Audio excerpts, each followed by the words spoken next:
Disclaimer. This show is for discussion and entertainment purposes only. The Finding Gnosis show is a platform for open discussion, exploration, and opinion sharing. The views expressed by hosts, guests, and participants are personal opinions and do not constitute professional, medical, legal, or financial advice. All topics discussed are only intended to spark curiosity, entertain, and encourage independent thought.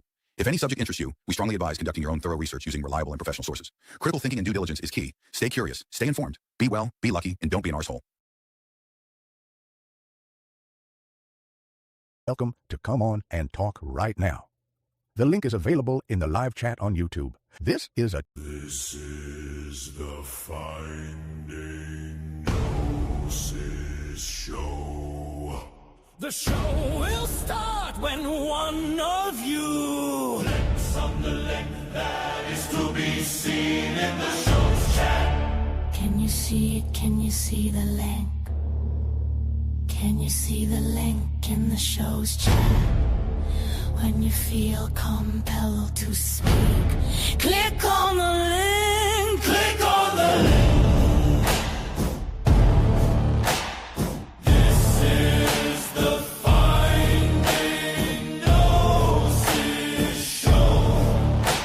The show will start when one of you clicks on the link that is to be seen in the chat. When you feel compelled to speak, Click on the link, what do you want to say? click on the link, What do you want to say? click on the link. The show will start when you click on the link and say, Click on the link, this is the Finding Gnosis show. This is the Finding Gnosis show. The show will start when one of you clicks on the link that it'll be seen in the show's chat. can you see it? Can you see the link? When you feel compelled to speak, click on the link. Click on the link in the show's chat. This is the Finding Gnosis show. The show will start when one of you clicks on the link that is to be seen in the show's chat. Can you see it? Can you see the link? Can you see the link in the show's chat? When you feel compelled to speak, click on the link, click on the link. This is the Finding Gnosis show. The show will start when one of you clicks on the link that is to be seen in the chat. When you feel compelled to speak, Click on the link, what do you want to say? click on the link, What do you want to say? click on the The link. show will start when you click on the link and say, Click on the link, this is the Finding Gnosis show. This is the Finding Gnosis show.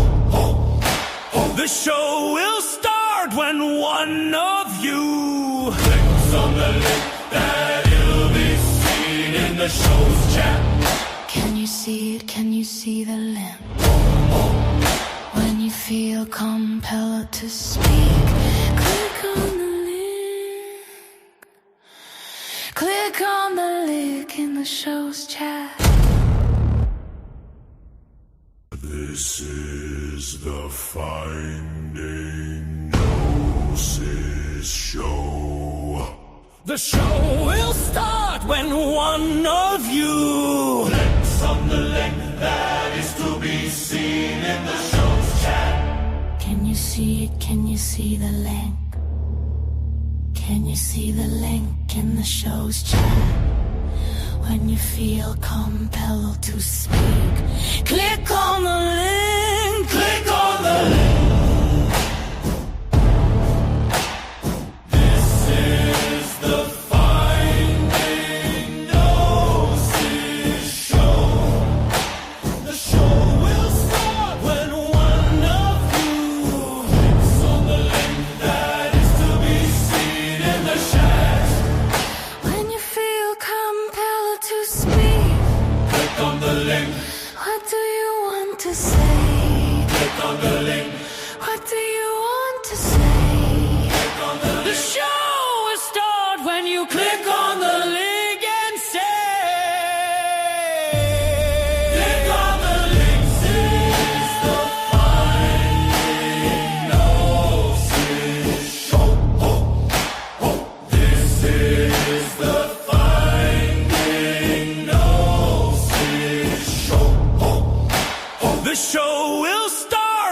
one of you clicks on the link that it'll be seen in the show's chat.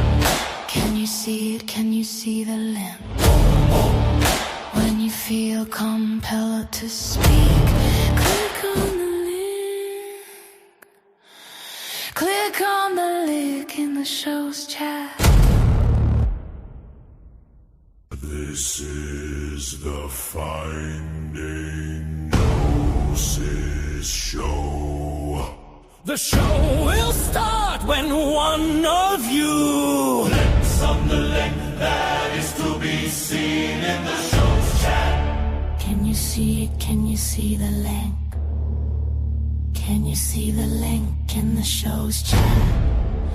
When you feel compelled to speak, click on the link. Click on the link. This is the Finding Gnosis show. The show will start when one of you clicks on the link that is to be seen in the chat. When you feel compelled to speak, Click on the link. what do you want to say? Click on the link. What do you want to say? Click on the link. The show will start when you click on the link and say. Click on the link. This is the Finding Gnosis show. This is the Finding Gnosis show. The show will start when one of you clicks on the link that it'll be seen in the show's chat. Can you see it? Can you see the limp? When you feel compelled to speak, click on the link. Click on the link in the show's chat. This is the Finding Gnosis show. The show will start when one of you clicks on the link that is to be seen in the show's chat. Can you see it? Can you see the link? Can you see the link in the show's chat? When you feel compelled to speak, click on the link. Click on the link. This is the Finding Gnosis show. The show will start when one of you clicks on the link that is to be seen in the chat. When you feel compelled to speak, Click on the link. what do you want to say? Click on the link. What do you want to say? Click on the link. The show will start when you click on the link and say. Click on the link. This is the Finding Gnosis show. This is the Finding Gnosis show. The show will start when one of you clicks on the link that it'll be seen in the show's chat. Can you see it? Can you see the limp? When you feel compelled to speak, click on the link. Click on the link in the show's chat. This is the Finding Gnosis show. The show will start when one of you clicks on the link that is to be seen in the show's chat. Can you see it? Can you see the link? Can you see the link in the show's chat? When you feel compelled to speak, click on the link. Click on the link. This is the Finding Gnosis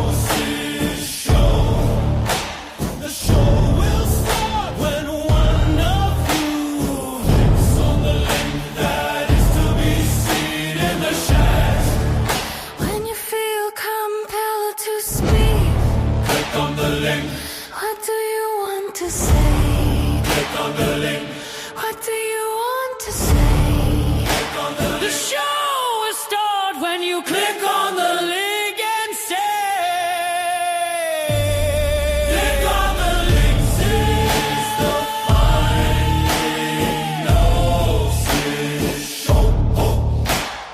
This is the Finding Gnosis show.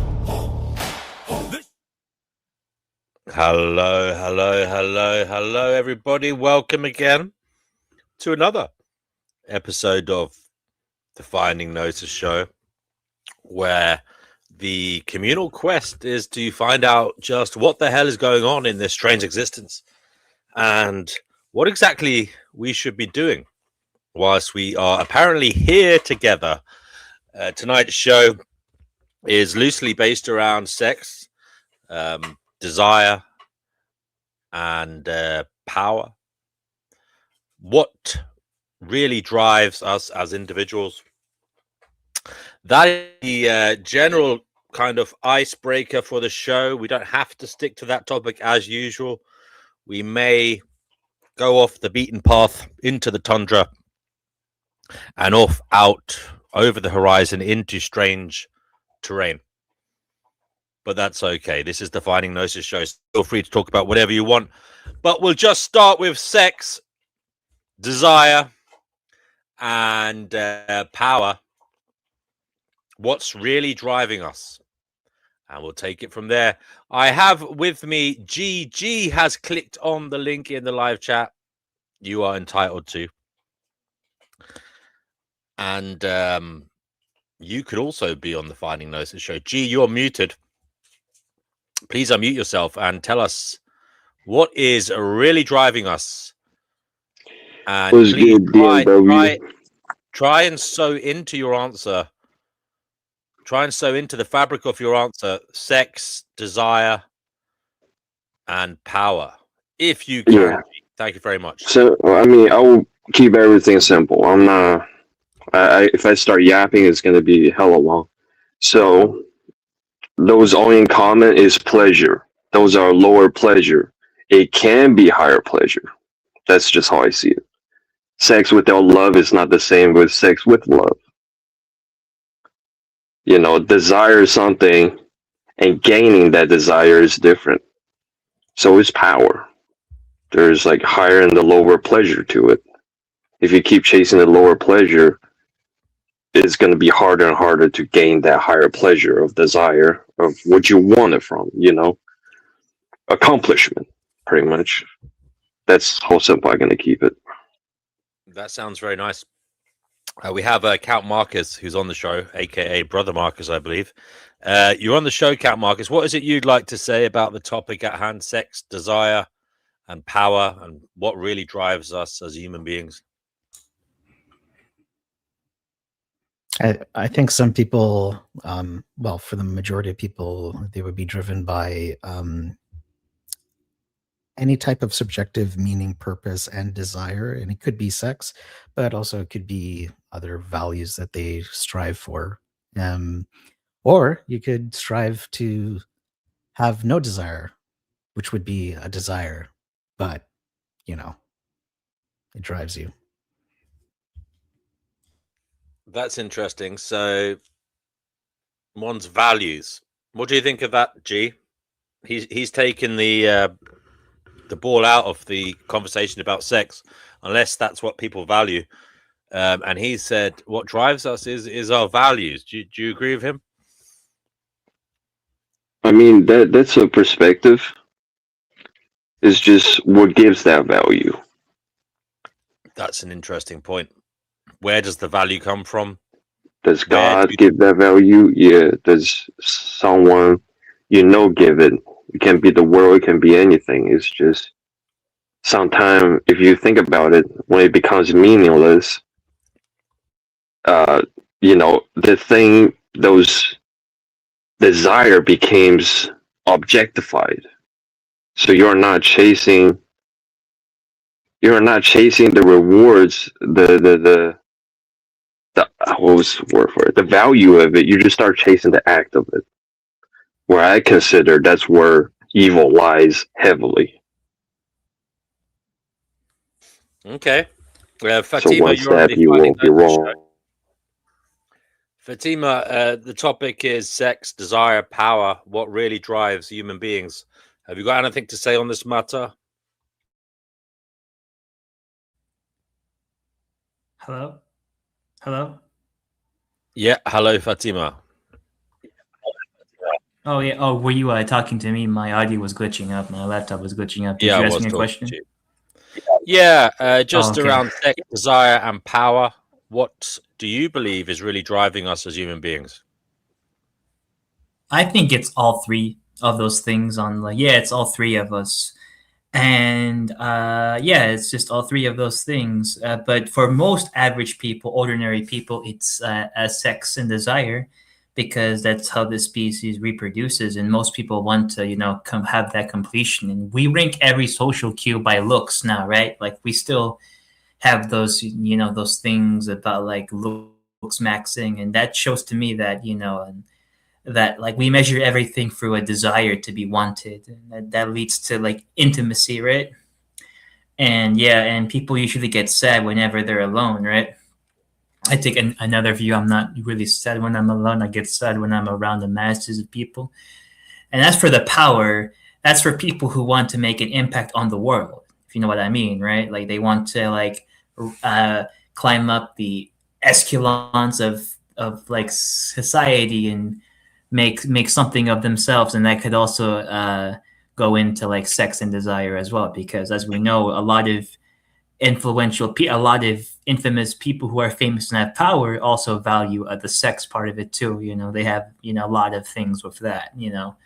As and now as for me, do I think that's good or bad? I would say that it's kind of like I would want to like not fall into that trapping. I have a desire to like move past that. So it is kind of like a paradox, as count the Marcus said, to want to get rid of a desire is a desire, and that's very true.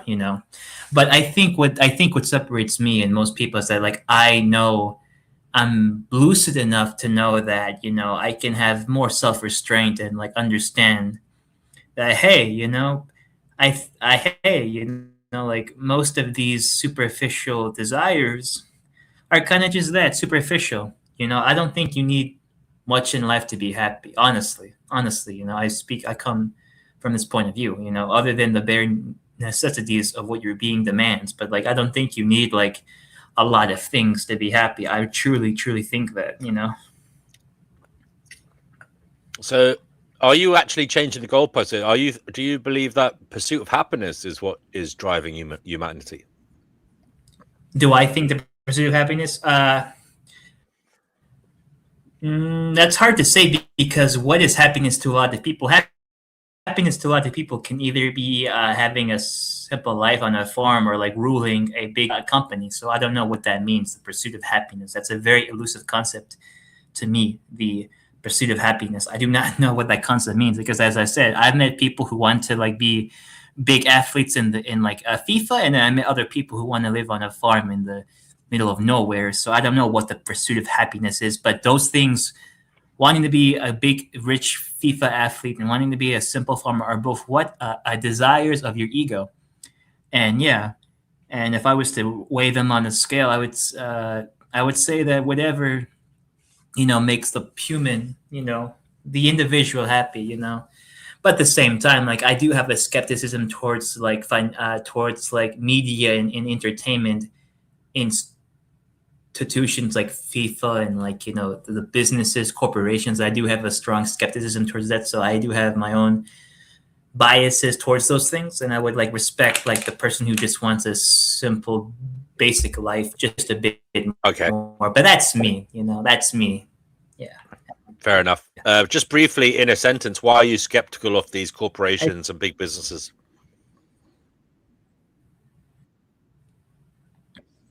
Well, if I'm gonna be all well, if I can channel my inner like anti-establishment Marxist point of view, because they exploit people, they kind of ruin things, they they promote false ideas, false dialogues, false narratives. Then or they oversaturate us with with worries and anxieties. They manufacture these false identities like constructs so that we can buy into them, and of course all of our livelihood are chained to these corporations because we have to work for them in some way somehow, or they're going to encroach themselves all over the government. That's what's happening in America, as you know. It's a plutocracy. It's the rich and wealthy, which is unarguably linked to lobbies and corporations that kind of run the show. It's not like the elected officials.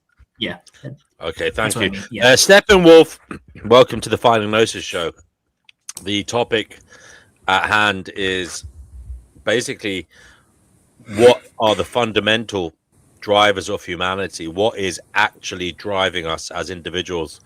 Now, there's a few on the table here: sex, desire, power seeking, status seeking. These are kind of options on the table, but what do you think? What is the fundamental driver of humanity? Hiya, I hope you're doing well. I think you pretty much resume it, but still, it's part of how can I say, it's a bit off the topic, but I since Danny released a video about the Messiah, sort of speak, and I thought about that idea a lot, that the Messiah could be it's an interpretation, but the Messiah could be a change in like the cosmic consciousness. Well, it's a bit off the topic, I know, but I just thought about that. And well, we can talk about that later. Just put that on the back foot for now. Yeah, definitely. The sex drive is like constant, and as you folks, I'm struggling with that. I'm a bit. I'm an ex-addict actually, so S-addict. So I'm pretty much transparent about it because that's how the way I operate. Even though we are on the internet, but I wouldn't give too much details, of course. But and now I'm kind of draining. So that's the price you pay when to be in a body. The price to pay to be in the body. You'd like to expand your to level up. Your being, your psyche, but you're always in a kind of duality, because those drives are like in a way are far more superior than you. They're always triggering you does that make sense? I think it's impossible to you think they're very, very powerful? You think they're impossible to defeat? The desires. It's not impossible, but it has been a few individuals in this world could have vanquished that, sort of speak. Not necessarily the great sages like the Buddha and so on, but a very tiny few did manage to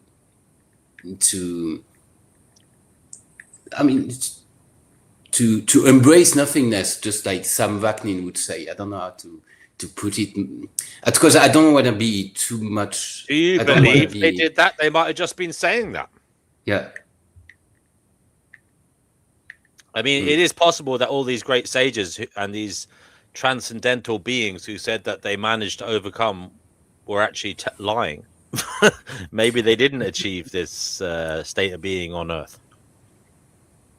That's true. I got a problem with my lust, so yeah. Even though I know what it is, you know.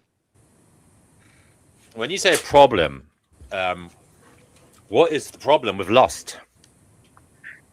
My primal desire, because I'm young, you know. I'm at that time. Everyone is half that time. Everyone is gonna feel that hormone rushing in, and you know, it's gonna make us. What's the word for it? It's slavery. In the states, the states of that slavery, you can say that, yeah.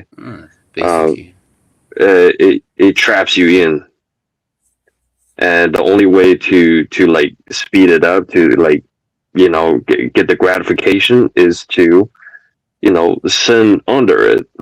Or you can, you know, you can sit down, give it some time. You can concentrate on Bible. You can concentrate on books, games. You can concentrate on anything. Use it as escapism to get away from it.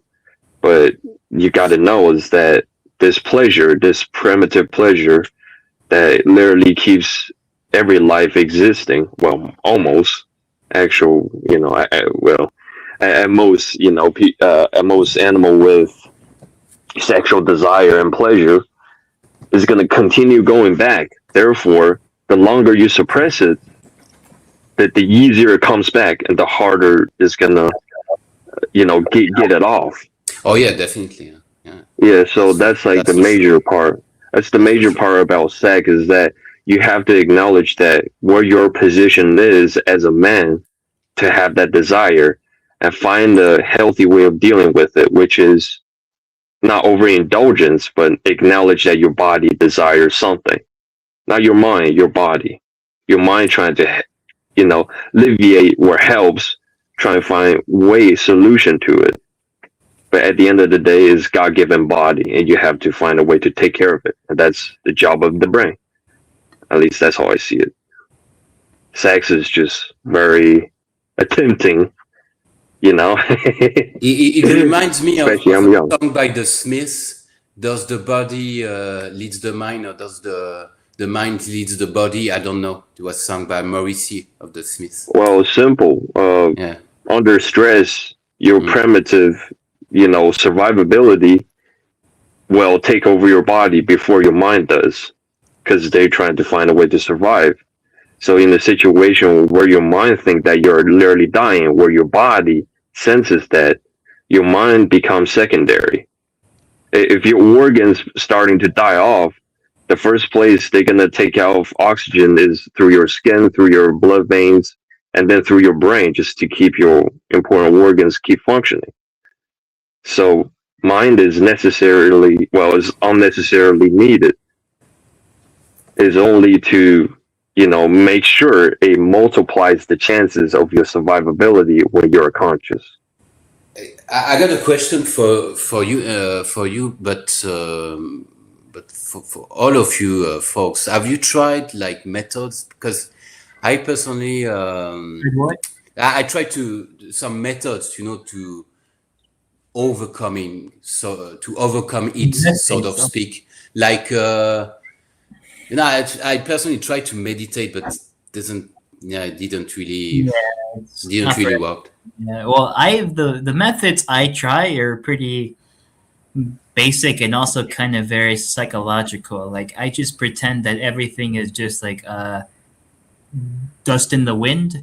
So like human relationships in the long run won't matter, because like there's gonna be a whole generation that's not gonna remember me, my name, or my face. So I'm gonna be like, yeah. How did you do that?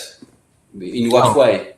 What way? I just say it internally in my head. You know, it's kind of like a mantra I do. Yeah, like I just put it in my head. Like whenever I'm like, you know, the frustrated, I just think about those. I just think about that mantra. I say to my head, hey, everything is temporary. Things will return back to dust or whatever the hell, you know. And boom, and you know, like, interesting. just temporary. And so that automatically kills like any, not entirely, because I'm still human. I still want a desire, that's, that both, like I still want a desire of some type. So, but it definitely does a type of like balancing, or like a type of minimization of it, that's definitely there, because like as like dumb as it sounds now, more cliched, I think it's ideal to like have a lot of self-restraint, and to be like that, to live like a simple life, as cliched as that sounds, No, it's not. For yeah, me, it's not. yeah, because like whenever I say this to Everyone people, finds their way. because whenever I say this to people, they think I'm just being like, "Oh, you're gonna get bored eventually," but I found out about as the lives of the sages and saints and monks when I was 18, 19. I was definitely invested in that. Here I am in like 25. I'm like, okay, so I tried to immerse myself in the young adult world, and like I didn't feel anything. Like it just bored me. Like people. You're 25. Huh? Yeah, I'm 25. I thought you were a bit much older. Oh, I'm really? approaching 40, so Oh, really? You thought I was older? kind of a grandpa here. No, but I mean, Do Not Watch is older than me, I guess. Oh, really? I don't know. I don't know how old is DNW. I don't know. Yeah. But like, yeah, and like, I try to say to these people, hey, you don't need a lot in life. You don't need to worry about like, the status of you. And it's okay to have good hygiene though and to work out, but like you don't need to put yourself out there as like a spectacle, or like to draw yourself to attention. Yeah. And what's this? Richard Dalvis, man, age 32 here, no kids. Well, that's and to me that's good. Yeah. But anyways, what I was gonna say is the fact that yeah, like I try to do my best to like replicate that kind of lifestyle, and I don't do it because of God, because I said monks. No, I don't do it because of God. I do it just because to have a sense of clarity Sure. in my head. Like I want clarity. I want tranquility. I want ataraxia. Ataraxia is like the Greek concept of complete tranquil mindset and calmness. Like I want like. I know that's very hard to do, but like that's what I strive for. It's always a process of dealing with that. It's always a ongoing process. There's no like stopping that. It stops whenever my thoughts stop. That means whenever I stop. So yeah, like as long as I'm aware, as long as I have knowledge of things, I don't think I ever want to like become like a spectacle in the sense that people would want to be. Conventional people would want to be the crowd, Okay. the invested, yeah. I want to get back to the topic then. What is driving us? And you make it sound like a problem for the most part. Our drivers are problematic, which is worrying. Who, me?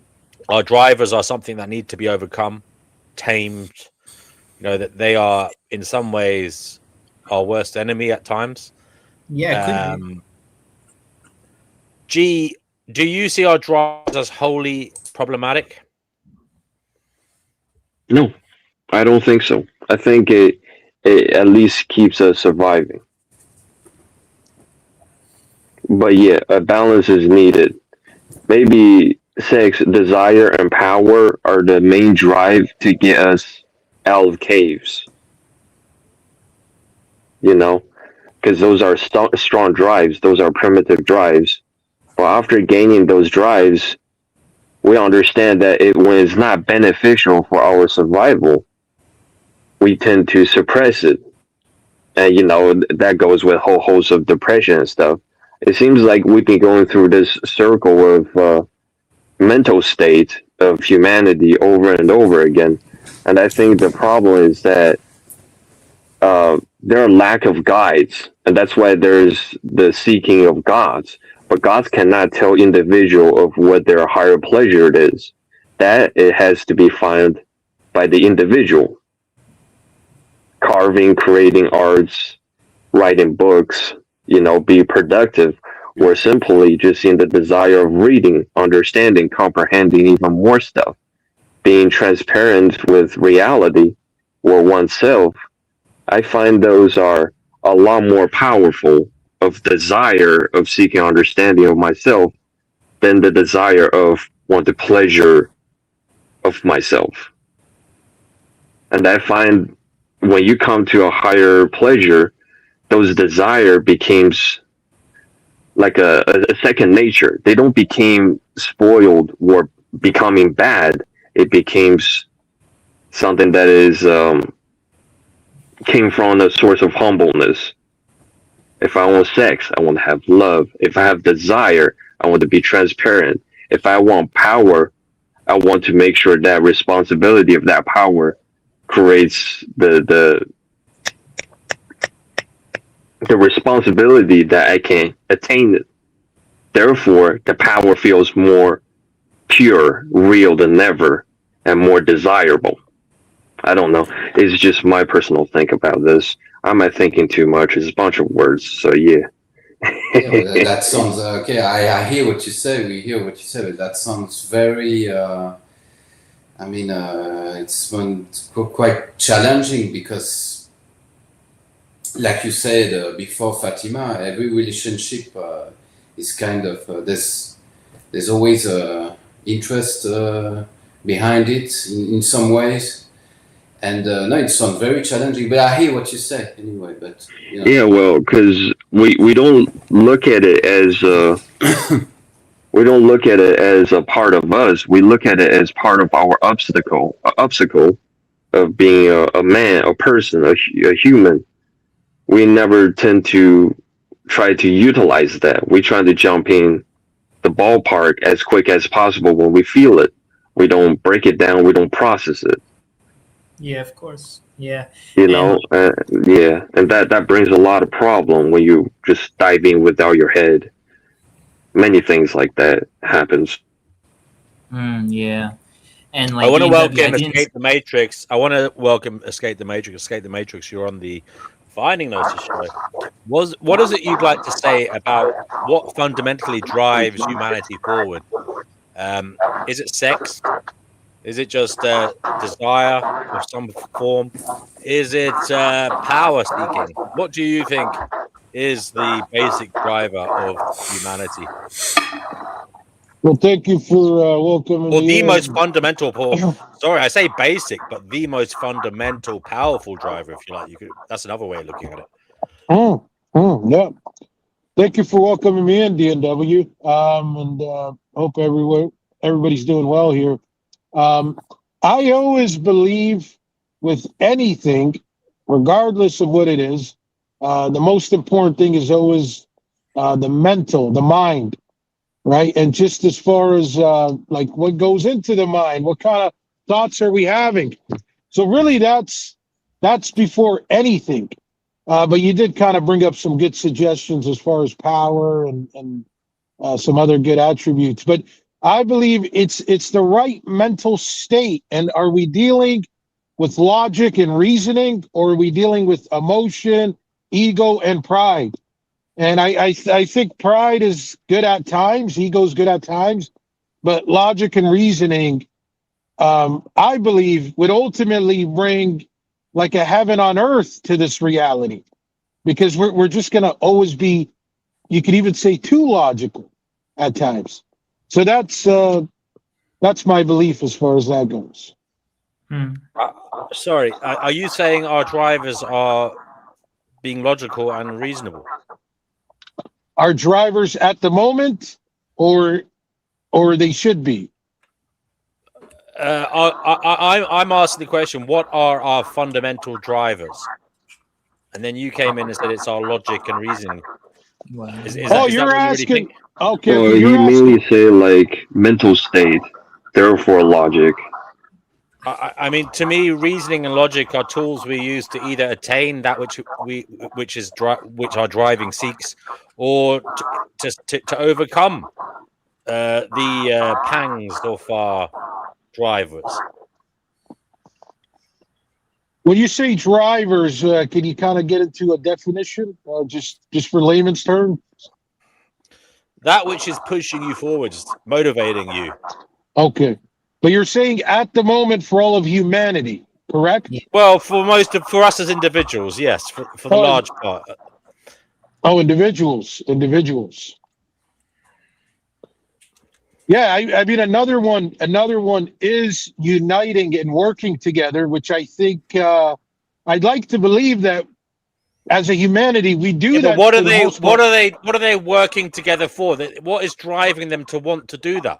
That's what I'm getting at. There Oh, has to be ultimate drivers at the beginning of all of these thoughts and it's always desires. a better life. It's always for a better life. That's always what it's So about. the It's always driver for a better is life. seeking better conditions, seeking something better than what Yes, is. So what's the look like? the absolute best that one can attain, or even better. And I'd like Right. to believe every human would say the same. Another I way of don't. looking at that could be that the driver is discomfort. That the driver is that now isn't good enough, and we're trying to get away Yeah. from a state of discomfort, a state of dissatisfaction, because now isn't good enough. Are you telling me that could be the ultimate driver? That now is not good enough. We're trying to It's move I away from suffering, trying to move see. away from discomfort. I wouldn't go as much as that as um if you notice with nature and everything in life, it almost seems like everything needs an update every so often. Anything that is in life. And so it's like we kind of can't live in 2026 for the next 30 years. Eventually we have to evolve in all aspects. I mean, the biggest one is always going to be technology and what's going on with AI. But I think aside from not having too much, like you're referring to, I think we're going to have to update regardless. We're always updating. And that's why people need to learn to get with the times, because no matter how much you reminisce on the good old days, this is the good old days.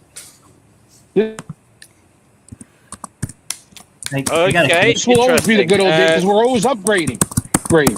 Perpetual Pleasurist says loving sex desire drives the pneumatic types of souls. Other things drive the other types of souls. Okay, I'm not quite sure what you mean by that. You'll have to come on here, PP, and explain that. Perpetual Pleasurist also says everything except loving sex desire is simply a dull, lame ass thing. That is why so many people are suicidal. So basically, he's saying the be all and end all of human satisfaction, human desire is loving sex. yeah, I would That's all agree. we want. That's all we Which is- need. What if you're asexual? Oh, that's a good one. There's a question for Things PP. loving. What if Well, you're there's- asexual? Well, there still is a desire to do things with an asexual person. They might want power. They might want power. You said sex desire, and desire doesn't necessarily mean like romantic. A desire is anything that you want. Of course, but the thing is, PP said the only thing is loving sex.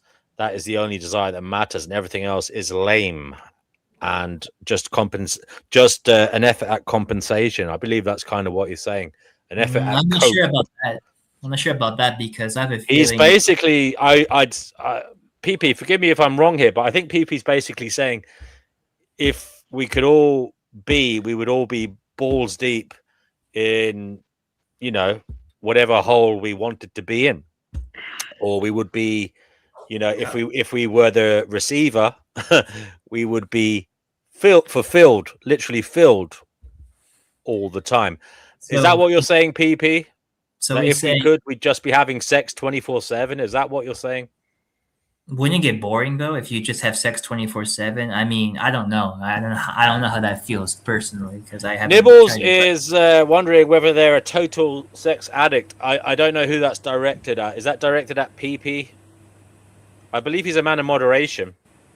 Yeah, or I don't know. I mean, like I think if humans had access to like the endless, sexual intercourse, I think they would get bored eventually, right? They won't want to do other things. Yeah, that's what happened to me. Well, And those the mind still attains, and those other things. because any addiction melts your mind into the point that you're going to become a zombie. Oh, So that. when they're addicted to sex and nonstop 24/7 orgies, at that point, I think it's already unsavable. Oh, really? The brain has changed. Could be. Yes, the Yeah, brain could. capacity has getting used to it, and they cannot change backwards. Do you think that will apply to all humans though, if they just become like orgy addicts? Because I don't think it's possible for all of the billions of people in the world. Could be for like 1 billion. I could see 1 billion becoming sex orgies, but I think that other people would want to do other things. Though the alternative to being a sex addict, to me, from my point of view, how I talk to people who had those problems, wasn't so sophisticated enough. Of course, at least to me, like it was just like basic shit, like working out and having new hobbies. Like that's what killed their sex like addiction. It wasn't anything spectacular. Well, Yeah, it just wasn't like like anything every other groundbreaking or addiction, like they turned to God, which is basic. Yeah. just like every other addiction, once you get out of the withdrawal and you find something to replace those time that you spend having sex without sex, eventually it's gonna turn into something else. So it's same as the sex orgy thing. The more you do it, the more you're gonna Why? become part of it. Oh, But you can do something else. You can read books, and the more book you read, the more book you will want to read, right? exactly. So That's what all I'm I saying. see is that it's just mind playing tricks on its own, and eventually, when you come to that point of no return, is pretty much drastically changed compared to what's in the past that before those addiction occurred. So you can say when they're totally sex addicted, they're a different person entirely. Really? Yes, because Oh, their mind's always gonna think about is sex. hmm. That's not a normal person no more. That's not people before sex addiction thinks about things, I could right? see that. We were all once a I could. kid. Yeah. I could So see you that. you would say that moderation is the way. But there is therapy for No, that. You could reverse it. You could reverse it by getting the proper therapy and treatment Therapy to isn't always like reverse. accurate too. Like I'm gonna have to like therapy isn't so accurate too because I've been to therapy not for being a sex addict but for other things, and I can tell you that like the therapy industry is like kind of like the shit to me, honestly. So a therapist ultimately, right? Like let's just kind of start with the bases. It's actually been said that the clients that have success are the ones that are actually willing to make the changes happen. They're willing to listen to what the therapist is suggesting and whatnot. But ultimately, to my understanding, the biggest thing about it is you really need a listening ear. So you're venting to this individual. Majority of the time, they're just there to listen to what you got to say because you're venting, right? You're just literally paying somebody to listen to you. But their suggestions, I think some are good at what they do, not all of them. Mm. But I would like if somebody were to go to a sex therapist, I think they could reverse it because that's a lot more in depth than just like a mental health counselor that's gonna kind of talk to you about depression or whatever. So I'm referring to more of a sex therapist. yeah, but why suppress it when you can change it? Yes, you I can love change it. sex. I love sex. Therefore, I'm gonna find someone that Yeah, me loves too. sex, loves me, so I love them. Therefore, we're a complete one body of sex. That's a desirability of being one with someone else. That's not Right, a but bad thing. what we're talking about is can somebody stop that? And the answer is yes, you can.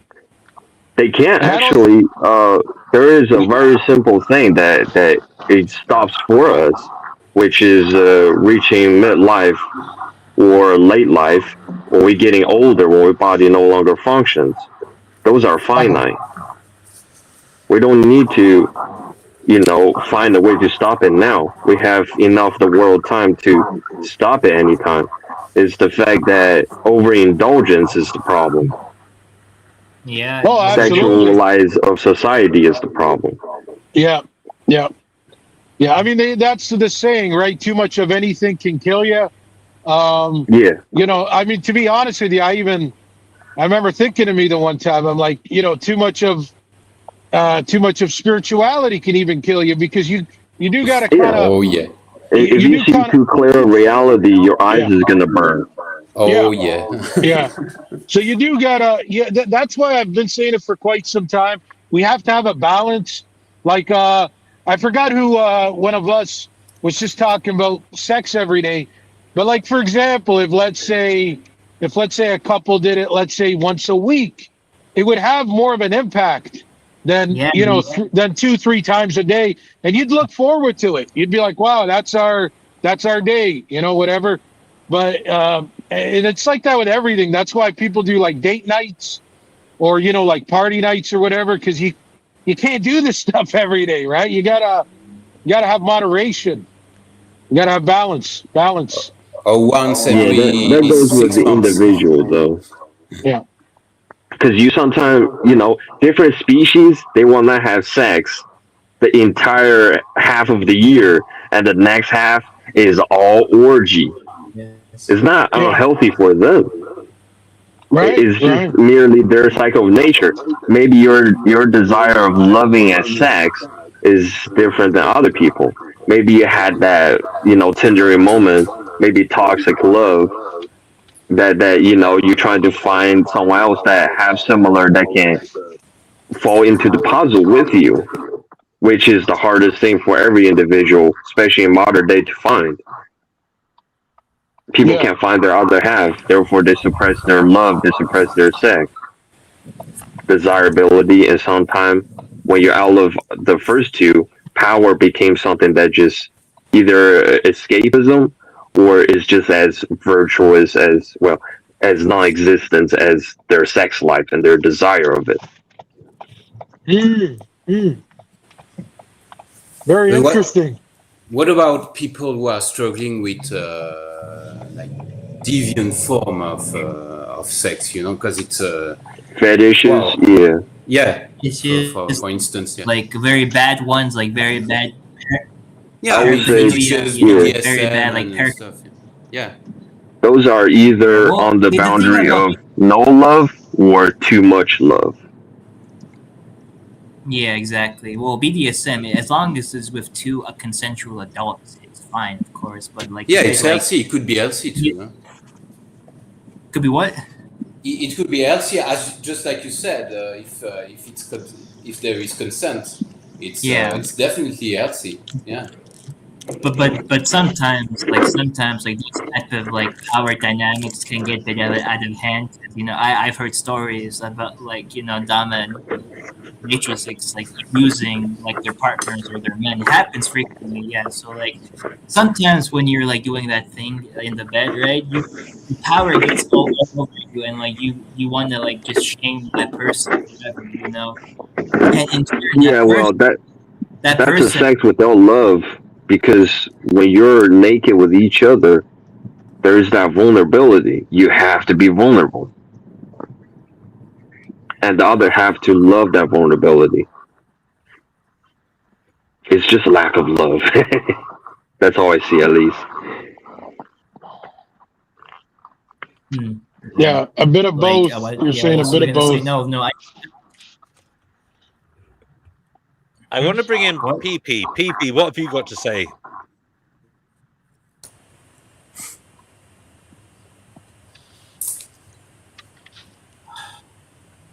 Perpetual pleasure. So you there, brother?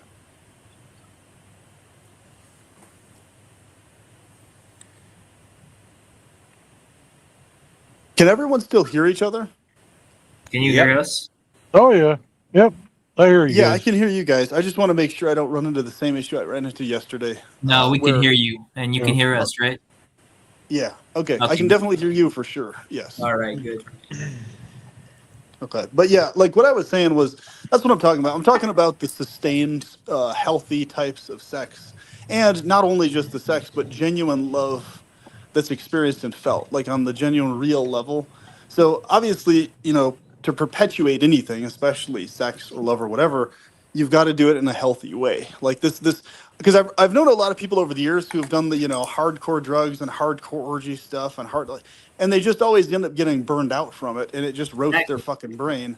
So it's Yeah. like that's doing anything that's not sustainable is contrary to perpetual pleasure, which I always talk about. It's like any type of pleasure you engage in, it's got to be number one, good for your health. It's got to be done in a balanced way, and everybody has their own unique level of what is balanced for them, right? Well, something that's balanced for one person may not be balanced for another, right? Yeah, of Frequency of course. sex for one may be different from another. So it's like just using common sense about it, basic sense obviously is really the key there. And I think, I recently saw this video on the 3 types of souls talked about, like that the Gnostics talk about, hylic or Yeah, hilic, however you want, and then psychic and then pneumatic. the psychic And from what I can pneumatic. tell, yeah, I think the pneumatics are driven by transcendent paradise. Yeah. Transcendent loving sex desire. And then I think the other types of souls are driven by other drives. That's the disconnect there. I think Yeah, that's would you say that the hylics are like the more materialistic types of souls? They're basically the hylics, their entire existence is everything material and external, that's it. Nothing else. Yeah, of basically. course, the hylics. Yeah, hylics only. The hedonist. Hedonist, kind of, yes, hedonism. The hedonist. Which, by the way, Yeah. I'm against like hedonism on all accounts. Yeah. Most accounts, I am against hedonism. Some of it's okay, but like if it's like done improperly or improperly, then yeah, I have a problem with that.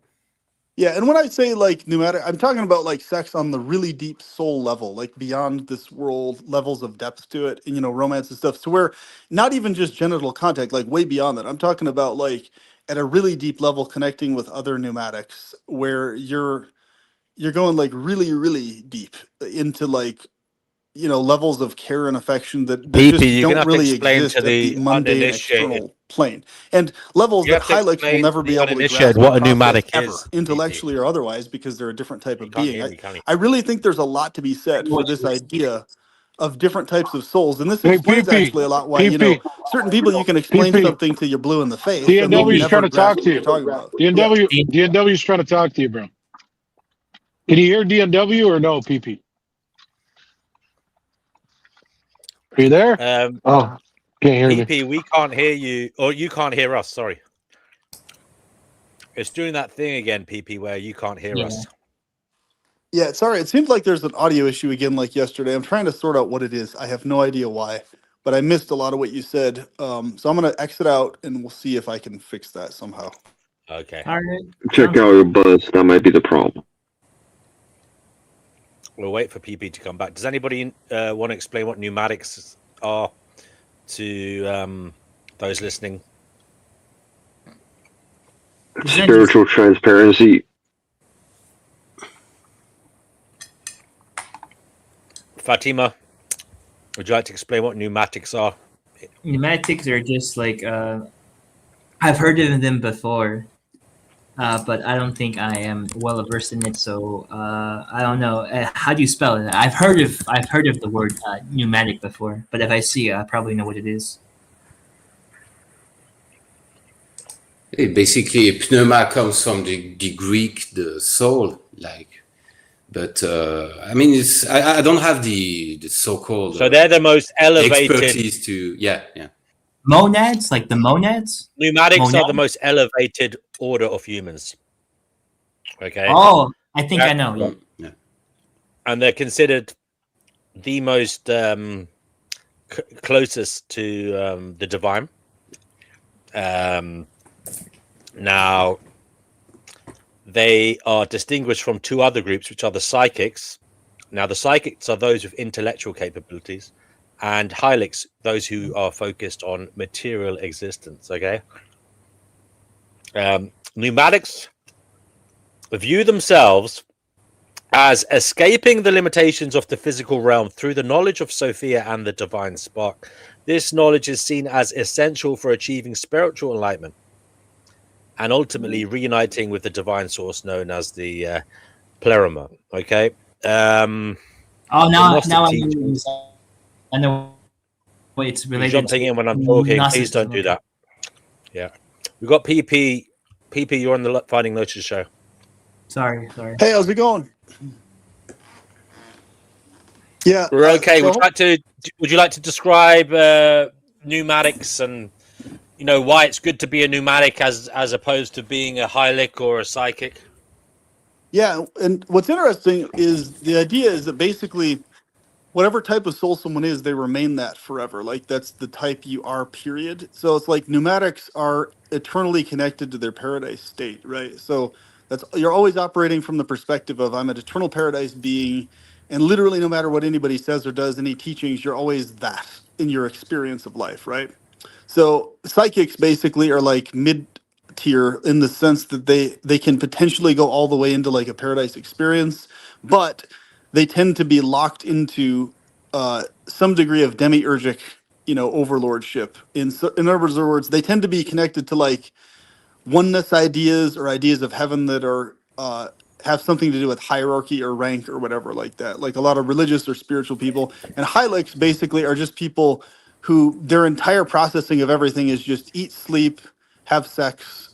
That's it. Basically, eat, sleep, have sex, have a good life, and just whatever. That's the hylic psychology, and it's interesting because depending on what type of person is, this actually to me explains a lot of conversational dynamics I've run into with people over the years, where like one person will say one thing, but it'll because they're a psychic soul, they won't connect with the pneumatic and vice versa, and you run into this like all the time. Yeah, even though they are trying, they're always struggling. I guess I personally I'm on the psychic side. Unfortunately, let's say. It sounds very similar to Ubermensch, Yeah, at least yeah, putting in modern Ubermensch. perspective. Yeah. Yeah, So we're saying basically that some pneumatics. people are. Oh, go ahead. Sorry. So you're saying, PP, some people are born either a hylic, a psychic, or a pneumatic, right? Some people have like a leaning towards those things inherently. So they're born like that, right? And like there's not much they can do, or could they improve themselves by going in the each of the levels? Because I So finally know what you're talking about now. It's a concept inside Gnosticism. yeah, Yes. so this is interesting. So the idea is that the pneumatics they have a really easy time remaining connected to paradise meditations and thoughts, and like so for them there's a lot less difficulty in life, pneumatics, in terms of they might run into hard situations externally, physically or whatever, but their mind and heart are always constantly aligned with who they actually are, right? So they're never distracted. And the psychics have the ability to improve to the level or depth of the pneumatic, but they run into a lot of struggles all the time maintaining that connection, Spot on. and they have to go through a bunch of extra stuff. And then hylics, the idea is hylics, they're permanently, because they're the type of soul they're basically a demiurgic generated soul, so they cannot ever go to a state that's beyond where they come from. So because they come from like a limited temporal being and essence, they can never go beyond limited temporal stuff ever. So the hylics can't improve. Psychics can improve, but they tend to have difficulty. Pneumatics tend to be always connected automatically, very easily. Then So I would assume that most of the population is like hylic because most people are Okay. just trapped in their ordinary lives. Hey, plagiarist. I want you to explain it in this way. So, what was the word for it? For the I'm not good with words, but I remember the idea. So the man of the enlightened, will continuously walk on the earth, even if he gets damaged, he gains injuries, sickness, or anything like that, pain. He will continue to walk. That's He will- pure of man. And then the psyche one is man of change. Then what's the other one? the hylic is the one that's basically the locked in man, the one that's locked into their Yeah, modes. so you'll continuously, perpetually walk because that's what man does, as man put on the earth to continue to walk and work on the land. Understand that. Sorry. So the psychic one will be man of change. They will constantly refine themselves. If they get injured, they will try to fix it. If they're in pain, they will try to take a time taking a break. They're trying to refine themselves. In fact, they are trying to change oneself to be better. And what was the other one? The other one is Pneumatic. Pneumatics. So pneumatic. Yep. So pneumatics. In The that- idea is that There's three of it, right? Yeah, so the idea is pneumatics within their heart and mind are always connected with an inner sense of calm to their paradise state. So, like, literally, no matter what happens to them externally, physically, literally up to the point of physical torture at the hands of others, you would feel the physical torture, obviously, and you would feel the pain, but your Yeah, inner you can self, say your inner sense dedicated. of Yeah. self, yeah, you would never disconnect from who you are. Like, I'm a paradise being beyond this. Like, that's just going to be locked into you if you're a pneumatic. Whereas if you're a psychic, you're going to be to various degrees affected by external circumstances. So you're going to need a methodology, a mode, some structured system of some kind to stay connected to your deeper self, You need your more. paradise self or whatever. Oh yeah. Yeah. And if you're a Hylic, the It idea is sounds. you're right. It sounds Hylics don't. like. Sorry. It sounds like psychopath, sociopath, and a normal person. Basically, kind of, I guess you could say. But I would Kind of. suggest, Yeah. Yeah. though, I can I see would the connection. suggest, Yeah.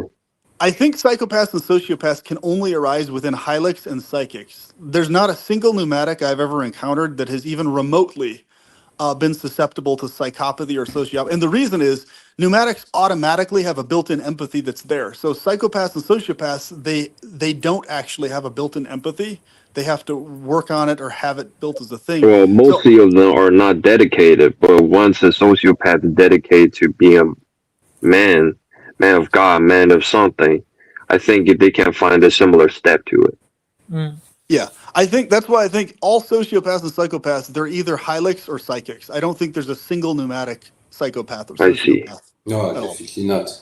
Okay, cool, interesting. And this also kind of reminds me of the concept in psychology, the id, ego, and superego. It's pretty much also copying that, right? The id, ego, and superego, right? Like Freud stuff, because it Yeah, kind of Yeah. has. sort of. Yeah, Yeah, I know. kind of like that. Yeah. And there's a thing I call the monad demiurge continuum. So Monad. basically, I think it's a bad idea for people to actually try and achieve a monad, like this whole oneness thing, because it's literally just the other side of the coin of a rank hierarchy thing. In other words, this idea of, overcoming all things to do with ego is really dumb, because the idea is each one of us is an eternal super hyper ego that's sacred and like a paradise being ego, not a contaminated, fucked up, tyrannical ego, but a different type of ego, right? So this idea of trying to completely get rid of ego altogether is just another demiurgic thing that's a contaminated process. It reminds me of something. Hold up. The ego influenced the decision, therefore influenced the world. The choice influenced the ego by taking it, and the world by enacting it. And the world influenced the ego and the decision by enforcing it. With either lost, it seems like the imperfection of the soul well achieved.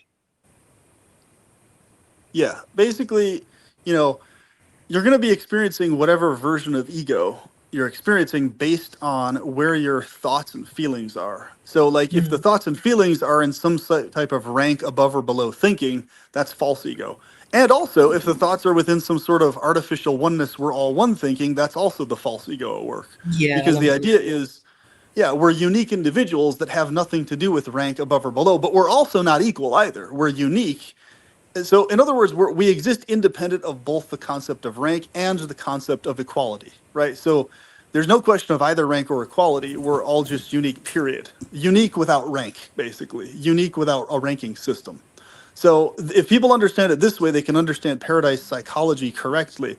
Because what happens is people run into this trap. They either think hierarchically, above or below. I'm below somebody, they're above me. Or they think like the hippie way, like we're all just one. We're all just amalgamated, equal, or whatever. Neither of those things are That's true, actually. Actually, they're all BS. for me, it sounds very great that someone is better than me because I can learn from them. Yeah, but the thing is, That's how I see it. great is this in the sense of, okay, in your paradise state psychologically, we're always considering others greater than us, but not in a above us sense. We're thinking because we're flooded with gratefulness and appreciation. Hello? What which is happened, you're everyone? talking about. Hello? I can Okay, still hear you still pretty got you. well. Okay. But yeah, the idea is we're flooded with gratefulness, appreciation. So therefore, it's not a rank thinking. It's just like because we're consumed with gratefulness and appreciation for every little thing, that's our psychology. So, but we're not thinking of it in terms of like they're literally above or below or anything like that. You're just appreciating the uniqueness of the other individual in the pure sense, right? You're just Yeah. taking all the inspiration from the you can out of gratefulness, not out of a sense of, oh, I am underneath them or they're above me or anything like that. That's not even crossing the mind of a paradise thought thinking process. So yeah, gratefulness is what you're talking about, and that is the correct way. But a lot of times, like psychics and highlights, they misprocess the gratefulness for being hierarchical thinking. Like having respect for somebody, if someone's a psychic or a highlight, they're going to often misprocess that as, oh, you're grateful, therefore you're considering yourself underneath that person or something. But that's not how you're seeing it. Like the concept of rank isn't even there, either way, above or below. It's not even a factor in the paradise consciousness. Thank you, It's PP. Thank you. yeah. I want to That's welcome nice. Cecil. Cecil, you're on the Finding Gnosis show. What is it you'd like to add to the conversation? Oh, I just wanted to join because oneness is kind of like my favorite subject. Not gonna lie, and you explained it pretty well. Like all this is pretty cool. Like I'm just Thank going you. around exploring it. Like I'm really impressed by all of it. Cool. Thanks, man. Aristotle's water cooler. Wait, what'd you say? I got a question for PP. In what rank, sort of speak, would you state yourself? I mean, it's kind of. Well, it's self-evident. You just base it on how you've experienced life. So I've experienced life that my whole life, I've always felt connected to my actual self. No matter what anyone's told me or outside stuff, I've always felt an inner peace no matter what struggles I've been through. And I've been through some crazy shit, physically and otherwise, mentally, emotionally. But throughout all of it, I've always had this separate line of feeling and thinking that's always been very calm and stable and all sorts of other stuff, and that's never left me. And I've always Okay. had this certainty of who I am eternally, and that's never left me either. So by definition, since that's been my life experience, only a nomadic would experience life that way. Psychics or highlights would not experience life that way. That's how I would define it. Basically, you base it on how Interesting. you've experienced your existence, and that's how you know Either what die type. yourself or be someone else's life living. Yeah. Now I got So it. the This might psychic situation I'm is be like basically, jealous. a dumb question, right? PP, but like, but the way to tell if you're a psychic type is if basically, The all effing wings of desire. Whoa. not sure what that was, but yeah, the way to tell if you're a psychic type Mute is if you've yourself. Mute yourselves when you're not talking, guys. I'm going to ask you to please mute yourselves when you're not talking. Thank you. Okay, is it okay if I talk? Is good to go? Yeah, Okay. go ahead. Okay. So basically, the way to tell that you're a psychic type is if you've experienced life where you've felt waves of sometimes you feel connected to who you actually are, other times you don't. If you felt an inclination towards needing to have an outer structure in order to stay connected therein, and it's been like, but it's like this back and forth. Okay, I'm in the zone today, and then the next day there's distraction, or you're in the zone for a handful of months or years, and then you fall into some depression or something, and you feel disconnected from yourself. That's the psychic life experience. The psychic soul type experiences life that way, in waves, up and down. In terms of like sometimes you feel connected, other times you don't. That life experience means a psychic type soul, basically. That's how you can tell. nice. And if And what does every that and it, mean? What does that mean for the psychic? I mean, that means the psychic has the ability to go all the way in terms of like going all the way into the deepest paradise states, just like the pneumatic. But it means their starting point was a different starting point in the sense that they started off basically in this, or I should say, their baseline. Their baseline starting position was between the demiurgic false realities and the eternal true realities, sort of on the cusp of both things, right? So they have the ability to go all the way, but they might not. They might descend all the way down to Hylic levels of depravity and stuff like that, potentially. But they always have the ability to go all the way back because um, they're not a soul that is completely material in nature. They're sort of like a hybrid. They're like basically halfway spiritual and halfway material, like a in between being. So okay, thanks for that. yeah. Very interesting stuff. Very interesting stuff. let's get back to talking about the fundamental drivers. Now, you've broken it, PP, into the fact that there are different types of beings here, entities. Some are pneumatic, some are psychic, some are hylics. Now, they all have, in your view, sexual urges? Yes, but of 3 different types as well. Yeah. Go ahead, explain that, please. Sorry.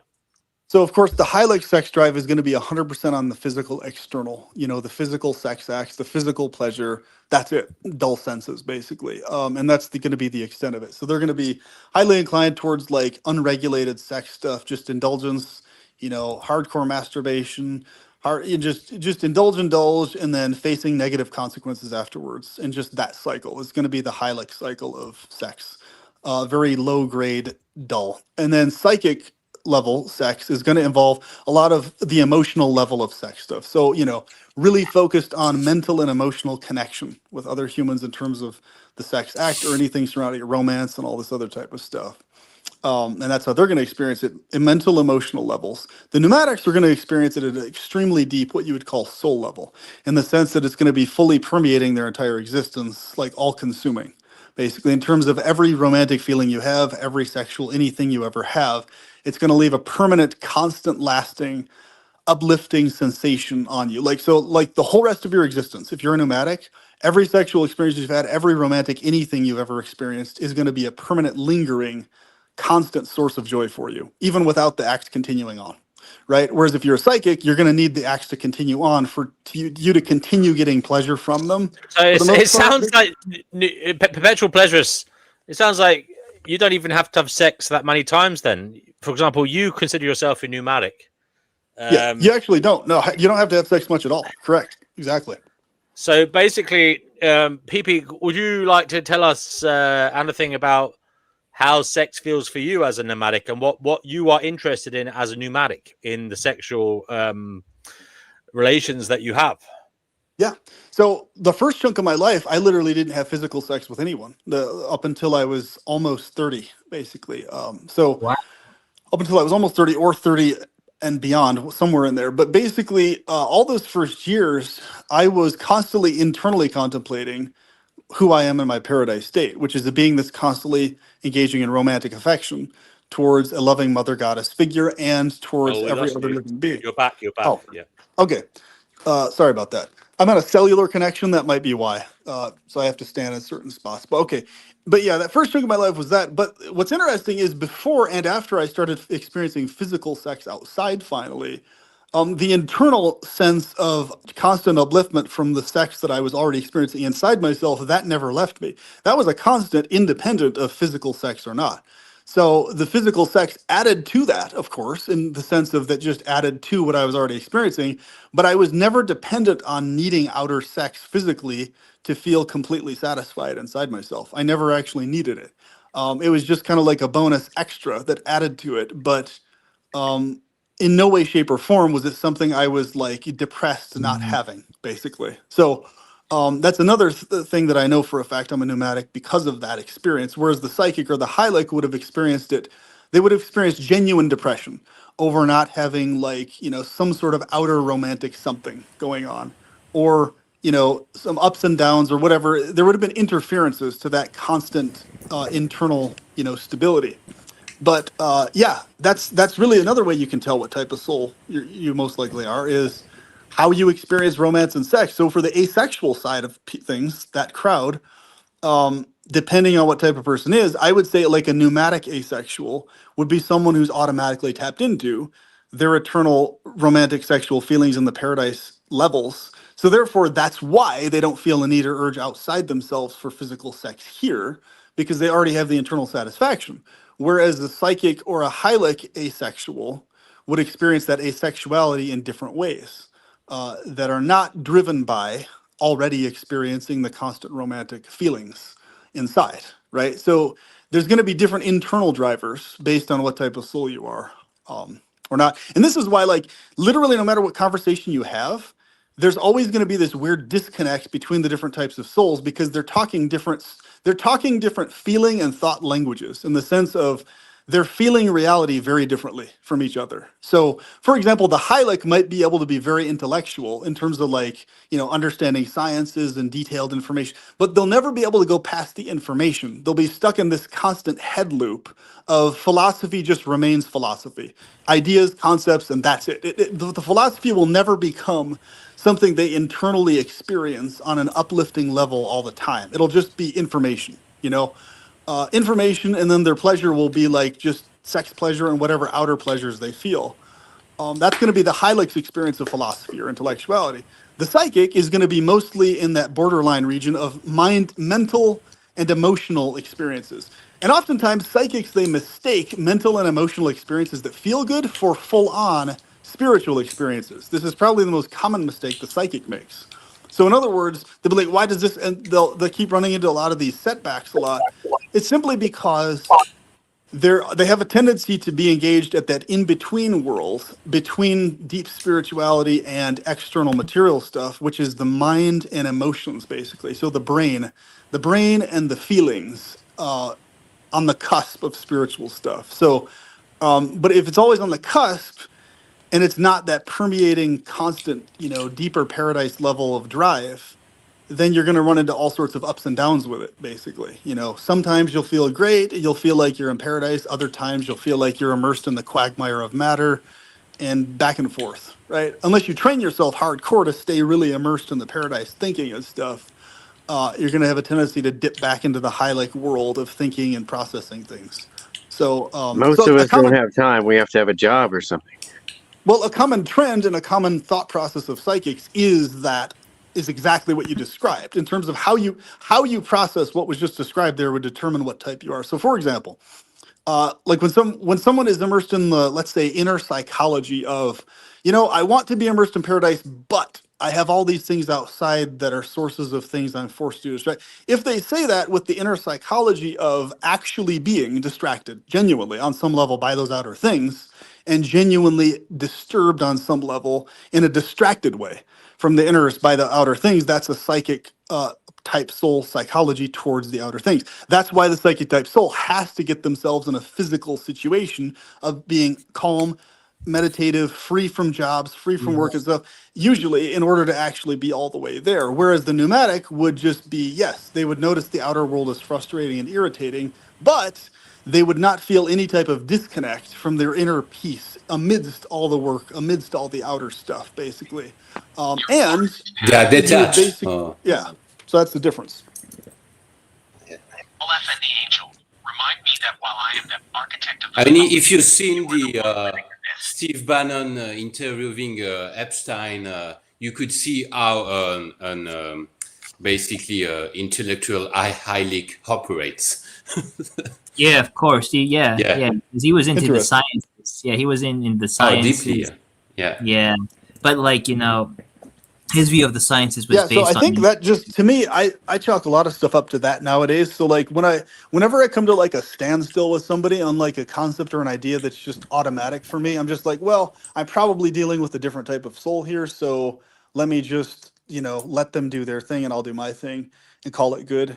But if I'm talking to another pneumatic or whatever, it's like, because they're speaking my inner language, we can talk all day and stay excited all day. We never get bored, basically, because we're speaking the same soul language, right? So we could be going to some work situation or some hangout or wherever it is, doing chores, whatever outer mundane thing it is, and just be staying in that zone with each other if it's a fellow pneumatic.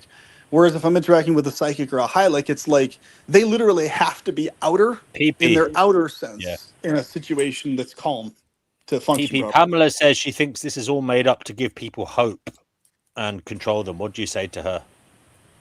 That is what a psychic would say, a psychic type person, in the sense of, it depends on what she's saying, all made up.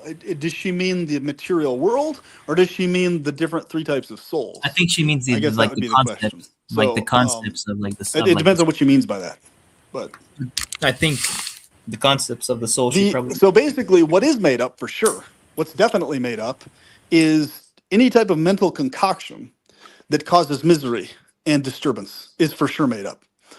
Anything that is a constant driver of genuine pleasure and positivity that's sustainable is something that is real and not made up, something that's eternal. That's how you can tell the difference, actually. But once again, only the pneumatic is going to be able to process that beyond information. The psychic is going to have to process that via processes and information and put themselves in an ideal situation, etc. Because the reason being is their thinking is very demiurgic in nature. In other words, any thinking that is contaminated by the demiurge is going to be a thinking process that requires external evidence, external proof, that requires basically constant verification of that. Otherwise, once again, they'll feel that disconnected. The reason they constantly require that outer verification of things is because the demiurgic psychology has to do specifically with everything needing to be verified externally, right? So everything to do with the demiurge requires external verification in some way, shape, or form. In other words, the information has to be proven to be accurate in some sort of scientific, calculated way for them to accept it. Has to be. Otherwise, they can't. They're incapable of accepting anything or directly experiencing things on the deeper level with a certainty without needing information, etc. Like, so for the pneumatic, information is basically just extra. It's like, okay, cool, useful, but you don't need it really because you're just experiencing it internally anyway. It's like just putting on the cake. Whereas, yeah. Let's get back to something that will connect all everybody, and that is talking about these actual drivers in a sense, and how they affect all of us as individuals, and then perhaps even as a species. How does the individual effect come together, as no pun intended, to drive the species one way or another? Have you got any thoughts on that? I mean, there's lots of mythos about how, for example, sex and how individuals behave sexually has an effect on society at large. Look at the story in the Bible of Sodom and Gomorrah. Okay, that was a place apparently where all manner of sexual vices were accepted as, normal, and people embraced sexuality. They didn't hold back, and in many ways, some people would view it as a place of terrible depravity. Then there are other, kind of stories given in society, such as the fall of Rome, sometimes the decadence in Rome, the sexual liberation is viewed as one of the dominoes falling that caused its eventual downfall as an empire. Again, in the modern day, some people say that the sexual liberation Men are of no women. part of a sexual Some people say revolution, the by the way. sexual liberation Men of are no women. part of. 1 second, when I'm talking, please don't talk. Some people say the sexual liberation of women in society has caused a problem for us as a species. And again, some people say the acceptance of all manner of sexual orientations and practices is, again, problematic and the cause of our, oncoming downfall. Would you have anything to say on that? How individual sexual behavior affects society en masse? Is this question for all of us or just for PB? Of course. Oh, for all of us, okay. I guess I can start. The way I view it is that, like, seeing as If anyone else wants to go ahead first, feel free. But I do have a lot to say on that I could cover. Might be useful. Oh, okay. Yeah.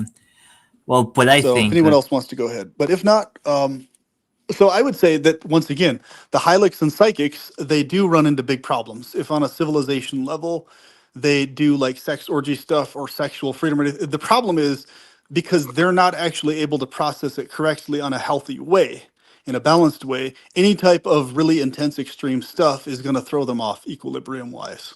So I would say the pneumatics, though, have no problems with like an orgiastic culture or any type of, free sex culture. It really depends, once again, on what type of being you are at the end of the day. Yeah. Because they don't belong in that world, yeah. But how do you balance that? I mean, how is it possible in the first place? Pneumatics are self-regulating. That's why. So they don't need external laws to regulate themselves, even in the midst of heavily pleasured focus. So like even if you have a free sexual culture, you're going to properly use the freedom as a pneumatic. You're going to misuse the freedom most likely as a hylic or a psychic unless there's some external law forcing regulation. That's why. That's the reason. And because a lot of beings on this planet right now are hylics and psychics, they run into problems if there's too much of this excess freedom stuff floating around. And it's self-inflicted, most of it, self-inflicted problem, because they can't self-regulate very well.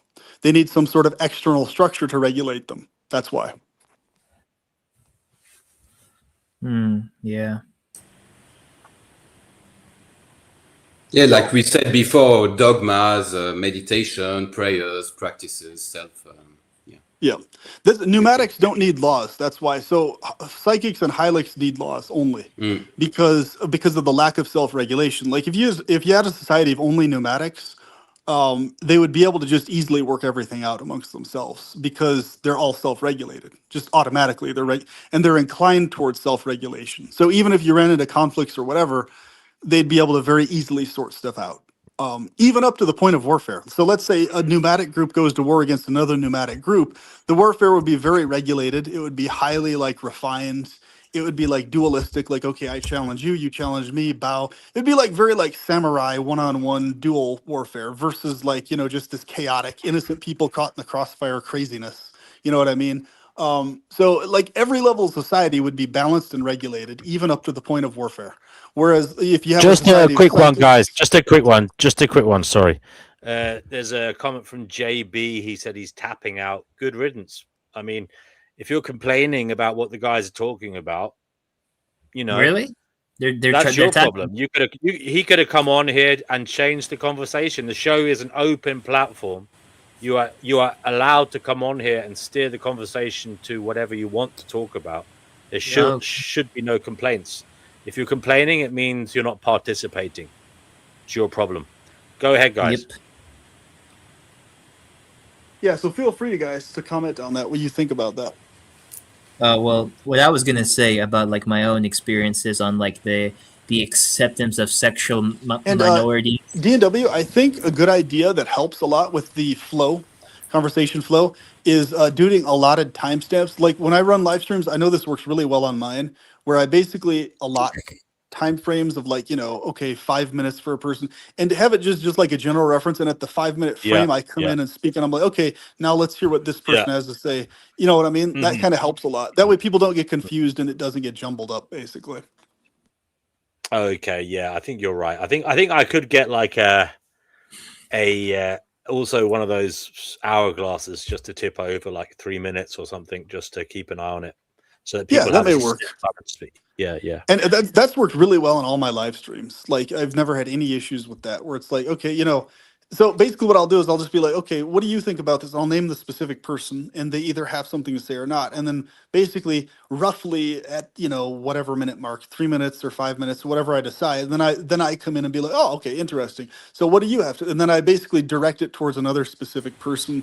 That way it seems to work out really well every time I've hosted anything. So I think that works out great, because it seems like a big issue that people are running into is they're not sure when it's okay for them to talk, like for sure. So if they don't have like a specific, okay, now's your time to talk, they just sit there waiting forever and like not realizing they can talk, because, and then two people die.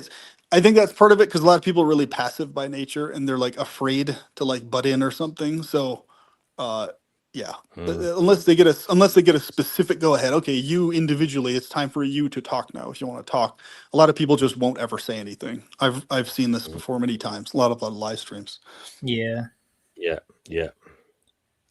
Well, there is a a hourglass on the screen now, so I can move that somewhere else. Yeah, let me edit the screen a bit. Okay. Yeah, do you like that? We can have that as the kind of as the timer. Yeah. Yeah, Okay. I think that'd be fun. Go ahead, PP. Yeah. You're talking now. Go ahead. Sure. Okay. So basically, I think. All right. Sounds good. Yeah, that's really useful as a visual reference. 5 minutes. Perfect. Okay. So in other words, great. I think what we're dealing with is that I think it's 3 different types of beings: soul, spirit, souls, whatever you want to call us, etc. And I think that's why we run into so many issues in life. Everything from warfare to politics to just mundane discussions, intellectual stuff. This is why it seems like I always run into these standstills, because it's like you know, when I've looked more into this pneumatics, hylic, psychic dynamic, I can honestly say the people that I've actually been able to get along with for the most part have consistently been pneumatics and psychics, and in a few cases, hylics. In those rare cases where I get along with a hylic is where I share on the external level, external interests, where it's like, history or whatever it is, the political topics or whatever. But that's it. So, but I'll only be able to connect with them on that specific topic and not other things. Like, I have a friend of mine who's obviously a hylic who's interested in mechanics. We connect a ton on mechanics, but I can't really connect with him on anything else. Mechanics and a little bit of sci-fi stuff. That's it. That's the extent of his everything, is just those two things. So it's a great relationship, as long as I don't go into anything else aside from that. But yeah. What do you guys think? Have you had experiences like that where it's like certain people you just automatically jive with, and others it's just like you can only ever connect on like one thing and that's it, and then they like never go beyond that?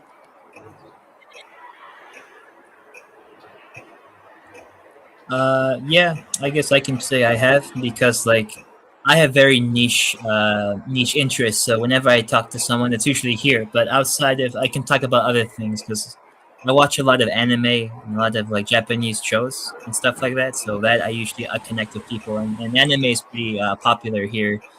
So yeah.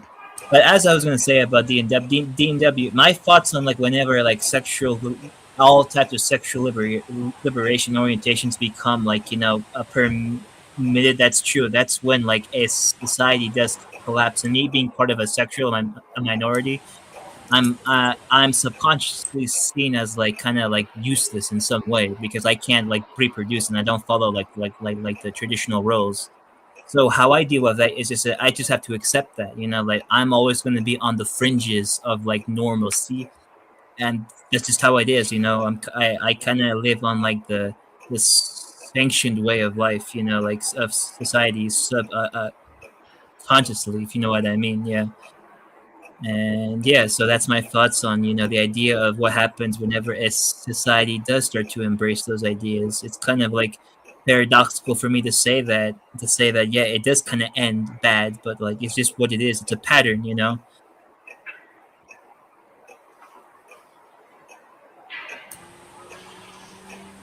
I mean, that makes sense. Yeah. So I just always have to live on like on the fringes of it, and try to find peace within my own dwelling. Whatever that dwelling is, I just have to find it. So like I'm not really preoccupied with others' opinions too much. We could have constructive criticisms, but like I definitely know that there's like a red line that I have drawn, that like it's more than just criticism. It's just attacking me for me, and like it took a lot for me to realize that, but like I think I found the red line demarcation somewhere. Yeah. What was that? I don't know if it's my turn, but so. Yeah, anyone can talk. I already said what I wanted to say. Yeah, it's just. Well, I tell you what, we're going to give Steppenwolf 5 minutes to talk on whatever. Yeah, great. Thank you. Now. Sorry, go ahead, Steppen. The thing is, it seems with sex, it's always a double-edged standard. I give you a random example. I had a discussion with my ex actually about I asked her the question: would you prefer hanging out or with a heroin addict, a crack addict, or a sex addict? And she definitely said the first option. She definitely chose the first option. So I wasn't. I completely disagree with that. Because at least I think substances are more harmful, but it's just a personal opinion here. But I don't know. What do you think about it? Why do people views? How could I say? Of course, I'm not talking about. I'm not including pervs, But I'm just saying. Why people? I'm going to just pause the time there. I'm just pausing the time because Stepan, you have 5 minutes to talk. Now you can keep an eye on the comments. People will write to you in the comments just to interact with you. So just so you're aware. Oh, no worries. All right, no worries. Well, for me personally, it's kind of it's a bit annoying that people would always comforting druggies instead of folks that are struggling with the hormonal thing, with the sex thing. I find it kind of I'm just questioning it. Why is it so? And I'm done actually, even though it's not 5 minutes, but I'm actually done. So you could answer. Cool. Yeah, and there was that's no the other problem. thing too, Anybody else want to talk? Yeah, Okay. DW too. I think that's how I would do it too. Like if somebody wanted to, give the floor to somebody else, they can at any time, and that tends to work really well. But I thought that was really weird too. Like Stephen, with what you're mentioning, somebody preferring a cocaine addict over a sex addict is very odd because that's what happened to me.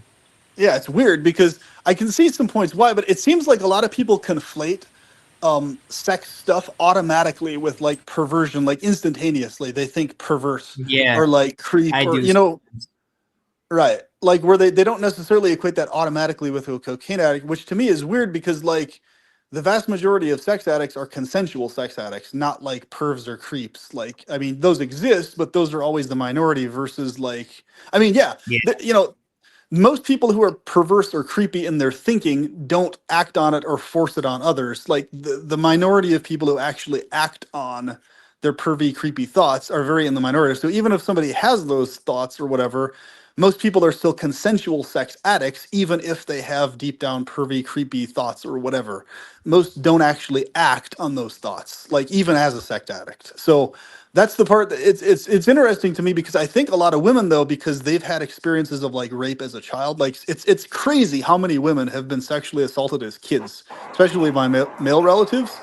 And I think that's a big factor. So like almost every female I know, and I'm not even exaggerating, has told me privately of their own accord that they were raped or sexually assaulted by a male relative. Almost all of them.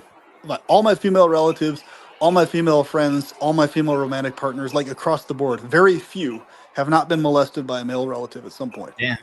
So anyway, feel free to continue on, guys. That's all I have to say on that right now. Thank you. I actually had no idea that like a lot of sex addicts were actually consensual. I've always thought being a sex addict means that you were like an absolute deviant, because the word sex addict in my head always translates to like, oh, you're up to no good. You only have one thing in mind, and that's sex. That's all you want, constantly.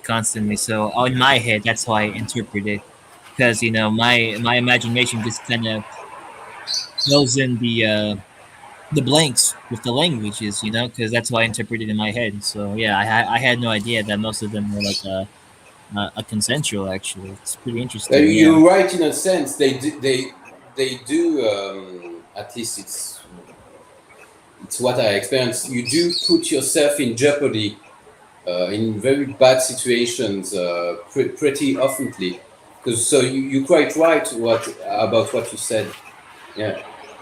Yeah, of course. Yeah. Oh, look what the objective ethics said. I disagree. Most addicts will use coercion and manipulation in all their relationships. Sex addicts, drug addicts, work addicts, could be. Yeah, because it's you're addicted to sex and drugs, right? That's obviously a type of like deviancy, because like why are you thinking about sex all the time? Something must have happened to you. Maybe you were exposed to watching porn, or maybe you were like touched as a child in a very very wrong way. So who knows why someone is the way they are, or like maybe like there's a reason for that, and the reasoning was not good at all. I don't know, because there might be some sex addicts that had just once normally, and then they want more of it, and they have like an issue with it. So I don't know. But like, I do agree that drug addicts are pretty bad because I knew one. They were in my families. He was addicted to meth. Actually, yeah, he was a meth addict. Mm. And he was horrible. One time he broke down the door and he broke his hand. It was a glass door and he shattered it, and like his hand was very bloody. And yeah, one time he stole the car and he like run it down. He like got into a car wreck. Yeah. Okay, sorry about that. No, he's all right. He I don't believe Okay. he lives somewhere else. He lives actually in like another country. He lives in my home country. So yeah, he's not here. But like, yeah, he has a problem because they always take him to rehab, right? But he comes out and his mom, like my grandma, he's my uncle, right? My grandma removes him from rehab because she feels bad for him. Like he doesn't she doesn't want to see or like him in like a rehab for like a year or two. I'm like, why? He needs that. The fuck? Like, are you stupid? Like he is a wreck. He likes to do drugs and drink a lot. Thankfully he kind of stopped with the meth, but now he's doing other things now. He's like drinking very hard liquor now, and yeah. Oh well, it's not me. Haven't you also realized it's the same with food addiction? It's also very Yeah, most of the folks seems to be very tolerant about it. food addiction. Yeah, even though it can have issues because like you can have like diabetes, obesity, cholesterol. Those are not very good for you. Those three things. Anorexia as well. And oh yeah, anorexia too. It can be the opposite. You don't like food at Yeah. all, and you like yeah, it's very tricky. Like in terms of like the psychology of addiction, which goes back to the title, sex and desire, primarily the whole desire part. But I think with an addiction, there's also a power play because you feel you're in control because you're doing the initiative. Like you feel good about yourself, and no one's making you else feel good. Like you feel people are like inadequate about you feel people are inadequate to like make you feel good, but you yourself will always make yourself feel good. So it's kind of like an ego trip too, like a power ego trip. Yeah, you feel like you're in control of your emotions whenever you're like an addict. I think it might be something like that, honestly. What? I think it might be something like that, honestly. Like that? It might be something like that. Oh yeah, just like they kind of see. I think the main thing about addiction is that everyone's trying to seek something to distract them. Yeah, something like that. Or they just really, really like something and like they're willing to like get rid of everything just to have that feeling, the specific particular feeling.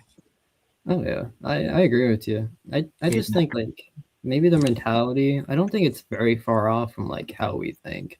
I think their mentality is kind of like let's take for example, it's very different. It's not gonna hurt you anyway, really.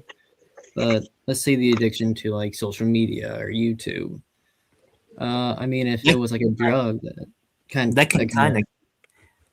can kind of like end you because like if you're obsessed with other people, you start to like invalidate yourself through the lenses of others. You start to see, oh look, this person did something that I want, and you start and if you already have pre-existing depression, that can build on top of that and build, and like you'll get depressed of knowing it, and you will one day realize that you don't want to do anything in life. You don't want to like achieve anything. You see bad news all the time. You feel yourself with a lot of worry and anxiety, and yeah. So social media in some long-term way, if not meant in my opinion, it can be pretty bad. Or like if you scour and look for like those bad sources, those unhealthy subcultures, it could be bad for you. It's crazy. I agree 100%. Yeah. I mean, if we have I want to make a new rule here. If anybody has something they want to say, a substantial thing, they can always ask me for 5 minutes. Okay, so you can ask for 5 minutes, and I'll put the timer up. Just so you know, that's a new rule here. Is that okay? Yeah, that's fine. That's fine. DW, it's your show. Sorry, brain kind of spaced on that. I think if there was like a drug that made us like space out for hours on end just staring at something, it would be taken completely different as if like just constant social media consumption, especially that we see in like younger people.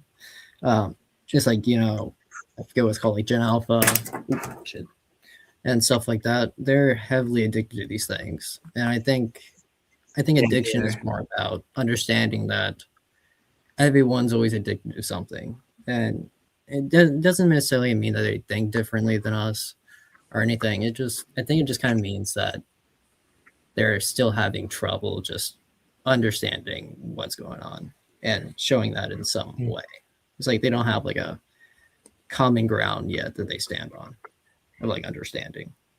Yeah, though, yeah, just takes time to get to know them. But Oh yeah, that's all I really had to say about that. If anyone else wants to. what the worldwide plonker said: no vote, no nothing. No vote, no nothing. Just impose it. What's he talking about? Not voting? What? Yeah, I'm kind of confused too. And there's Gaia. Look, Sage. I wouldn't be surprised if only the low class had physical sex in the near future. We're moving into territory of the film Demolition Man. You mean like the sex robots or like AI robots where people? Yeah, maybe. I think we touched this on the other day.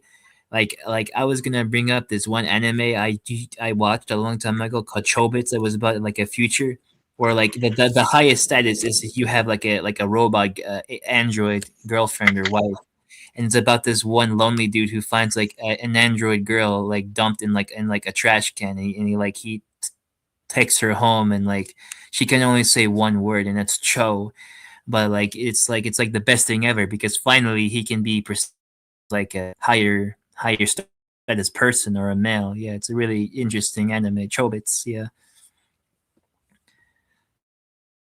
So that might be the new ideal. You have sex with AI. I mean, to be fair, it would feel like a lot more like easily socially, but I think people are gonna like realize that it's not real. Like, I don't know. I feel like there's gonna be like a separation that people have at some point. Really? You don't think people will be so hyped on it that they would want like not even a real person? They just want something that'll say yes, yes all the time, you know? Oh yeah, I think it's gonna be something they like you see in like the jewelry industry with like, let's say, lab made diamonds versus natural diamonds. People would much rather have the natural diamonds because they know that the lab made ones were lab made. They weren't naturally made.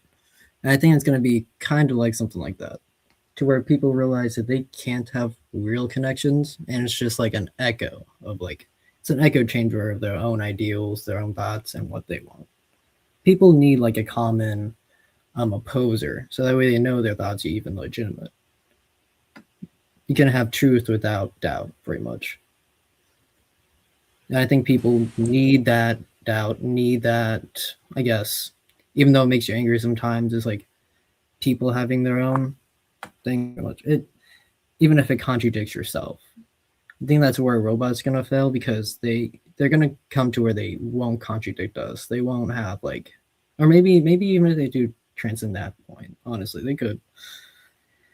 But having that, knowing that it's another person on the other line that went through like the same experiences as you and just like understands what it means to be inside the human condition, it's gonna mean a lot more than what people think.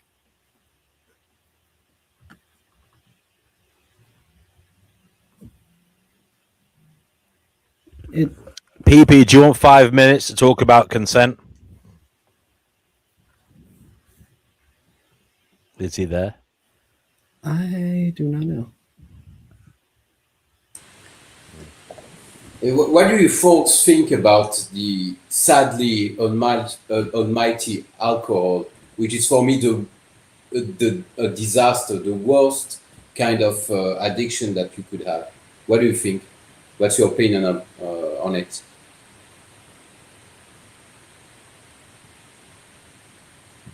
I think it's really terrible. Not gonna lie. I think that's better that weed starting to become more just like mainstream than alcohol. I mean, alcohol is literally a poison, and the whole reason why we get that feeling is because it's literally poisoning us. There have been many deaths associated with alcohol poisoning, many car crashes, and I think like a switch to weed that we naturally have receptors for. There's a reason why they're there. That can kind of not harm you and not kill you in a sense of like an overdose. I mean, sure, you can still drive under the influence and get hurt, but it's not actually going to kill you.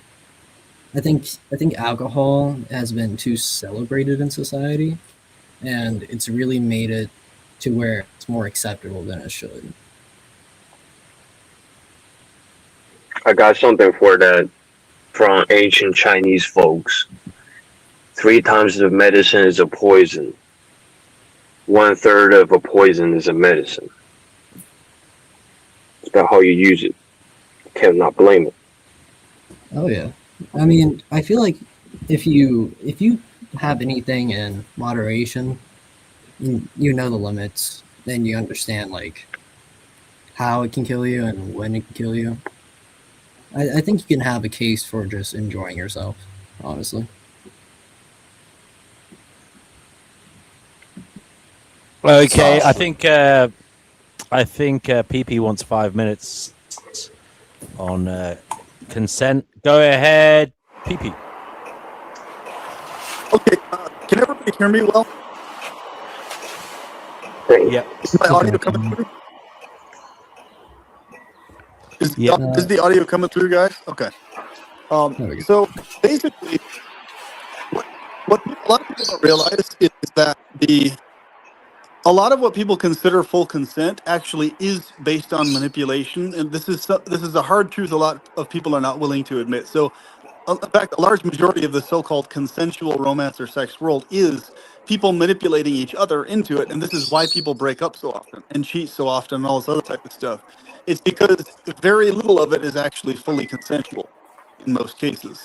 So that's what I'm talking about when I talk about manipulation into different things that people think is according to their full consent, or it might be to various degrees, versus like actually forcing someone into something. In other words, much more common is people convincing others that it's their idea to do something when it really isn't all the way, because they're caught up in a certain emotional surge, right, based on how somebody talks, how they dress, how they behave, or whatever, versus it being any type of genuine, actual like consent that would last, in the sense that, oh yes, this person would actually consent long term with this other person. Most of it's based on how a person talks, how they carry themselves, tonations, social cues, et cetera, and if somebody meets those criteria, then others accept them romantically, sexually, and otherwise. But most often you'll find that if you behave outside that criteria, very little acceptance ever occurs. And you probably notice this if you're someone on the neurodivergent scale more so than others, in the sense that you'll experience that what isn't actually manipulation in any type of negative sense is simply you having to modify how you talk and carry yourself in order to get the results you want. Even though you would prefer to just talk like you normally do and get the same results, you notice that people mechanically change their behavior based on how you stand, how you talk. You can literally basically say more or less the same things, but there's all these different little weird social cues that people's behavior will drastically change towards you in relationship to. You'll notice this, especially if you're on the autism spectrum or if you're majorly neurodivergent, that people's behavior is incredibly mechanical, to the point where a lot of times they will mistakenly think wrongly that you're trying to manipulate them into something when that's not the case if you describe this to them, right? When in fact, it's simply you notice, well, if I talk in this tone, if I carry myself this way, the person behaves different towards me versus if I just talked how I normally prefer to talk, in the casual way I normally speak, in the way I normally sit and stand or whatever, right? So that's what I'm talking about. There's a lot of that going on that people don't even realize is happening. And so it's like if you become aware of it, you see it, you're not manipulating anyone anymore at all, on anything beyond the baseline level, but other people will perceive that that's happening erroneously because you're simply noticing it and pointing it out. But most people just go Keep about an eye life on the not comments noticing. during your 5 minutes. Keep an eye on the comments during your 5 minutes. People are trying to interact with you. Okay, let's see here. These I'm people back. are it's not as bad as rape, but both the abuser as the victims get a different view entirely. So the manipulation is not as bad as rape. The key word, remember, they're both bad. Both of them are bad. I'm clarifying what is manipulating. Manipulation extends far beyond what people think it extends to. So, manipulation is what the majority of consensual dynamics consist of. So-called consensual dynamics. People just don't notice it's happening. This is why they get together and break up, back and forth, cheat on each other, and all sorts of stuff. Because very little of it is actually consensual, is what I'm trying to say. So no, I'm not trying to justify abuse. What I'm saying is that manipulation is factually happening. Most people are not willing to admit it's happening, though. And if you notice it's happening, people think you're the abuser or manipulator because you're pointing out what you're noticing. But that's not true. You're just noticing something others are not noticing, and you're pointing it out. Most people would like to live in a fantasy land where they all pretend like no manipulation is happening. But if you notice it, you notice it. And so, like, this is what happens if you're a neurodivergent. You get stuck between a rock and a hard place because as soon as you bring it up to people, they think you're the only manipulator. When no, you're just the one noticing it more than they are. That's all. That's it. And in fact, you're actually manipulating them less because you're pointing it out to them and you're explaining to them what's happening. So I hope that makes sense.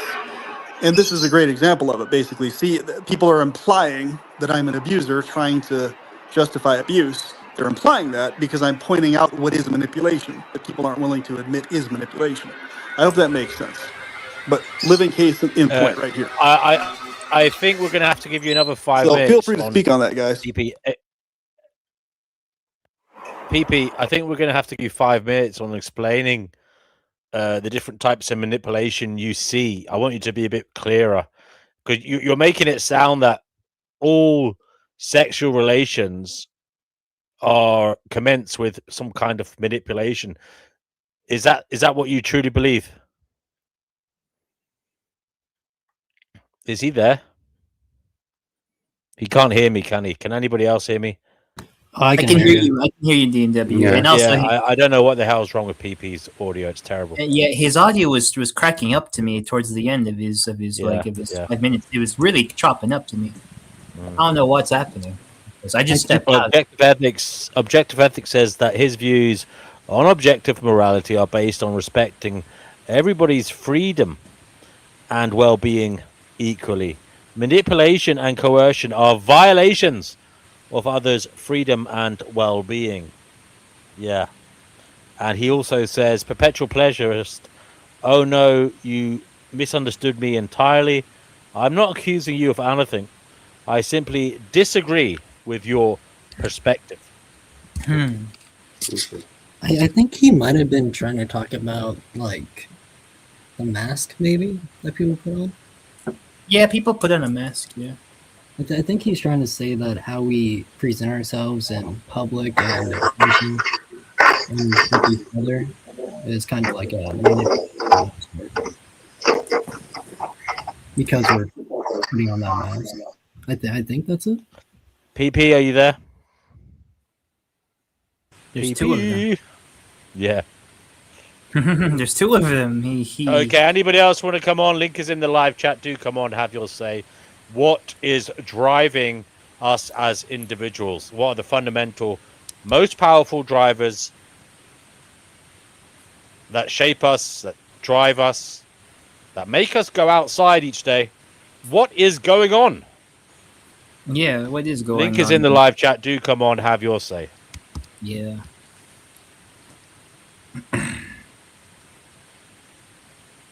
Has anybody got anything new to add from the panel here on what is driving us?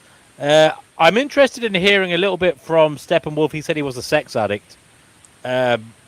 What made you see it as an addiction, Steppenwolf? And how is it going? Do you feel rehabilitated? Is it an ongoing battle? Is it the case that once an addict, always an addict, and you have to try and manage your sexual appetite and sexual behavior? Yeah, just give us a little bit on that, please. Yeah, but actually, as you bring that up, I should have had myself, somewhere. No, I'm joking, but I don't know because I view it. I view it as I said. I and many other folks, we put ourselves in jeopardy. So I basically see the outcomes are not necessarily negatives, but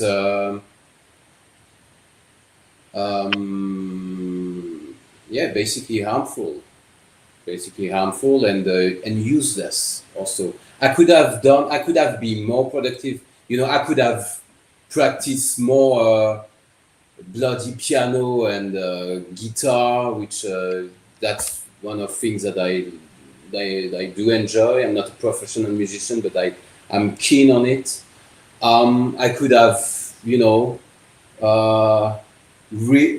have read more. I could have, done many more productive things, so to speak. That's why I said myself. I said to that I put myself in jeopardy in really dumb and yeah, basically. Yeah. To sum up.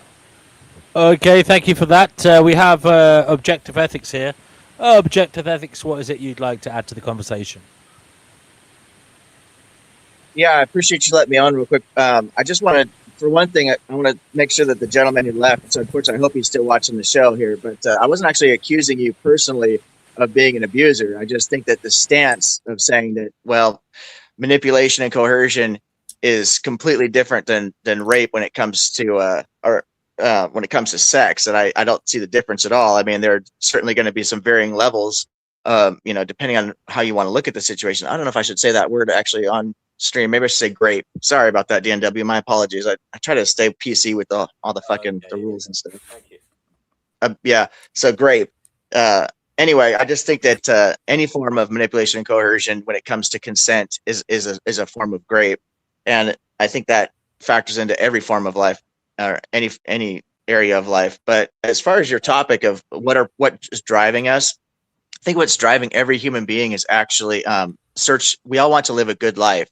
That's the thing that kind of the common ground that we all have. Every human being wants to live a good life. And so the problem is that people are very confused as to what it takes to live a good life. So people chase sex, some people chase money, fame, so on and so forth. But to live a good life is actually a very simple process. It takes a lot of work, but it's not that complicated. What it takes to live a good life is you have to have self-respect. And if you don't have self-respect, you cannot live a good life. And in order to have self-respect, you must learn to respect other people. So once you figure this out, then everything else kind of falls into place. You don't need to be rich to live a good life. Drugs and alcohol are just chasing a fantasy. That's not going to bring you a good life. It's ultimately having self-respect. And every human being wants to live this good life. Thank you for that. Thank you for that. Somebody in the comments says not everyone wants a good life. I mean, some people just want to live. That's what they're saying. I'm not sure I agree with that. No, I don't agree with that either. I've had debates about objective morality, and that's actually one of the arguments that I use is everybody wants to live a good life. I highly disagree. It's self-refuting to say that they don't want to live a good life. So if you actively live a bad life, then you're ultimately following your own will and desire to live this bad life, which is, in your view, living a good life. Hey, very good point, honestly. Exactement. It's just their perspective. It's they're living their version of a good life, which is some mental gymnastics. Trying to say that just living is good. But anyway, what's going on here with Perpetual Pleasurist?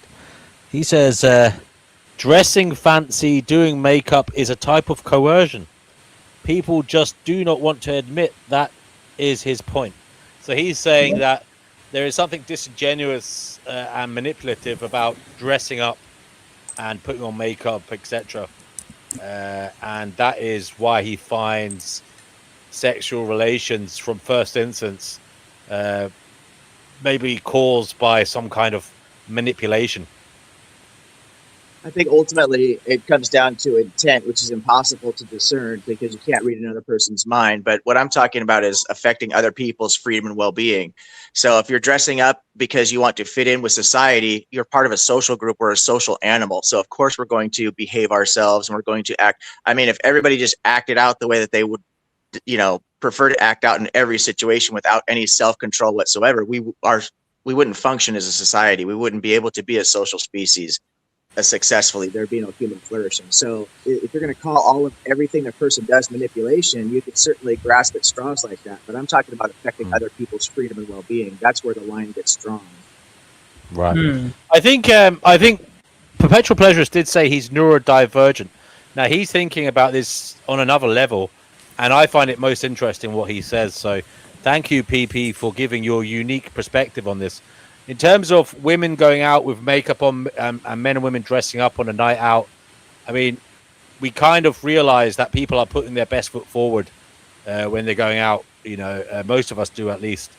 And in that sense, we accept it. I mean, we'd probably actually run away if they didn't, bizarrely enough, because all these things, like being able to afford makeup, being able to afford nice clothing, have a nice hairstyle, whatever it is that you do to go out when you're going out on a Friday night out looking to get your leg over, they are not just symbolic of the person on the night.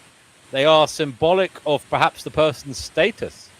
And that may be one of the things that subconsciously the person is attracted to, not just what is in front of them, but the status of that person that led them to look the way that they do, the money they have that afforded them the attire of the lifestyle that they have on show. So I don't know if it's as simple as to say, it's just about the makeup on the face. It may be about, the fact that she's able to afford to look well. And that may be even off-putting for some people who, if she looks too well, they may say, well, she's out of my league. Even if it is just makeup, it may be a socio-economic factor because, you may be thinking, well, if this girl can afford to look after herself this well, in terms of hypergamy, she's going to be looking for somebody to upscale her life. And I don't know if I'm the man who's going to be able to do that. There's a lot going on. What do you think? I'll ask Objective Ethics, if that made any sense. Yeah, it made a lot of sense, actually. I think you could look at it from both ways. The difference is that we have basically our inner self, and this is the person that we want to be. But then we have our outer self, and that's the person we tend to identify with. We want the world to identify with. So we present ourselves in a particular way. It may not necessarily be true to our inner self really is. It's more about social pressures and things of this nature that tend to affect our outer self, so to speak. I think that you can criticize any viewpoint, though, which is often the case in life, which is why we get so many different diverse opinions about things, which is what makes life so wonderful. But take myself for an example, and I try to say this humbly too. I'm not trying to be arrogant here, but a lot of people who speak to me consider me to be educated and intellectual, so to speak, right? I talk about philosophy and stuff on my YouTube channel, but I also work out. I'm in the gym 6 days a week. So there's this term on the internet called a gym bro, right? So am I taking care of my body because I respect my temple, or am I taking care of my body because I want to be a quote unquote gym bro? You know what I mean? So you can look at anything in life and you could say, well, this is a positive or a negative. So I try to base all these things that I'm talking about to be consistent on other people's freedom and well-being.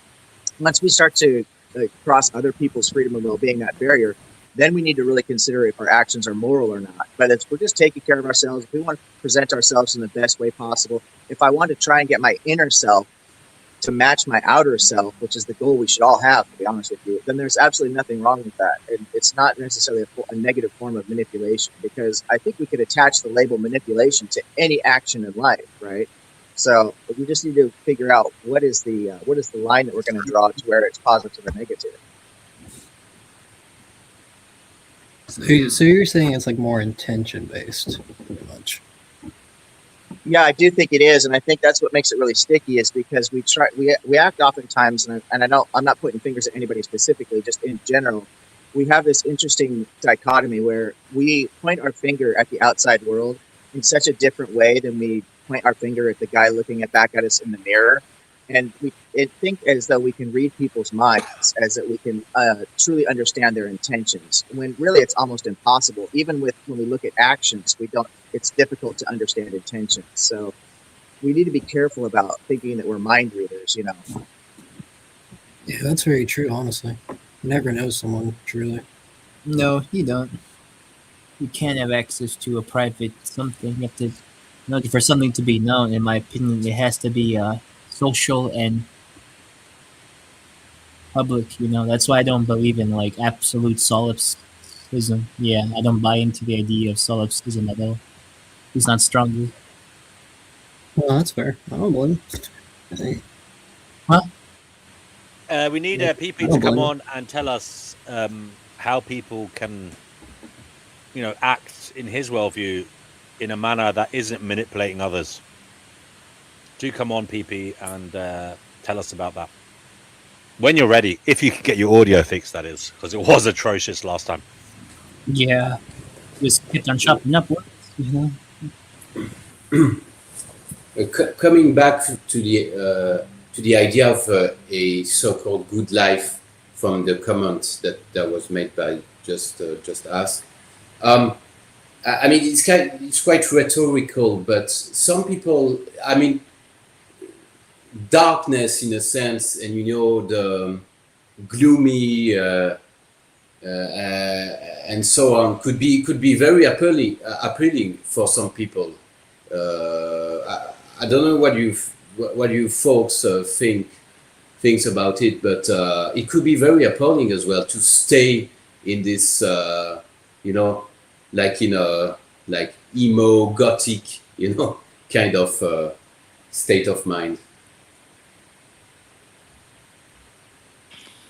Yeah. How is the audio, guys, this time around? It's better. Yeah, I can hear you better. Okay, good. So, yeah, that's what I was getting at. It's like, basically, it's still not good. Okay. Well, hopefully this will work. Hopefully you can bear with it. We'll see. But basically, I was just trying to get it. It's much better. It's much better. Okay, good. So, in other words, yeah, most of the world is full of manipulation most people don't even recognize. But if you're dealing with a situation where the manipulation at utmost is actually a positive type designed to uplift and inspire, if there's any happening at all, right? If it's a situation like that where there's little to no manipulation and the manipulation that exists is positive, even if it's happening, that situation means things go smoothly. Relationships last, relationships continue. This is why my relationships have been so good throughout my life, because I've never manipulated people in a negative way, and others tend to not manipulate me in a negative way, the ones that stay close to me. And I pinpoint the ones who try to negatively manipulate, and I sift them out of my life, right? So basically what happens is, dynamics go smooth, relations go smooth, and they last if manipulation of a negative type is not occurring. Okay. Now, this is why my life's been so good, because I've always sifted out the actual negative manipulators from the good quality people who, if they're manipulating at all, it's positively intentioned. It's not negatively intentioned. So, or we could throw out the word manipulation if we're going to talk about the positives, if you only associate that word with negatives. But either way, the point I'm trying to get at is, we have all these problems in society, people being mass depressed, having all these issues, people backbiting, backstabbing, cheating, etc., because people are always fucking manipulating each other, and they know it, but nobody's willing to admit it to the degree that they are. So everybody knows others are not willing to admit it. Everybody knows they're not willing to admit it to themselves, how much they're manipulating others. And because everybody's dishonest and hypocritical everywhere, and everybody else knows it, everybody's depressed about that. So people know they're being cheated on, they know they're being screwed over, they know they're being lied to, they know they're being manipulated, talked about behind their back. That's why people are depressed. It's because everybody in society is manipulating each other. That's why the symptom is everybody's miserable most of the time nowadays, versus happy and joy-filled as the standard. That's the reason. You look at the result of the dynamics and how long they last. That's how you can tell who's being manipulated or not, basically. I hope that makes sense. So you're talking more about like energy manipulation type stuff, right? Energy and situational manipulation. But think of how commonly people talk about they say one thing to someone's face and something totally different behind their back. Think how common this is, gossiping amongst even close friend groups. It's insane how common this is. And that's a type of clear manipulation. If a person is not consistent in what they say face to face and behind people's backs, if it's not the same story, that's manipulation 101. People do this like Just all ask. the fucking time. Just Ask says it goes way deeper than that. Just Ask, why don't you come on and explain what you mean by that? Oh, it definitely does. It goes way deeper for sure. But that's just the obvious surface stuff that you can detect very easily. Oh, yeah. I mean, it goes to people's feelings, what they really think and feel on the really deep level, beyond what they ever say to you, ever to your face. So most of the manipulation is unspoken. It's just felt in people deep down. They feel something different from what they actually tell you. You're admitting, look, the thing about manipulation is it's usually an intent, isn't it? Are you suggesting that people are doing something otherwise, like they're doing this subconsciously, which isn't necessarily manipulation? It's something else. I don't know what you'd call that. They're kind of protecting their ego, maybe they're. I imagine it's about themselves rather than the other person. They're trying to protect themselves, and maybe it's a subconscious thing rather than an overt, intentional, malevolent act. Yes, most of it is subconscious, but that's the problem. We live in a society where people equate But subconscious again, I wouldn't stuff call that with- manipulation, PP, if they're not aware of it. Do you understand what I mean? Yes, but what I'm saying is because people don't class that as manipulation, that's where the problems lie. Because that is factually a type of manipulation. People just don't class it as such. That is exactly 100% the problem. Well, that's exactly what I'm you saying. see, I'm That not is the sure if problem. I would. I thought manipulation was overt, intentional behavior. The obvious types are, yes. Those are the obvious types. But there's the non-obvious How types could it be which permeate manipulation most if they're not aware of it? because it's happening on an emotion. For example, if someone is in something for themselves, right, and they're lacking empathy on some level because they're consumed by their own desires over and above others excessively, that by itself is a type of emotional tug and pull manipulation. It's actually a type of emotional abuse. In fact, most emotional abuse is subconscious and people don't know they're doing it, but it's very specifically emotional abuse. That's why it's so hard for people to break free of being an emotional abuser. Are you perhaps tapping into the fact that we all learn maladaptive or bad behavior, during our upbringing somehow or other, and that's all this is? This is basically a matter of people not being aware of their effect on others. It may be that they're not doing it on purpose. I mean, lots of us, part of growing up, part of maturing is realizing, you can have a negative effect on others, and you may not mean to do it, but when you become aware that some of your behavior is problematic to others, well, it can be uncomfortable because you can think, well, I'm not meaning to hurt them, but I clearly am. And then it gives you an opportunity to maybe think about how you want to proceed going forwards, and lessen the mal effects of your being on others. I mean, is it not the case, PP, that people aren't aware of this, but once they are aware, they can pull back a bit, rein it in a bit, and maybe be in your more honest and more more proceed with good intentions going forward? So there's a very good answer for this. So this is exactly why we have the problem we have. Because here's the issue, here's the conundrum. The people that are less aware and subconsciously, accidentally manipulating others with their actions and thoughts and emotions, they mostly get off the hook in the social contract world because they're not aware of it. However, as soon as someone becomes aware of it, hyper aware of every little micro, everything they think and do, everything they do, they're fully accountable for now to themselves and others, and they can't escape being accountable because they're aware. So here's what happens. It's only the people that are aware of everything that's going on that get accused of being the manipulators at all because they're aware of everything that's happening. So this creates an unbalance, and everybody's off the hook who's not aware of it. That's why the abuse and the emotional problems continue, because everybody's how does off the one? hook, social This is like someone being born again. They suddenly wake up to the fact that they are causing harm to others. Yeah. How do they proceed with virtue in your eyes once they get to this point? Well, you have to be hyper calculated in everything you say, everything you do, all your intentions, all your feelings, all the time, because you're constantly accountable to yourself in your mind and feelings. others look, hold you more PP, accountable cut to the too. chase. PP, cut to the chase. You're in. I know you don't go to nightclubs, but you're in your local arcade. You're playing your table hockey. I know you like to do that, right? And you see the derriere of a voluptuous female. It catches your eye. She walks past, and you think, I need to talk to her. How do you proceed with in a virtuous manner? And I want to know.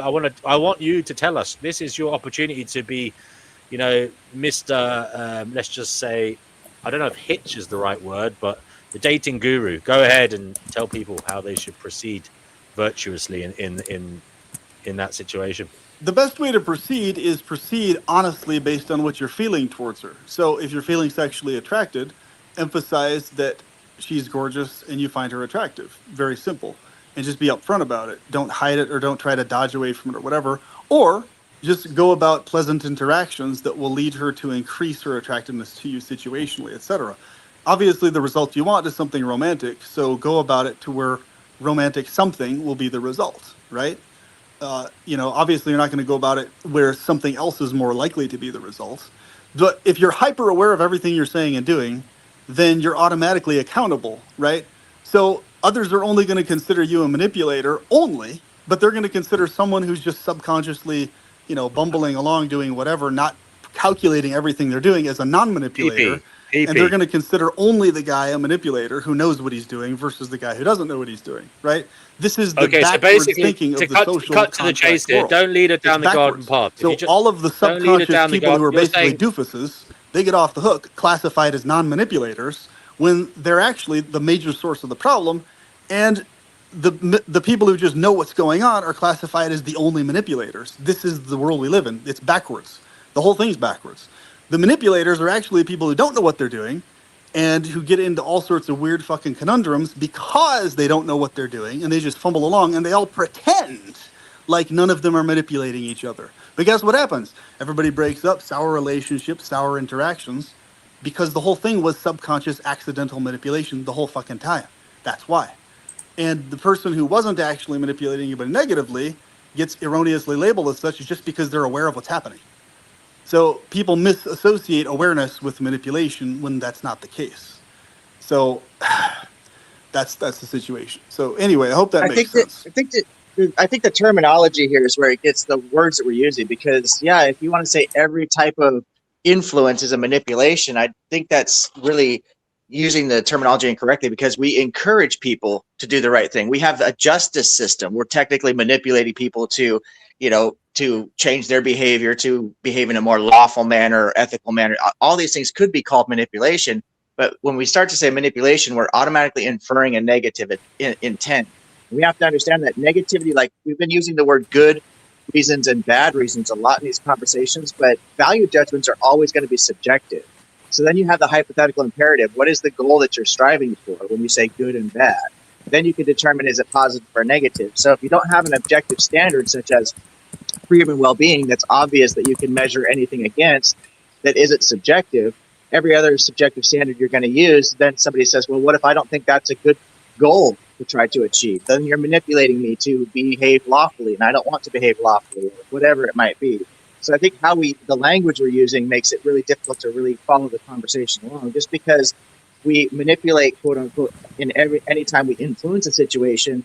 How is that good and bad? How are we going to measure that value? How are we going to assign that value judgment if we don't have something objective such as freedom and well-being to look at? Thank you, Objective Ethics. Alpha, the first one, comes in with this startling comment: men and women are not equal. Whoa. So in dating or mating, there is not ethical or moral equality requirement. Alpha, would you like to come on and explain that? Let's just say out there take on matters. Oh my God, I know where he's going. It sounds quite dangerous. Sounds like Jordan Peterson, Andrew Tate. Yeah, more Andrew Tate. Yeah, Alpha, Jordan if you Peterson. Want to come on and describe what the hell you mean by that. I got a question actually.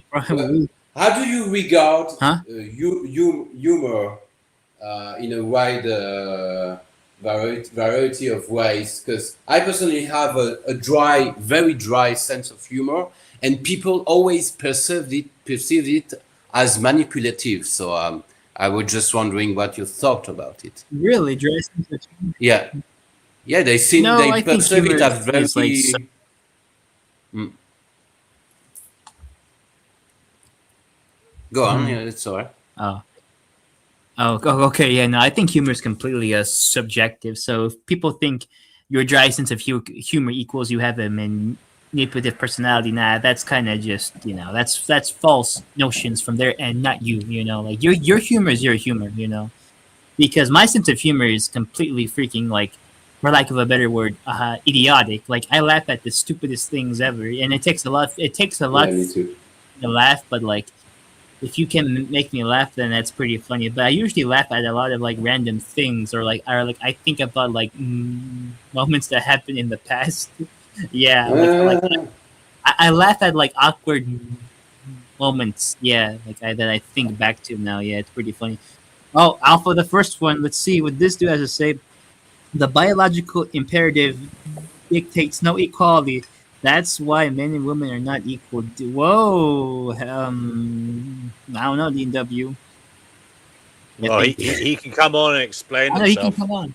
Yeah, but I'm gonna have some words with him if he does. You should man up and come on here. Yeah, I'm gonna. Yeah, I'd like to know. I'd like to know which religion this person's a part of, because I only hear these types of comments coming from people who have been indoctrinated into some kind of religion, generally the Abrahamic faith. Yeah, men and women are alike in ways. Kind of touchy subject, but you're kind of right actually. But it's very touchy indeed. Yeah, but you're He's right. going to come on. He said, drop the link. Okay, 1 second. There you go.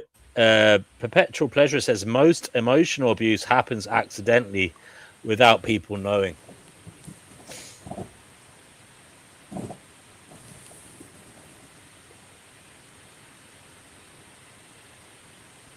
The link is there. Alpha, do come on and tell us what you're. Yeah, Alpha, yeah. Drop. Oh, he said drop the link. The link is already in the chat, right? I did. Can you hear me? Okay. Yeah. Yeah, I can hear you, DW. Mm-hmm. Blah, blah. Right, we're waiting for Alpha. Oh, so DNW, what do you think of humor, especially dry humor, coming from England, who has a large tradition of dry humor, and very kind, sometimes bleak. But what do you think of it? What do I think of humor? Yeah. I think it's a sign of you can tell a lot about a person in terms of what they actually really laugh at. How I would say how evolved their empathy is. Yeah. If they're laughing at things that are kind of trivial, or if they're laughing about things that aren't people's fault and they're mocking people, then to me that's a sign their empathy isn't well developed. If they're laughing at the kind of pomposity and absurd nature of power, for example, and when I say power, I mean corrupt power. I would say that's good. That's a good form of humor that is kind of trying to wake people up to the harms of corrupt power, Right. and harmful, malevolent power. I think that's the best form of humor, satire. Yeah. Alpha is here. Alpha. And hello to Jackie. Great to have you here, Jackie. Alpha, you've got some very strange shit going on with your audio there. What's up? Can you hear me? Yeah, it kind of sounds like a buzzing. Yeah, What's really going on weird. there? It sounds like you're talking to us through a Commodore 64 or something. It's got really weird. Hold on. What's wrong? Hold on. Yeah. Can you hear me now? Yes. Yes, that's better. Thank you. Yeah, I don't have a lot of time because I'm about to go to the gym. So I'll just it's real simple. Men and women are not equal, and the biological imperative dictates that we're not equal. Meaning that sometimes a man is going to have a better deal in a relationship, and sometimes women are going to have a better deal in a relationship. So trying to achieve equality with women in dating and mating is impossible because the biological imperative won't allow it. I mean, how does outcome in relation to satisfaction in a relationship? I mean, how does that correlate to equality? I mean, just because someone enjoys a relationship more than another person doesn't mean that they're not equal in what they deserve, the rights they deserve, the expectations upon them as moral agents. I mean, just because they have different satisfactory outcomes in terms of how they enjoy the relationship, how they benefit from it, doesn't mean that they're not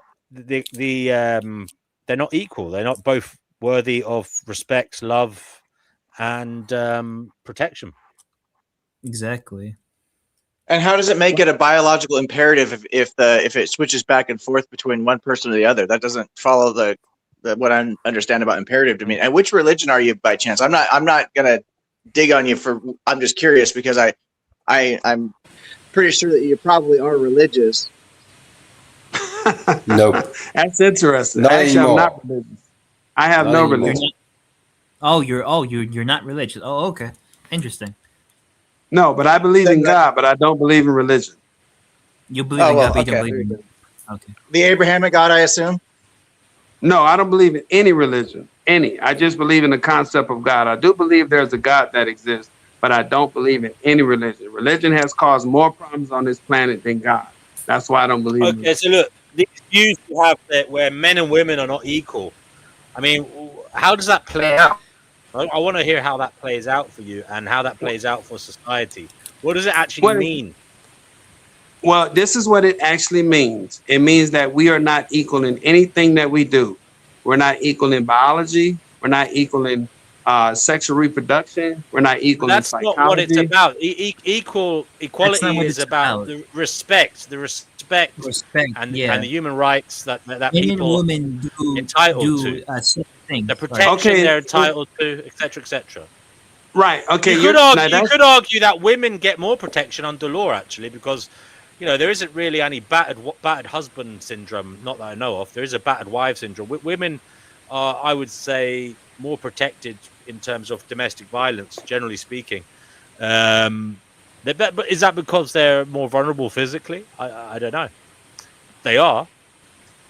But Alpha, what are you talking about? Tell us why you think. What is it that men and women are not equal? I mean, you say they're not equal. What is it they're not equal about in terms of relationships, and why does it matter so much to you? Well, in terms of relationships, strictly dating and mating, I'm not talking about legal law. So I want to make that clear. We're not talking about legal law, meaning if someone commit a crime against the law. So I'm talking about strictly dating and mating. In dating and mating, men and women are not equal because of biological. What do you mean by they're not equal? Is it because there's more of a burden on one, there's more expectations on one? What do you mean by not equal? I know they're bloody different genders. I know there's biological differences. I know you could name all the differences, but in terms of the expectations on each other, what is unequal about it? Who is burdened more in your view? If you would let me explain, I was going to give you your answer. Essentially, the biological imperative, meaning all interaction between men and women, is strictly based on what? Reproduction first. Second comes, quote unquote, intimacy and love. All right. So since reproduction is the first primary thing that we're supposed to be doing in terms of relation with one another, because if we don't reproduce, we don't exist. That's just what evolutionary biology states. You see what I'm saying? So essentially, since we have that biological imperative, the man is going to have a different role and responsibility that's not going to be weighted the same as women. Women are going to have a role and responsibility in the relationship that's not going to be weighted the same as man.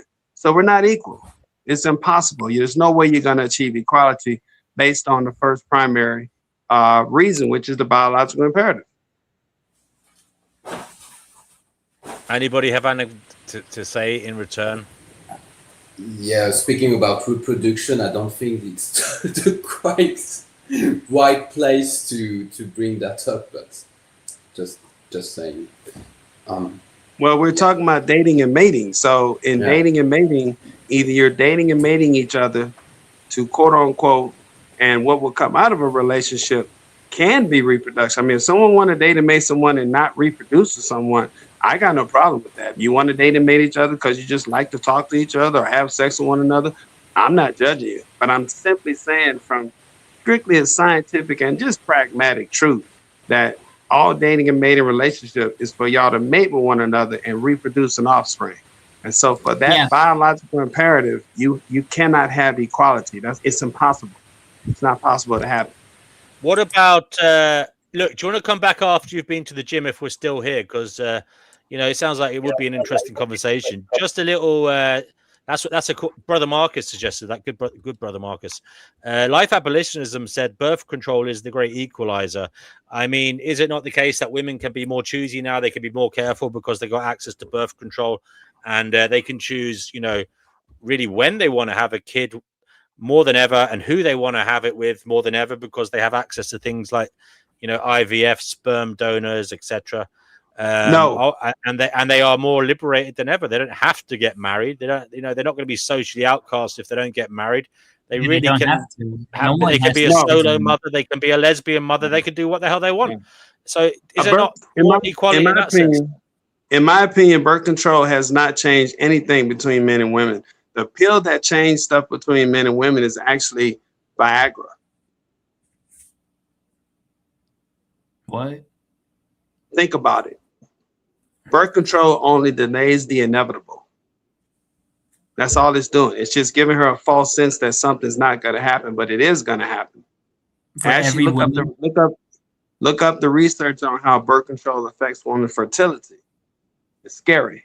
But Viagra changed everything between men and women. It pretty much gave men the ultimate power over women, because essentially before Viagra, not all, but most men would quote unquote tend to slow down when they get around age, 40, some men maybe 50.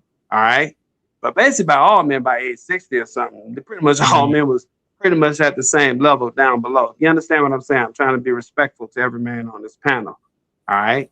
But once Viagra came out, that changed everything in the relationship, because women are naturally going to go through menopause. We don't have any science to stop that. It's going to happen. And so usually what most women and men would do back in the days, right, they would do what? Grow old gracefully.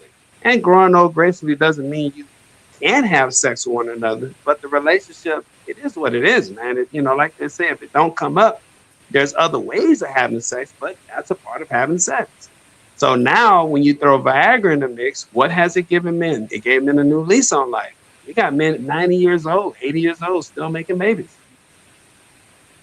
So birth control didn't change anything. Matter of fact, a lot of women complain that birth control made it worse for women. I'm hearing arguments about that.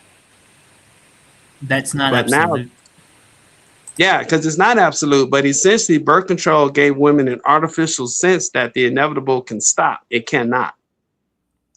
It cannot. The clock has never stopped ticking on her.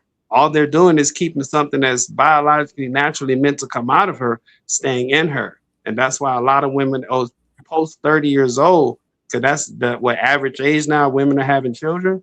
Most of those children, when they start finally menstruating again after taking birth control for almost 15, almost close to 20 years, we got girls starting birth control at age 10. And I'm not advocating for PDF or nothing like that. But now they're starting to go back into the natural process. Those eggs have been sitting in her body for almost 20 years.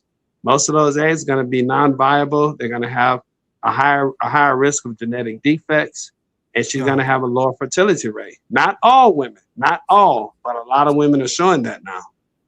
So birth control for a lot of women now, the argument now is that, was birth control something that helped women or hurt women? And a lot of women now are saying that it hurt them, because it's actually messing up their fertility. And it's also messing up their opportunities to acquire a mate. Because once they come in at age 30, not all men, but most men don't want to quote unquote mate with women, meaning, be in a relationship with women, because they look at them as not viable for fertility. So we're right back to the biological imperative. Man has the ability to maintain his biological imperative as long as it's attached to his body, as long as it gets up. All it needs is 30 seconds to shoot it, and that's that. Women, though, they can only pop them out so long. No equality, man. It never will be. Yeah, that's why I just say no to fertility, no to reproduction. Yeah, just like I don't like. Yeah, you're obsessed with fertility. It seems kind of weird. Not obsessed with fertility. That's biology. That's part of the problem we have in our current society. Biology, at the end of the day, is objective. It's supposed to be objective. Now, people can make it subjective. I'll give you that. But biology, at the end of the day, is objective. Biology one is can one. change. You know that, One right? is one. And Gold biology is gold. Silver, silver. You see, the periodic table is the periodic table. Can it Yeah, change? biology is objective, brother. I agree with you there, but you're giving a subjective value judgment to it when you start talking about equality. Biology is no. descriptive. What I'm saying is that the biological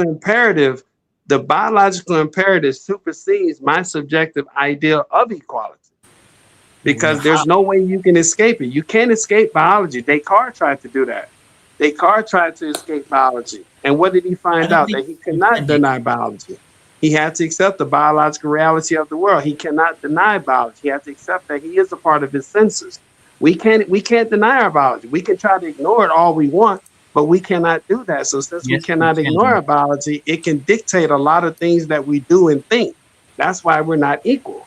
Okay, let's go back here. You said we're not equal. Who has the upper hand in your view then? Man never lost upper hand. We still have it. We always have. Perpetual Pleasurist says women may have the upper hand because they can get sex easier. And in a civilized society, they are literally the gates to men's contentment. They are the ones deciding. Key word, and I don't support this. I want to make this very clear. I do not support this at all, 100%. So if any man ever did this, I would be the one voting. He should be punished. I want to make that clear. But can you use rhyming slang for whatever you're going to say? The raw truth is what? When they say men control access to sex, that's philosophically false. If you know what I'm saying, I'll leave it at that. So we've always had.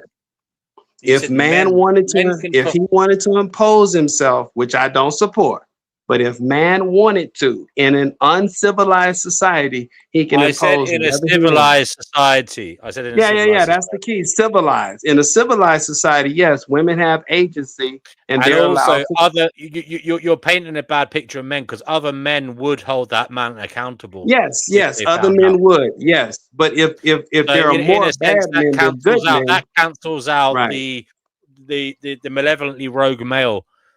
Because his power is only powerful if he can maintain a clandestine approach to matters. If he is revealed to be a rapist, he will be dealt with by other men, I agree, by society at large. So it's not really. I wouldn't say that's a superpower. I wouldn't say that's something that allows men to be, the greater sex in terms of having more power over women. I would say, if anything, well, look, it's obviously a power, but it's not something that is socially favorable for that individual. That will be the end of them if they're found out. Yeah, that's what we agree to. I agree with you. We all agree as men that that's wrong. We all agree as men as that's wrong. But from an evolutionary standpoint, it is what it is. We don't agree with that. I agree. I never said I supported it. But in terms of Evo sight, just strictly Evo sight, man can impose his will on woman anytime. It takes other men to protect women from other men. Don't forget, we're living in.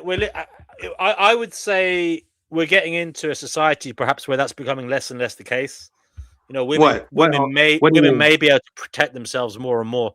technologically speaking, you know. I'll give you There that. may I'll be give you that with the there may invention be of the gun. greater I'll give you surveillance, that. greater police, greater whatever, and Not also police. they may have Police is other men. self-defense Police is, ability. In America, they yeah, can yeah. carry I'll give you guns, that. I'll give you that. you I'll know. give you that. So, Meaning tools. They have tools. Essentially, they're yeah, now yeah, tools yeah, that can, and that's why men now reason with one another because we all don't want to run off. Remember back in the days, I challenge you to a duel. 10 paces, pal. Now men know we got to reason with one another because any man can of any height, of any stature, of any physical can I mean, dispute the nowadays, ego. nowadays, a woman can have sex with a man without that. This has never really been the case before. Well, not really, no, because women can drug a man now, tie him up, Yes, and have sex with him true, against his will. That can true. happen. That has happened. So the tables are turning. Perhaps I'm not saying it's equal in terms of women are as dangerous as men in that regard, but modernity has allowed some women to do that. So the tide is turning. Perhaps women No, women are becoming now dangerous that I too. disagree I'm not with. saying all I women are disagree. doing that. No way. Yeah. Obviously, it's a statistical minority. Less women are doing that than men are raping. Yeah, yeah, Of yeah. I course. agree. I agree. No, I'm saying it's simply this. The simple truth of the matter is that at the end of the day, is everything is all consensual. Nobody's forcing anybody. Nobody's drugging anybody. We're in a civilized society. Man still holds all the power. A man can reproduce children until the day he dies. There's cases of men, and I don't agree with this, but there have been cases of men that had their sperm taken from them in death. So there are situations where the Yeah, sperm, that's and not weird. all, yeah, Yeah, that they yeah, can take yeah. that sperm and in vitro fertilization people.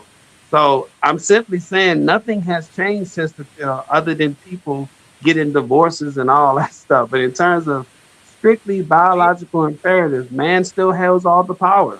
He still does. But are you saying that women don't have a choice who they get inseminated by? No, I'm simply saying in a civilized society, women have the choice. That's civilization. I get that. I'm saying in terms of strictly reproduction, biological imperative, man still has the power because the man can essentially ejaculate in a woman and he never has to see that woman again. And now she has to bear the cost of the reproduction. That's what I'm saying. Man still There is has the that. power. There is that. That's not, There is and that. that's not, I'm not saying that's good. I'm not advocating for deadbeat dads or nothing like that. I'm saying that's the problem with our society. And I'm not saying you're doing it. The problem with our society is we keep trying to put our own ethical and moral subjective ideas of how things are supposed to go in science. And the science is not that. Man evolved to have smaller gonads. Women evolved to have them inside of them. We ejaculate the semen. She bears the cost of the child. Now we say it's nice and it's great and it's right that the man stays around, but in strictly terms of evolution, that's it for him. He's out. He's reproduced, done. See what I'm saying? So we still have the power. It is the woman that has to convince the man or society to stay around. And it's good that he stays around. I mean, hey, that's a great thing. Okay, thank you, Alpha. I want to bring in Vegan All Equilibrium. right, I got He's to just roll, hopped man. on. Be easy, man. Take care. Good luck in the gym. Vegan Equilibrium, what is it you'd Bye. like to say? I'm Equilibrium? just yeah, I'm just tuning in. I don't know what we're talking about. All right, well, listen up. Life abolitionism, what would you like to say at this juncture? Well, I actually wanted to correct him, but he just left, so I guess I don't get the opportunity to do that. Yeah, thank you. We need that. Sorry, but we need that. Well, I wanted to clarify my statement that birth control is the great equalizer because he's assuming that everybody wants to have children. No, birth control gives women the freedom to not have children at all. And even if they are great, they can still, in many states, they still have access to abortion. And so birth control makes women equal to men because they can have normal, healthy lives. They can work. They can be productive members of society. They don't have to be stuck at home raising children. I think that whole point is so obvious, but it got overlooked because he's saying it's a great imperative. It is not an imperative because you no longer have to have children at all. He's making it seem like everybody has a desire to have children. So if they wait too late, like men can wait, but women can't. It's like, no, everybody does not want to have children. But I think in the past that biology sort of forced or compelled people to have children because if you have sex, that it's a natural consequence. But I think that has changed. There are many women who don't have any children at all who are child free by choice, and that whole point was getting overlooked. And also, I think this whole conversation has been extremely heteronormative. It's really biased in terms of what a heterosexual male. Get off the show, you bender. That was a joke. That was a joke. That was a joke. How life abolitionism? We are not homophobic here. You are entitled to take over the stage. Do you want 5 minutes? On the contrary, No, hold on. Life abolitionism. Do you want me to take the timer out and give you 5 minutes to give the gay word on matters? I don't need 5 minutes for it. I just need to mention it that there are other perspectives. Not everybody has a desire for women. And I think it's actually, you know what? I didn't really want to go here, but I guess I'll say it. I think it's really kind of pathetic the way a lot of men, even like really attractive men, sort of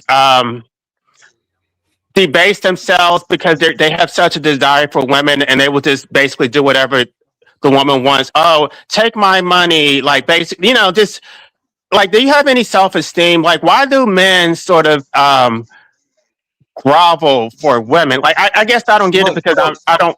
You know what? I know this is a place where LA and I can agree, and I wanted to say something based on that topic. You know, like, does anyone else find it super cringe when you're on? I don't know if any of you are on like dating apps or anything, but you see women on there saying like, "Oh, like looking for someone to have children with." Like, it seems so weird to me to like basically it's I don't know, because I feel like, okay, like all antinatalist stuff aside, let's say you are someone that would consider having children, like, do you really want it to be this thing where you're like hunting someone down for it? Shouldn't it just be like something that kind of just happens on its own volition of like, oh, I actually met someone I love or whatever? All right. Let me butt in there. I think, look, the woman isn't playing around. She's lived enough of her life, and she is deciding she wants to have kids. She's putting that out there. She's basically saying to the men, look, I want to have kids. I don't want to mess around anymore. I'm just letting you know straight up, this isn't a hookup. I don't want to just fuck around. I want to have kids. Dude, it's a recipe for disaster. It's a recipe for disaster. You're treating the whole thing like it's a business transaction when it's not, dude. I think you're being. And I'm not saying, okay, it's not just women. Look, I know it's not just women doing that. I'm not saying that it's women. I know men do the same thing on dating apps. I just across the board, it's cringe, and I think it's a weird way to sort of like, it's like very, what's the word? It's somewhat contractual. It's like, all right, looking for this business partner to go in on this venture with me. It's not like meeting someone, falling in love, and that's the consequence of it. Hold on a second. It's just a goal-orientated approach to matters. Same way your goals might be different to theirs. Your goal might be you just want to hook up and have fun. Their goal is they want to build a life together and build a family. What's wrong with that? Because it's weird to like be like and hunting for someone to impregnate you. That's why. I don't think it's weird. I think it's just a goal-oriented behavior. We're all goal-oriented monkeys. Inside of me. That's like they're being honest about it. I think it's virtuous. They're being upfront and honest. It saves a lot of men who don't want that.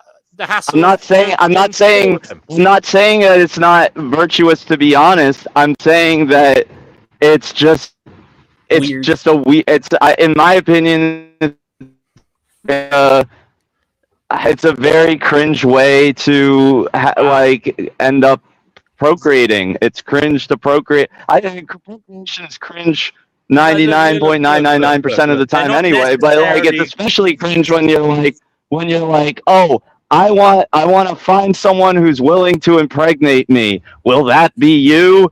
Like, let's see if we're a match. Like, dude, we have to accept the fact that some of us Okay, are look, not look, look. I destined agree. for I this agree. shit. I agree with You you. know, It's how they. not It's how they not say it. It's how they. It's how they not say just it. how they Now, say it. I Not would just say. how they I would say say it. that is a cringe way of saying it. If they said, "I want to Yeah. settle down and start a family," if that's something you're Still looking for, cringe. hit me up and we'll That's see just how as cringe. we. Because, okay, maybe if they say if family means, oh, maybe adopt a child, maybe adopt another like a dog or another kind of companion animal, rescuing them. If that's a family, sure. But like, let's like I need to find a guy who's willing to impregnate me, and so that I can. Yeah, I don't know. I mean, Well, it's two I don't know. goal-oriented monkeys trying to fulfill their desires. What's wrong with that?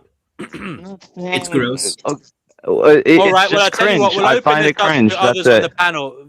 We'll open it up to others on the panel. Does anybody else on the panel have an opinion in relation to what Vegan Equilibrium came on here so passionately talking about? That he views it as cringe that Yeah, it women is. go on dating sites saying they're looking for a man to start a family with. Yeah. It No, is. they're looking for a man to impregnate them. They're not looking. Like I said, family is different. You Well, could that's why start a I said family without impregnation. I literally said to you, it's how they say it. That is cringe way of saying it. Well, no, because it's not how they say it. It's the intention that's cringe. How they say it's also cringe, but it's the intention for the most part. I want to be there 6 months into that relationship when the guy looks at her and says, "Oh, what? I thought you wanted to have a puppy." We should have asked the guy how many people he has brought to existence, but I forgot. We forgot to do that. Wouldn't start a family be just being with the person? All this, if you get married, and that's cringe too, isn't that family? Okay, now they're cousins and our cousins and their brothers and sisters, my brothers and sisters. That's a family. Your parents are my parents now. That's a family. Yeah, but some like, people want to have kids. Vegan Equilibrium. Some people want to grow their own family. I understand. I think some people Vegan need. Equilibrium. Wouldn't it be worse if a woman accept didn't say that? Wouldn't it be worse if a woman didn't say Obviously, that? it would be worse. And Obviously, it then would she be didn't worse. talk about it, and then I understand. I agree. I agree. Obviously, that would be worse. What would be better is accepting that it's not in the cards for everybody. It's like it should be Well, she's not something that asking. You don't happens. have to approach her. You don't have to approach her. She's. I know. There's other women in the sea. You can go for another woman. What's A lot wrong of with you? You people don't have to don't go for her. approach. I'm not saying that I need to approach her. I'm saying that a lot of people. Every woman has to fucking bend over. You're basically making it sound like every woman has to bend over for you. I didn't say that. You're putting words in my mouth. Well, You're that's what you're saying. misrepresenting. That's what you're saying. This is crazy. All that said, pause, Uh, love, romance. You're misrepresenting my position, DNW. I am saying that it is simple. I simply think it's cringe, and I think that, in my opinion, a less cringe way to quote unquote start a family would be you happen to meet someone and you guys click, and you're not like pushing for this family thing, but you fall in love with someone and that's the consequence of what happens. But when the family thing comes before, oh, I'm gonna fall in love with this, it's not like instead of, oh, I'm looking for someone to fall in love with. I mean, look. I'm looking for someone Vegan Equilibrium. Vegan Equilibrium. Some people have goals. Some people want to to buy a fall in house, love start a with. business. Someone to Some people want to buy a house, me. start a business. Some people want to buy a house, start a business, write a book, Platonic, fucking start a family. like, oh, you don't build a have to donkey love me. You sanctuary. just have to bust inside of me and help me shit out a baby. That's it. Like, dude, Stop being horny. It's cringe. It's Guys, cringe, dude. guys, Yeah, it I'm is. gonna have to mute Actually, you. I'm Can I say muting you, something, Vegan please? Equilibrium. Sorry, we want to give someone else a go now. Please. Kugaduma, you've come into chaos and fury. Have you got anything to say? Yeah, it's had some Yeah, I was enjoying it. Sound check. Can you hear me? Yes, we can. Okay, thank you guys. Well, I mean, I think that women have gotten a kind of a bad deal. So back in the 1800s, a woman would just wait until a man approached her, and the understanding, and this was completely understood, was that the right man would find her. She wouldn't have to go hunting for men, and there would be a period of courtship and evaluation, okay? And then she would decide to marry him, and it was understood. And it was even, there's some amount of pressure. So now you're married, so when you have children, it was just understood, okay? It makes it easy for women when there's just all this stuff that's understood. And women actually had to fight to have a different arrangement, right? We all know that. You had to be really wealthy and maybe even influential to not have that be the default. So now these days, what is it? Women are expected to get a college degree, get a job, have a career, fund their 401k, buy themselves a car and buy a house, have it all paid off. And then only after all that is done, then they start waiting for a man to show up. Well, he's not going to do that. She's been too busy. She's missed the courtship period. She should have been 17, 18, waiting for a man, not 28, 38. So now she has a whole different set of parameters. She has to like invent a new way to approach men. And I think when a woman is 33, 35, she really doesn't want to just wait for a man to find her, because that would place her back in the 1800s. So she's going out, she's looking for men. She's looking for men now, which is what women never did. They never had to do that. In fact, that was slutty, looking for men. What are you, a fucking prostitute? They weren't looking for men. They weren't. Come on, people, you know this. They were not doing that. Now, feminism has come along and says, well, it's okay for a woman to do that, to go looking for men. She doesn't have to be a whore to go looking for men. She just has to be a woman who knows what she wants. But it hasn't worked out. It's not working. It's not working. And so now they're in a bind. And my answer to all this is whatever. I mean, maybe the way we did it before was better for women, given their personalities, given their expectations. Maybe it was better the way it was. No, for me though, it's not finding a partner that's that difficult. It's keeping one. So to be a really good in a relationship, you have to have really, really good communication skills. And that's where most people fall down. That's where all my partners, all my ex-partners have fallen down by the wayside, because they just weren't good enough communicators, and trust, and the trust broke down and everything broke down. So that's, and also something Vegan Equilibrium said earlier, you hit on it when you said love. Okay, yeah, love is the driving force behind people having babies. I don't understand why people don't get this, but wanting to have a child with someone you love deeply is, I think, the most beautiful thing ever. And if it's healthy and you love it like your own, then there's nothing better in life. So that's kind of defending women like that, I suppose.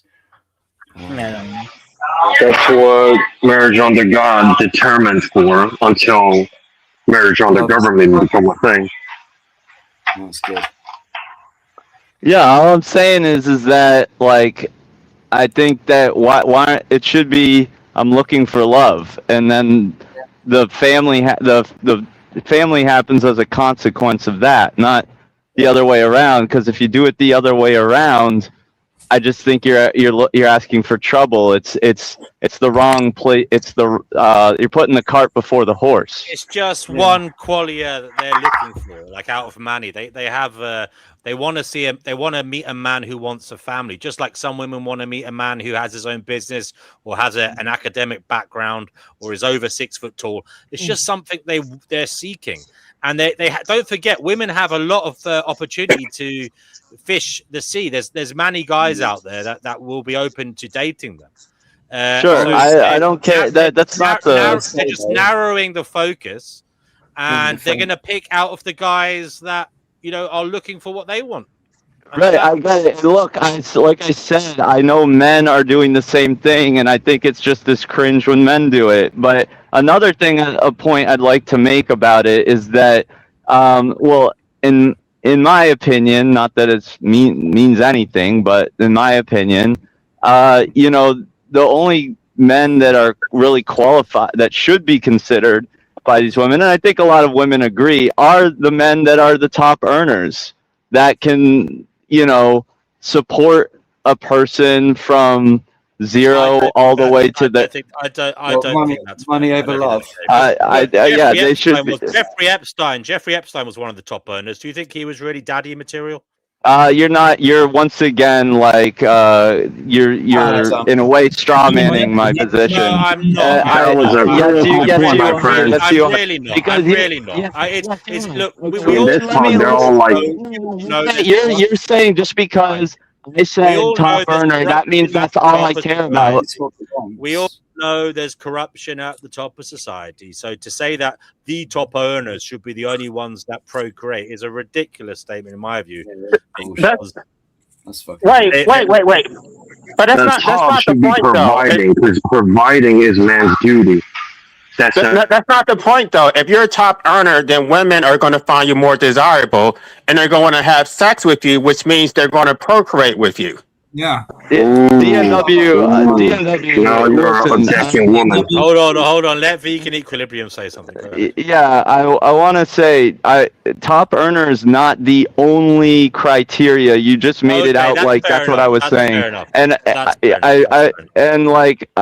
just like let me finish my point before you mute me. If you like straw man me, don't mute me when I have to clarify something. But thank you for letting me finish. Go for it. Have you finished? Okay. I would like to address a point that is beautiful. I don't think that it is beautiful. I think people feel. I mean, we had this whole discussion about love. What was that last week? Valentine's Day, like it's mostly serotonin and dopamine. Like love is not anything tangible. So you may feel some temporary sensation that you think is love, and then as a result, you create a human being, and then you want to, in retrospect, say that's beautiful. It's not beautiful. You let your body, your hormones manipulate you into forcing a human being to exist just because you thought you were going to be with someone. But the reality is that some people think gay sex is horrific and it shouldn't be done. The reality is that these relationships don't work. They don't last. Because women have freedom, economic freedom, they don't stay with men. And it's like you look at the divorce rates, you can look at the separation rates, and people do not stay together. So that love you felt in the beginning is not real. Yeah, that doesn't necessarily. No, those are lies. It just means that probably the communication broke down again. But if you actually communication is everything. Well, and to address what D&W just said about gay men, I don't think gay men have delusions about love. This is something that really exists in heterosexual dynamics. Like, I don't think that gay men are like, oh, I just need to find love. Like, we don't give a shit about love. I only brought that up because you're saying childbirth is horrific and horrible. Some people like it. Some people like it. Get over it. Some people think it's beautiful. That's just a matter of opinion. Subjective. But objectively, if you look, they're wrong. You can't objectively say they're wrong about that. If you look at the statistics, these relationships do not work. So whatever love they said that they felt in the beginning is not real.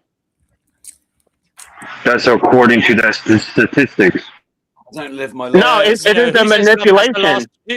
Who says love has to last forever? God. Nobody. Joking. Okay, what we're talking about in a procreational context that you decided to have a baby because you were in love, and that love is fleeting, and now the baby is still here, and you're no longer in love. That's what I'm Again, talking that's about. not love. That's lust. That's you are lusting over someone. You want No, them, but not everybody loving them. thinks that everybody it thinks moves that on they're in to love. hold on, hold on, Like hold baby, on, though, wouldn't hold it? on, hold on. But then the love moves on to the love for the child, does it not? No, then it In a lot moves of to instances, not all abuse. instances. Then it moves to abuse for the child. Now the child is punished because the Oh, parents can't get along. oh, Yeah, ah, that's true. I see. That was a product of that. Just says you were all delusional. Fuck you all and good night. You asked, why didn't you come on to say that? Nah, come on, SR. Yeah, but I have noticed that there's three things people can clearly define, and I'm just going to say it. Those three things are God, love, and freedom. I have no idea what those words mean at all. Those three words, I have no idea what those words mean to me because whenever I say those three things, other people are confused on my stances, and I'm like, yeah, no, I'm confused by yours. So yeah, I don't know what those words mean. Unfortunately, we You lost sound like Kugaduma. you sound like you're in a swimming pool. BMW. Did you get someone pregnant? Oh. When? Recently. Never gonna happen. Why do you ask? I don't know. I think both of you got somebody pregnant, which is why you're no longer anti-natalist. What did you hear? No, LA. That is not the case. That is not the case. Don't worry about that. If that's what you're worried about, you don't have to worry about that. But I'm no longer antinatalist. I mean, I haven't been since 2024. So it's quite a while. It's like when you became sober from AN. I'm pro babies. But LA, it's like that's your opinion, bro. Yeah, I agree with you. Everything is an opinion, but I can I defend my own opinion, right? So. Yeah, well, look, the link to the live chat if anybody else wants to come on and join the show. Yeah, be merry. The more the merrier. Oh, ew, Ricardo, what would you like to say about the fundamental drivers of humans as individuals? What do you think they are or it is?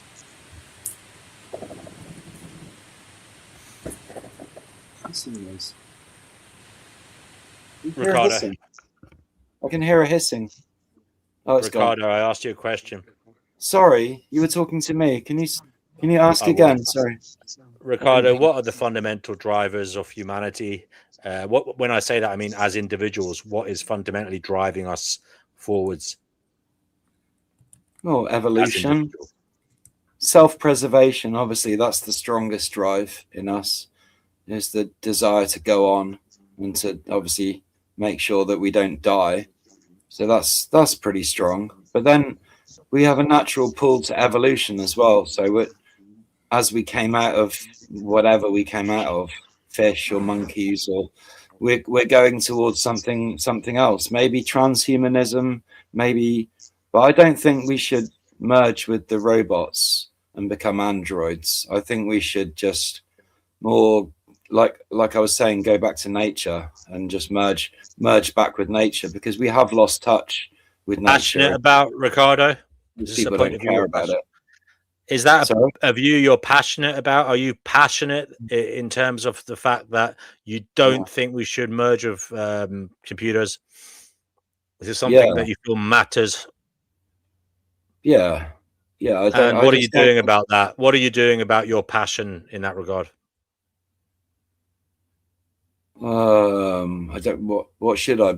How are you going to turn back the tide in terms of human entanglement with technology? You want us to go back to nature. How are you as an individual working towards preventing our entanglement with computers, with becoming cyborgs? I'm trying to spread this message of where well, anywhere I can, really. Where else have you been spreading it besides here? No, It's I'm being impossible. serious. If it's Anywhere. Like I'm not a public speaker. Maybe I should be, but I just don't. I just. are you kind of a little? Are you? You don't sound that passionate then. A little bit. You're I a am little bit passionate. apathetic. I just haven't quite got my shit together. I'm still working on my honing my message. I'm not quite. It may be that you're dilly-dallying too much, brother. Because if you're trying to stop something like the encroachment of AI on human biology, you better get your shit together because it's coming for you. I don't encourage it, so I don't go along with it. I'm not going to go along with it. Yeah, but if you want to provide an alternative path for humanity, it's about time you went out and tried to publicize that in a more stringent manner. If that's what you feel is the most important thing for humanity. Well, it's one important thing. I don't know if I'd get a placard and go take to the streets and get a megaphone and everything. I might consider it. Maybe do it with a friend. So it wasn't. I didn't feel just. Oh, sorry. Okay. We have Yerf Dogs on the show. Yerf Dogs, welcome once again to the Finding Gnosis show. Good to have you here. What is it you'd like to say? The conversation sounds remarkably spicy, so I thought I'd jump in. I'm not even sure what the topic is. Well, it was all over the place, but we did start out. No, we started out. We to be honest with you, we've went all over the place for that, but it was meant to be. It was meant. I don't know if we ever really spoke about it in too great a detail. It was meant to be about what really drives us as humans. And that was it, really. Oh, yeah. Different topics. Sorry, trying to get your end away. That's what drives guys. Yeah, what? Yeah, right. That's it. That drives everything we do, I reckon. For men, anyway. Yeah. Wait, what'd you say? You glitched out. The goal is to get your end away, dip your wick. That's the whole thing. That's the entirety of our biological impulses. Wow. Yeah. Absolutely. That's it. Is there not some kind of rudimentary hierarchy, though? I think there is. I think you're right. That is the goal. But I think in terms of the drivers, I think there is a preliminary driver of. I think we have this in our subconscious mind. There is an eternal question. I've said this before. An eternal question of "Am I okay? Am I okay? Am I okay?" And that is constantly being relayed to our sensory system, our conscious awareness, and vice versa. We're constantly feeding back information to that. So I think the preliminary driver is to be okay, to feel okay, and then from that, I think, survival, and then. What do you mean to feel okay? I just think I'm not even. I don't think evolution really cares whether we feel okay or not. It's whether we're reproductively fit. I mean, honestly, the way if you asked me to reduce life down to its bottom line, I would say it's men want women and women want what men have, and proceed from there. So men want women and women want what men have. Men have, yeah. And do you think love? You don't mean they have penis envy. You mean they want the resources that men supply. Yeah. I think anyone who has penis envy needs their head checked. All right, we've got Cougar Duma, our resident biologist. Cougar Duma, what really are the fundamental drivers of human beings? Evolution. Yep. Adaptation, natural selection. That's byproduct of it. Evolution is the process, but I mean the drivers. Drivers could cause evolution, but so I'm being a little bit flip. Do you remember? I'm sure you do. About 2 weeks ago, I said something that it really stirred the pot. I want to say it again. Children want to be born. They will themselves into existence. Yes. And I wanted to call you out on that, Cougar Doom, because I remember you saying that, and I forgot to say at the time, you know what that does? That view that you have perhaps is a rebuttal of your, quite strongly held belief that we have free will. Because if children are willing themselves into existence, then maybe you don't have free will. Okay, so that's an interesting take. Good for you. I think you have a lot less free will as regards reproduction than you imagine. Yeah, because the rest of it, maybe. Choose your religion, choose your God. Have a little mull over that thought, Cougar, over the weekend, because I don't want to throw it on you now. But if you think there is like a life force willing itself into being, how does that affect your view that we have free will at all? Okay. So I used words like will because I think it will resonate with people. There is another way to look at this that will be less controversial in a biological setting. The selfish gene. Yeah. Right. Again, Okay. I think that is also demonstrative of us not having free will. But go ahead. I know I'm pretty comfortable with you not having free will as regards mate selection or reproduction, number of children.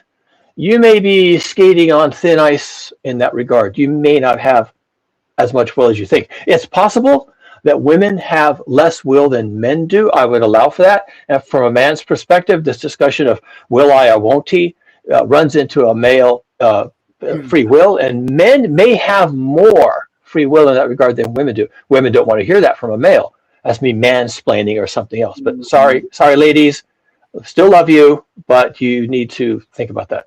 I think women have better intuition generally than men as well, and they can see better into the future, whereas men. Yeah, and allow for a moment, since you mentioned that. That's an interesting observation. How many of them work as statisticians? Allow for, well, that's statistics is different. That's deterministic. Allow for a moment that women have better intuition because they have stronger instincts. Yes, there you go. Deeper These instinct. things, or they're willing to listen to instincts or second and third thoughts. Okay, that they're tuned into the ineffable. They're tuned into the ineffable patterns of life because they have to be. They must be. So when I jump on here and I say evolution, adaptation, survival of the fittest, where do you think this operates? Through women. I'm just putting it out there. Please discuss. Through the womb. The womb is the center of everything. The womb is the center of all where creation. does survival of the fittest operate? Is that what you're saying? Well, there's two different ways it operates. One is what everyone understands: survival of the fittest. If you are locked into your environment a little bit better than the other person, and you can find the seeds better than the other one, you can find the fruits, you can or you're just more violent, or whatever the natural selection parameter is. You survive preferentially, and you reproduce, and your offspring may be a little more like you. That's survival of the fittest, and that's how fitness gets promulgated through the generations. That's one thing. But there's another thing. It's called sexual selection. Sexual selection is a thing. And it's why women have big breasts. It's why men have height and physical advantages. It's why men are aggressive. It's why men are handsome. All this sexual selection stuff that actually has nothing to do with survival of the fittest. And yet, women choose certain types of men. Men choose certain types of women. The men notice the woman's fat content in her body, in her bottom, in her breasts, and all the other places. And he thinks, okay, she's younger, she's more fit, physically fit, right? She has more body fat. She'll be able to carry more children to term. And therefore, I'm going to take this female and breed with her. And that's sexual selection. It's not natural selection as in fitness. It's sexual selection. And it works heavily in humans and other animals too. But it's kind of related, is it not? Because the most sexually selected individual, it will also be kind of the naturally selected one. You know what I mean? It doesn't have to be, but it might be. Now, for example, what was it? Was it the red deer in Ireland or the roe deer in Ireland had the biggest antler rack of any deer alive, and it got bigger and bigger and bigger. And they see this in the fossil record. These huge antlers, like 12 feet across, right? Well, it just got so fucking big. The females drove the. Yeah, it became ridiculous, right? The females, through a kind of broken sexual selection, drove the males into a lethality corner, and the males died. Cougar. Some might argue that, you know, for an intellectual, the sexual selection takes into consideration other things than the physical appearance or the. Oh yeah. Oh, absolutely. And in humans, it's really complicated. Really complicated. And that may in some way be sexy. But I'm just saying that in the question of how is it possible that children will themselves into existence, the mechanisms by which that happens are really complicated. And women have desires, and those desires can even be timed by ovulation. And so here is an egg with the potential to be a child, and that egg starts manipulating the woman's hormones. And then her hormones are doing this and that and the other thing. And then she's looking at males, and she's looking at males that are tall or blonde or blue-eyed or muscular or aggressive or whatever the sexual selection criteria happens to be for her culture. It's cultural, okay? It varies from one place to the next. Money. Right now, it's money. Does he have a house? Does he have a Lamborghini? These are all the things that will get a woman to open her legs. I hear what you're saying. But I think you are right. But I think there's also an experiential basis to this, so that the woman with more life experience will start considering more factors in her selection, even when she's as horny as a goat. Okay, but she's still horny as a goat. She is still as horny as a goat, but I'm just saying, she won't be walking down the road going for the guy with the broadest shoulders. Just because okay, yeah, I actually have. It's a joke to me. I have nothing to say on the elements of sexual selection. Facial hair, no facial hair. I don't even care. Okay, what turns them on? It changes all the time, right?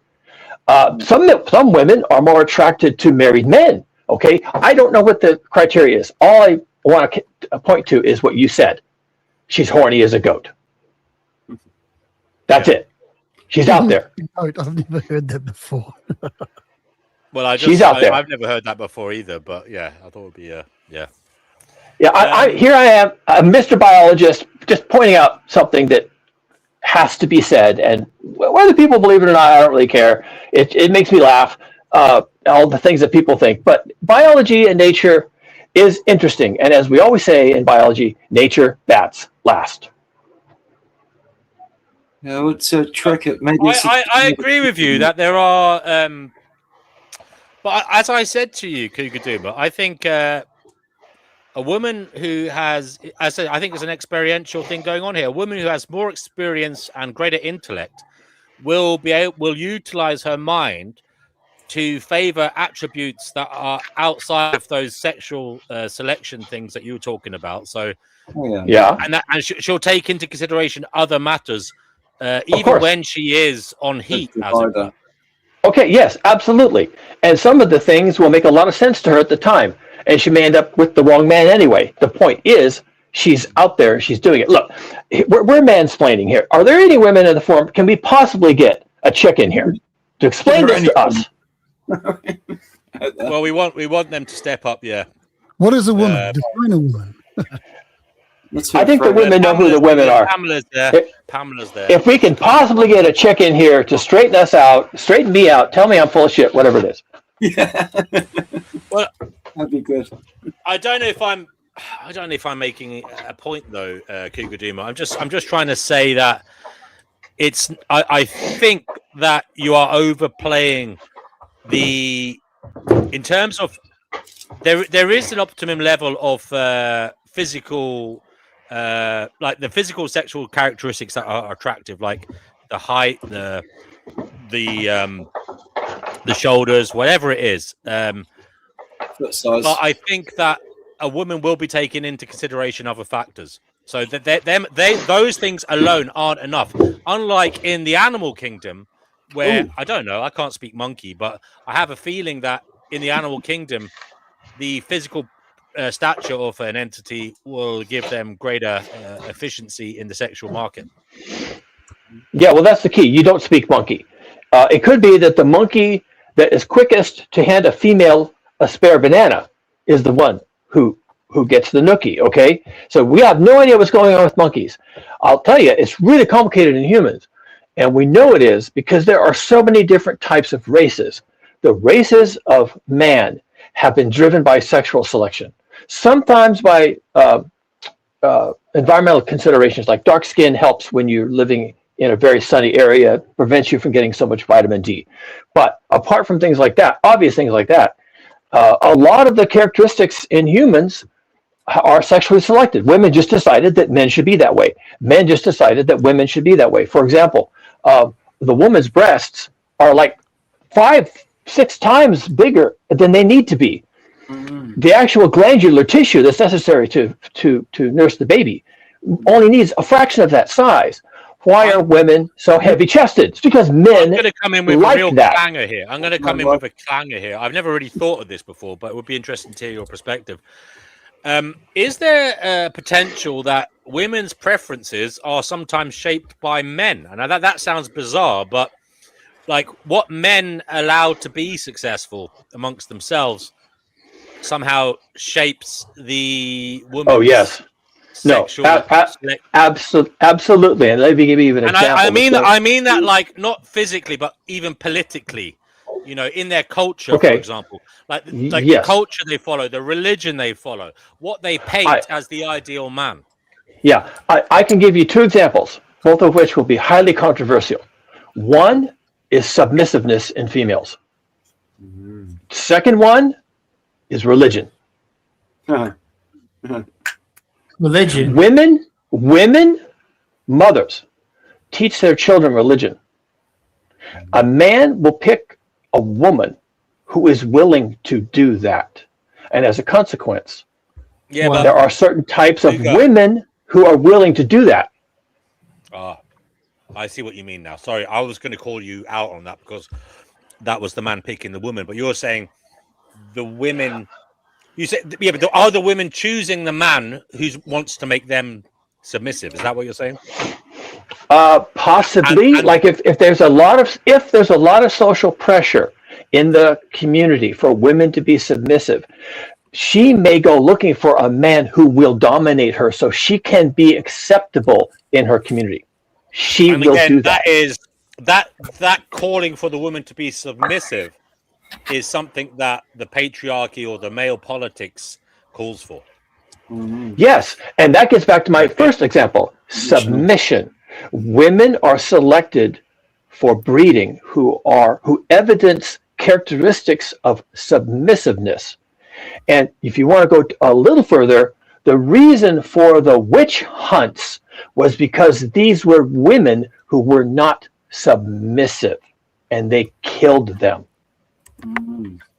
And there's a movement, I don't know if it has any validity, it's just a movement where modern witches, mostly women, say, we are the daughters of the witches you did not kill. That's their claim. That's their claim. Yeah.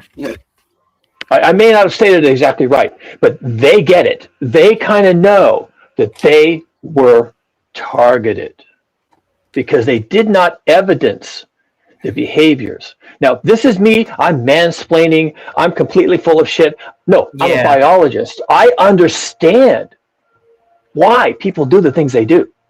It's to be in. It's to be secure. It's to be accepted. It's to not be on the edge, to not be thrown away, to not be thrown in a ditch, to be used by a man. He has all the power. And then for him to treat you right. And therefore you have to be submissive. And the women who are not submissive get burned at the stake. I'm kind of making this up as a narrative, but I'm saying that I'm not the only one who's willing to think these thoughts about sexual selection in humans. I think women want to be loved and men want to be respected. That's it. Sure. We don't always get it. And don't assume that that's culturally defined. It might be, but it might also be that men want to be respected because it's easier to intimidate other men, and therefore you are a better protector. Okay, women want to be loved because love is a token, a stand-in for attention, commitment. So she's surrounded herself with children. She wants to sense love. She wants to be a person that he can love and provide for. So she wants to be submissive. Loyal. I'm getting more vibes here coming to me.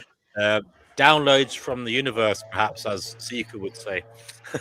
But we're going back to this point that men, the politics of men or the outlook of men can shape women's mating preferences. I think it's a very interesting point. I think you did elucidate it very well there a moment ago. And I'm just thinking about the ramifications of this, Cougar Jimmer. Could you go into a little bit more of how this may affect society? Because that's what I want to say. Sorry, it just came to me. I often bat on about like the darker traits in society. Yeah. Now, it may be that we, like as I've said, there are psychopaths, narcissists, sadists, Machiavellian individuals in top positions in society. It may be that they are the story makers. They are the ones that create the narratives for society because they are the ones painting the picture. As in, like they are the ones doing the PR, you know, the advertising for society, what they feel should be on the agenda. And again, this agenda setting may psychologically impact young women and cause them to perhaps look towards these darker psychologies as favorable mates.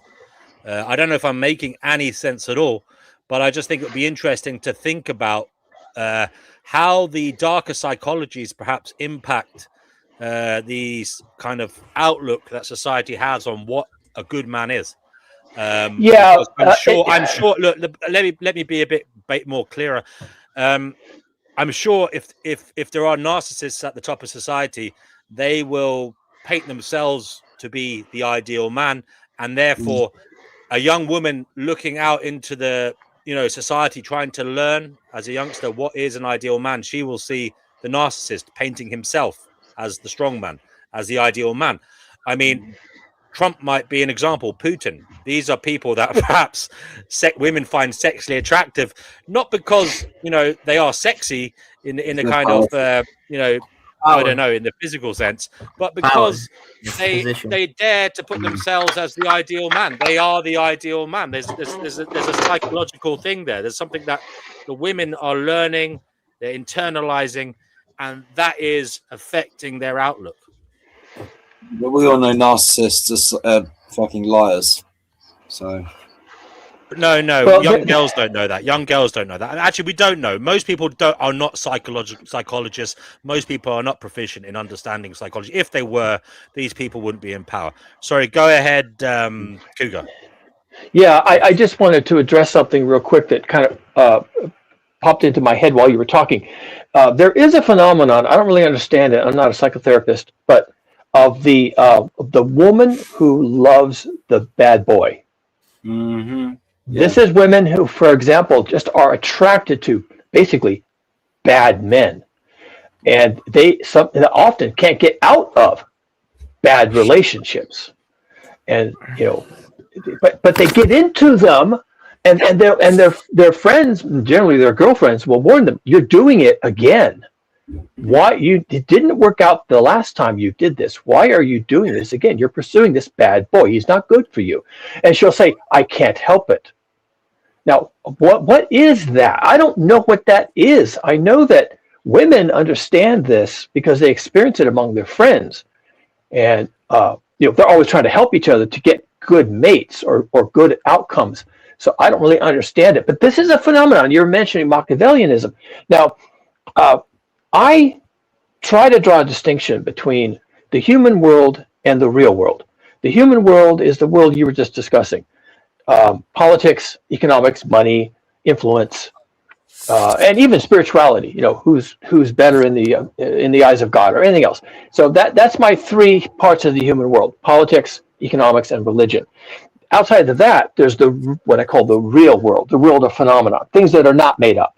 So, lightning, floods, wild animals, the elements, reproduction, failure to reproduce, finding mates. That's all the real world. So you just mentioned a bunch of things like, well, what is it with narcissists? What is it with bad boys?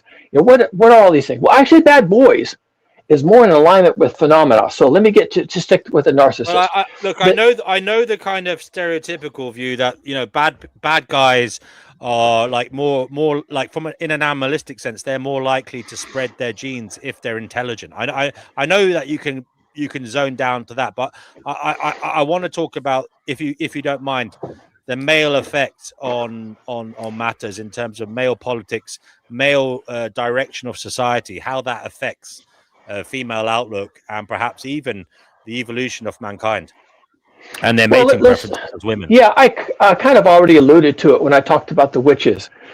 Let's imagine that it's a patriarchy, and let's imagine, well, it's not always that way, by the way. There are some powerful goddesses out there. Don't fuck with the girls, okay? Let's just imagine, though, we have a powerful patriarchy. Be a woman, to be a successful woman in that environment, you need to evidence behaviors that fit in with what the males are determining to be preferable. Now, this could be economics. A rich girl who just happens to have a big dowry, okay? It could also be politics. Marriages for convenience, marriages for political gain, marriages within your culture. Jews marry Jews, blacks marry blacks, okay? You can't get out of it. And it could be that you need to think of it as we're all kind of stuck in this environment. The environment is where we operate. I agree. Now, I think it's interesting because on one hand, they say you can't beat nature, and some women rebel against that which society tells them to do. So, for example, some women, say their dad's racist. He says, "Don't go with a man of another ethnicity." That woman, when she's of age, she may choose one, fall in love with one, have a child with somebody of a different ethnicity.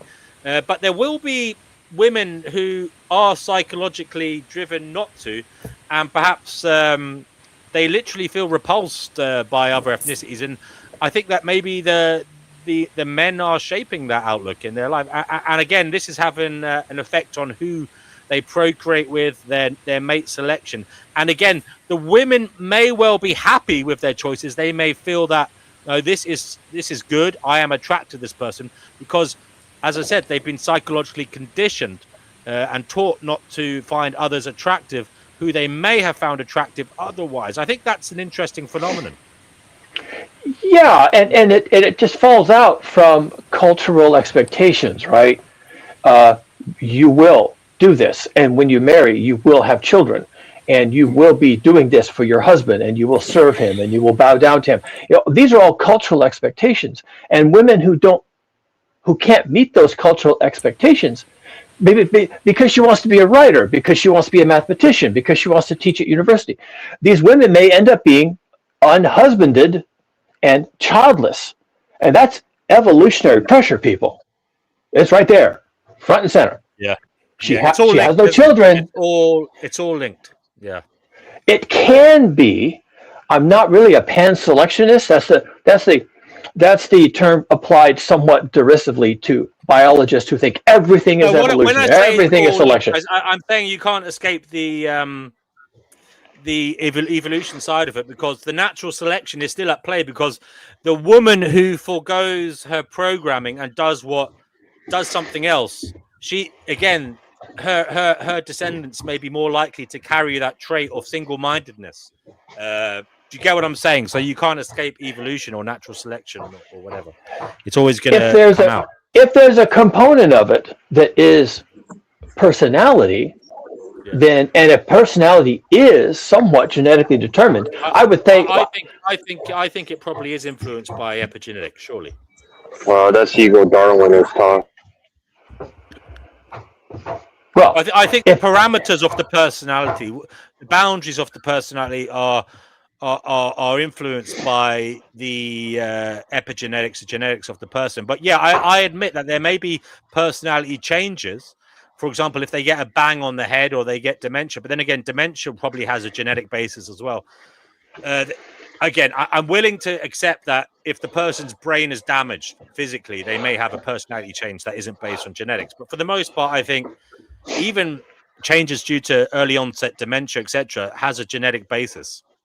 Well, we know, for example, that mental illnesses sometimes manifest after sexual maturity. So 14, 15, 18 years old, men and women both, because of changes in their hormonal levels, can start to evidence personalities and or personality disorders.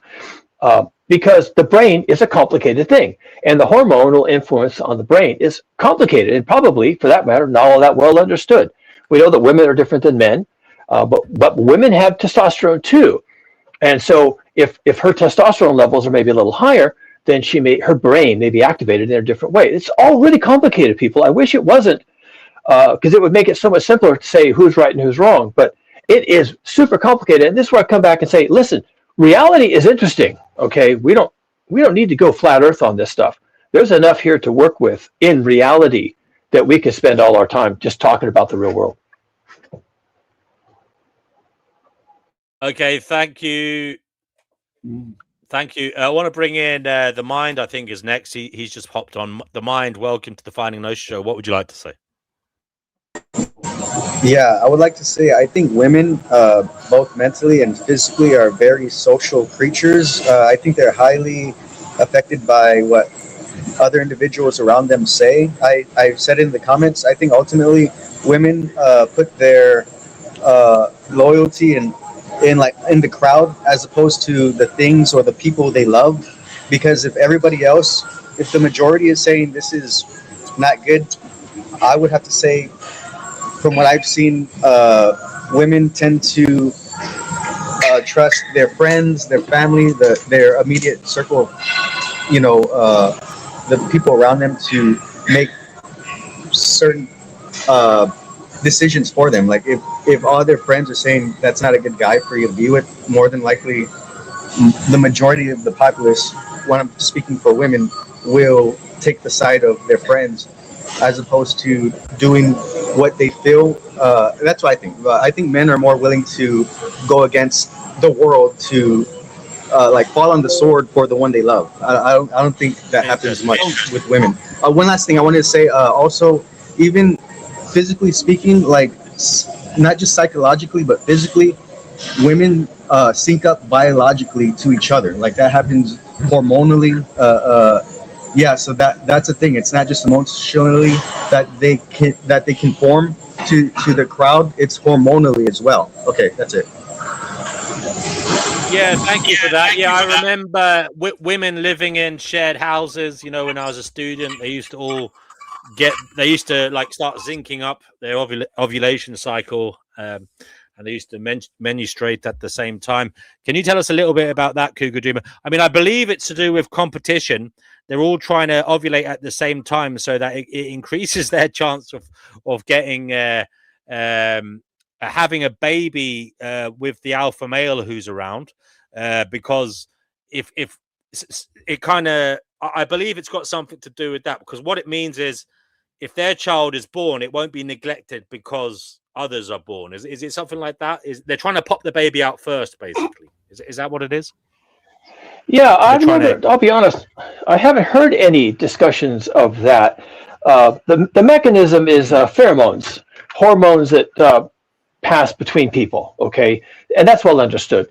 So, but as to why women sync, it may actually not even be adaptive. It could even be maladaptive. Their hormones just don't stay in place. And pretty soon, because of basically hysteresis, they're synced. And this happens a lot in nature, by the way. It's just when things have a period, and we may even call it their period, right? When things have a periodicity, they start to sync up.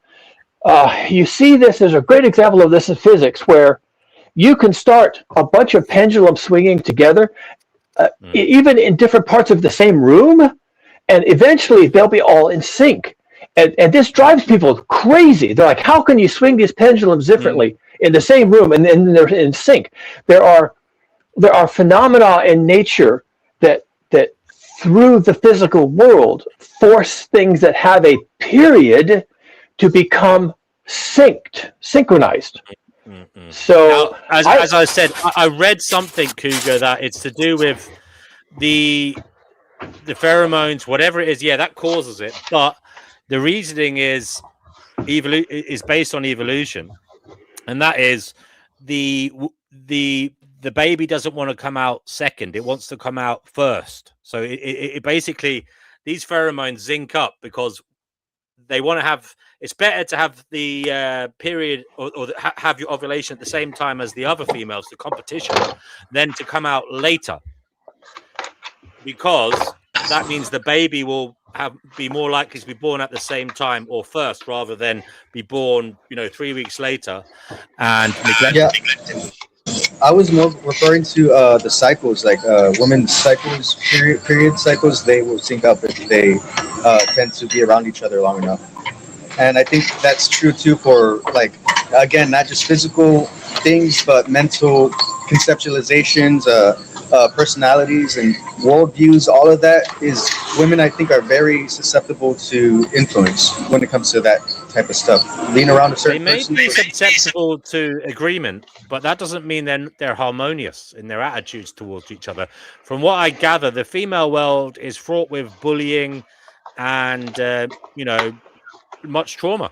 Being a female in a female school is difficult. Women can be very nasty to each other. Nurses bully each other. Teachers bully each other. I don't know. They may zinc up, in terms of their hormones, but I don't know if the zinking up in terms of their outlook and their personality and such is genuine. Okay, I'm gonna have to jump in here. Yeah, people. I don't know if any of it is genuine. Okay, sorry.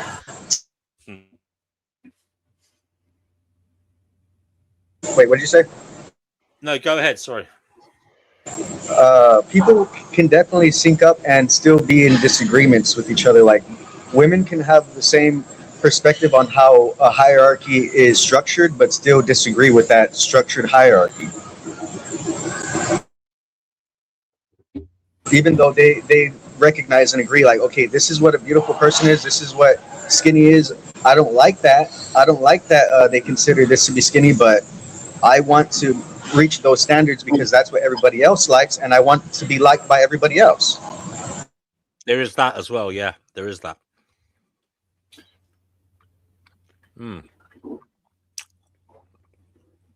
So yeah, I ultimately, I think women are very, what is that thing called? I was going to say intelligent. I want to say more mental. They work more in the mental realm, because men, we are more physical. We get what we want by force, right? Historically speaking, and women had to be more strategic about how they go about things. So I think they did use this whole social interaction cohesion to get what they want. And whether I said it earlier, like, women, it's hard for women to fall in love because there's different things that women love. Like, women love emotional support, physical affection, and mental, I think, like some kind of mental, financial and mental support along with physical.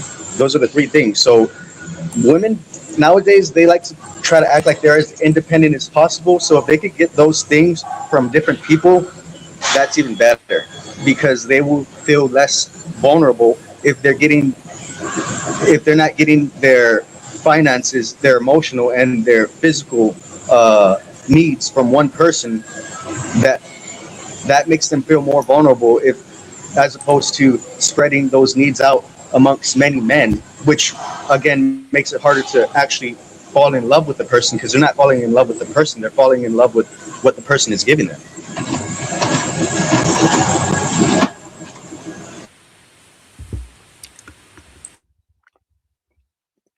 Hello, is anyone there? Yeah, I heard you. They're not falling in love with the person, they're falling in love with what the person's giving them. You could turn that around and say men are doing the same thing. Well, I mean, if what the man is wanting is like some kind of, for me, I think if I could have somebody who would be, I would say, loyal, right? Like not be willing to stab me in the back when the first person who comes by tries to, attack me. I would appreciate that. Like if somebody who cares about me and loves me, like I think most men want is some kind of like emotional support. If that's too much for women to give, then I don't know what the hell to ask for.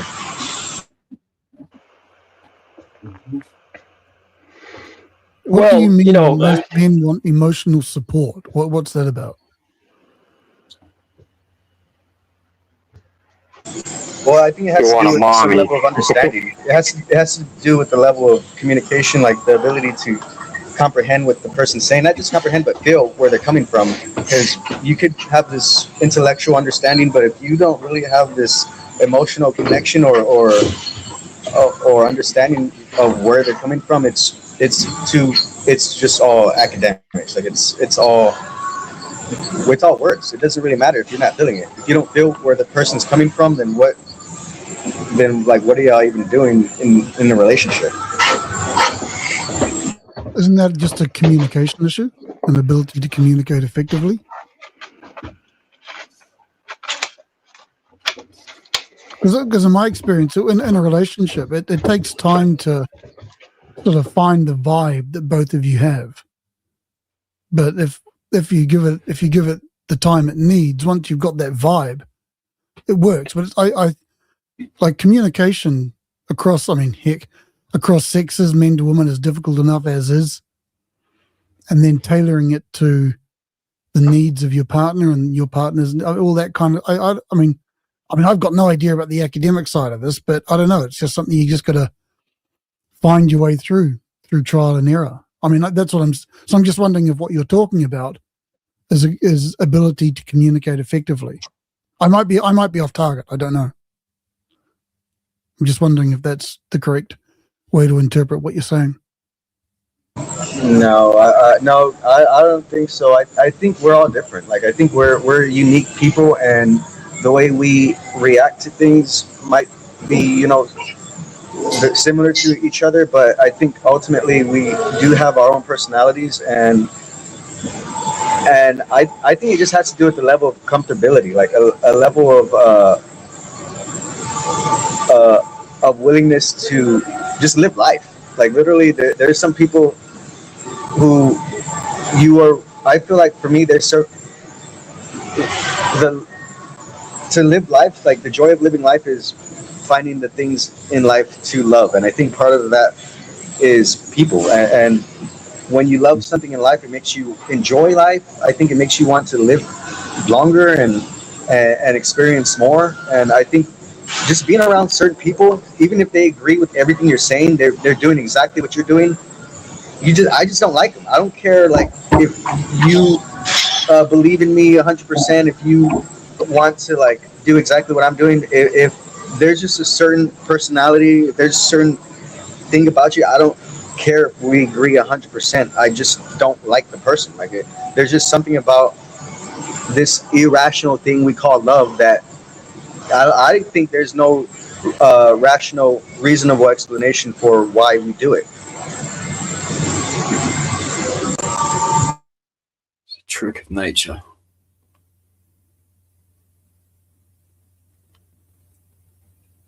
Maybe it's two different topics. I think that love, love, when that feeling, I think, is just, it just happens. It's way beyond free will. There's no way we control that, who we're attracted to. Say Yeah, it's like they say you can't choose who you fall in love with. I think that's so true. Well, you can't choose who you feel attracted to, but you can choose who you commit to, Sure. and who you betray as well. I mean, so. Series of choices. I think there's a lot. I think like just listening to that from the mind, I'm just wondering maybe this is just my feeling. Just old Steve-O here in the corner doing this thing, but I reckon that it might just be placing too many expectations on your partner. I think Okay, there's a lot of background noise. I don't know who's making noise, but I can't hear what the other person's saying. I can't hear him. I actually, yeah, okay. It's not. I don't think it's me. I'm the only one unmuted now, so if it's me, please tell me. Yeah, I just think I have a feeling that too much expectation is put on partners these days for emotional support, that kind of stuff. And I know I'm going to sound like an old fuddy-duddy, but there's of course you need to be emotionally supportive of each other, yada yada yada. Yeah. But I think there's a side of that. It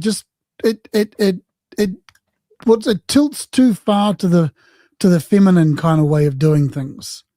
And I know I'm going to get a lot of flack for that probably, but I think there's or feminization, that would be the better way of saying it.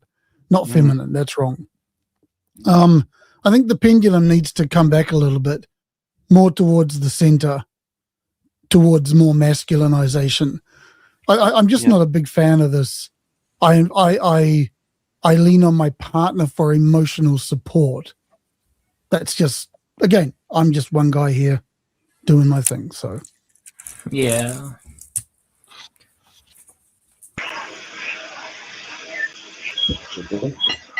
Well, men are expected to bottle up their emotions. That may not be smart, but that's a. Yeah, it's horrible. horrible. Well, I don't think that's the same thing. I don't. That's not the same thing. I don't think that's the same thing. I think that I'm only zoning in on one thing, honing in on one thing. I just. You say, Cougar, it may not be smart. But I think if you look at it from an evolutionary perspective, it is smart for males to bottle up their emotions because we live in a world where people will take advantage of you. It's a dangerous world. And I think, I would kind of side with Yerf Dogs a little bit here because there is a reason, although it's not pleasant, there is a reason why, for the most part, genders behave the way they do. And that's because nature compels people to behave that way because, the world is dangerous. If you go out there as a bleeding heart, as a man, you'll be eaten by the wolves. It will be used against you in a competitive arena. Unfortunately, that is just a fact. Again, I would say women have a preference for men who are stoic and don't show emotion, whether they like to admit it or not. They don't want they say to men to be open, to release what your burdens. But if you start crying on the side of the street, they're going to walk on by. I'm sorry. It's just a fact. It's if you're crying, if you're upset by reality, to them at a subconscious level, it's indicative that you're not fit for this reality. I'm sorry. Well, to any other man, not just woman, will look at you as a complication. Whereas you're emotionally unstable. The insidious and maybe disturbing thing here is that many men,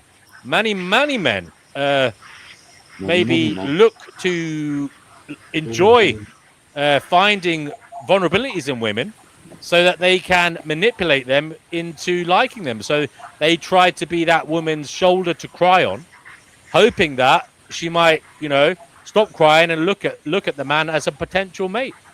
It's a disturbing one-way system. Yeah, I think this whole thing about men needing to talk through shit, I really disagree with that. Really?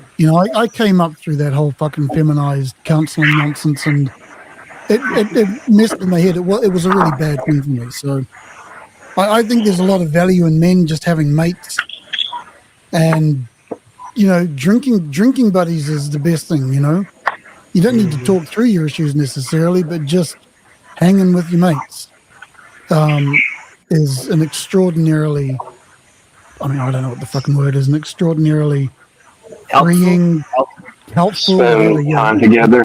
that kind of zone. There's something to be said, whether So you're saying that you like it friends or are not, good. about being. There's something to be said.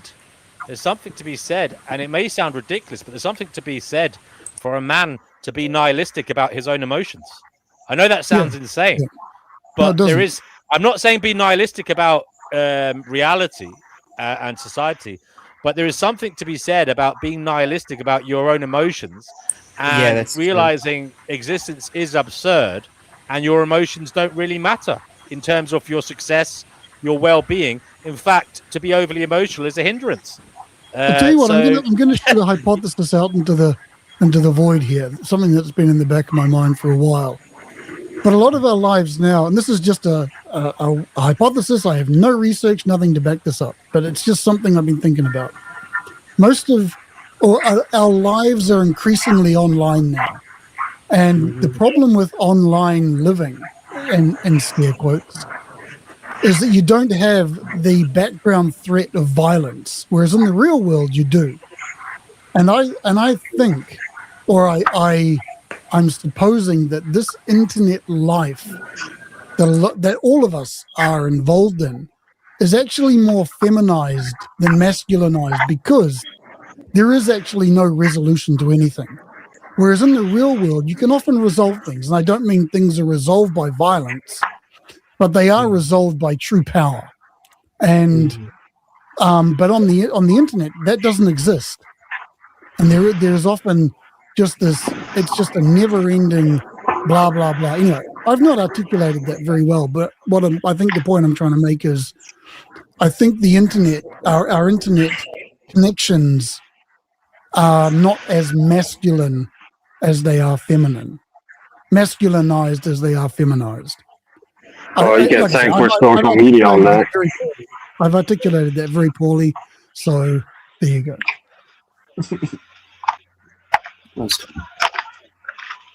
That's fair enough. Yeah, I would like to jump in here and say this is kind of real similar to the whole. It reminds me of the whole thing when it comes to the gathering of information. Like back in the old days, that's what they use. They use women to gather information for intel, right? And that's kind of what it seems like today. The internet is used just for as a giant information gathering net, right? And ultimately, yeah, the internet is more tailored towards females, like all of these selfies and online what's it called, exposure. I do feel like it was made to tailor towards women, and then that attracts the men, and it just creates a whole ecosystem where monitoring can happen. It drops people's guards, and it allows back and forth. And ultimately I do think there is a lot of danger on the internet, but they hide it. They hide the actual dangers. So ultimately it's very predatory, but it's very grooming. Like they groom. The internet is made to groom individuals and it just creates a lot of bad mentalities, personalities, etc.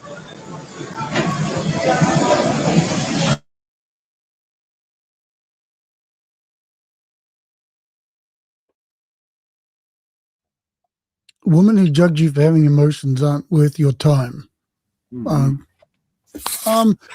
don't think. I don't know. I mean, it's so easy to speak generally when there's so many exceptions in specific cases. But well, nobody wants a psychopathic woman. I mean, if she, if you're emotional because someone close to you died or something, then there is a time and a place for having an emotional tribulation. So yeah, I mean, obviously, men sometimes. I mean, society accepts that a man might be upset at a funeral for a loved one. So yeah, it depends on the context. I mean, yeah, if a woman never cares about you or never like, asked you if you're feeling okay, yeah, well then that's a problem. Psychopathic women exist too, 50% of psychopaths are women. Yeah. Yeah. Hell.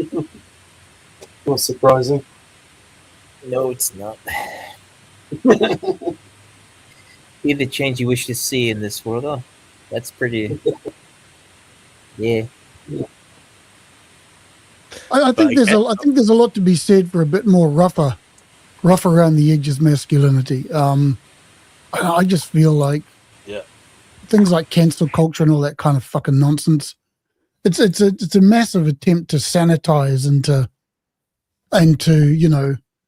and make things antiseptic, and it's just fucking to make things sterile. I think, and it cuts both ways. This may be the bad thing about existence. Existence is a dirty thing. It's a dirty game to play. And if you try and make it clean and all smooth around the edges and all that kind of stuff, well, I think that has deleterious effects on our biological impulses. I mean, again, read whatever you want into that. I know what I'm talking about. I'm just really, I need another coffee. Thanks for my TED. Thanks for coming to my TED talk. No, I can understand your point of view. Yeah, I can. Yeah. Though, like, actually, I don't know what I was gonna say. But yeah, I think the whole washing away of the I guess of the liberal culture. Yeah, it's definitely there, especially here in America. I live here, and yeah, we see that now it's starting to die off, but still here, clinging on. Yeah, but it's something that's, I don't know if it's liberal or not necessarily, but it's something that when I look back over my life since the 70s, the trajectory has definitely been in that direction, even way before the fucking internet. So yeah, of course, yeah, but that was supported by the liberal college campuses, and this is coming from a person who is not a conservative, but I'm just stating in my estimation, a historical thing I see.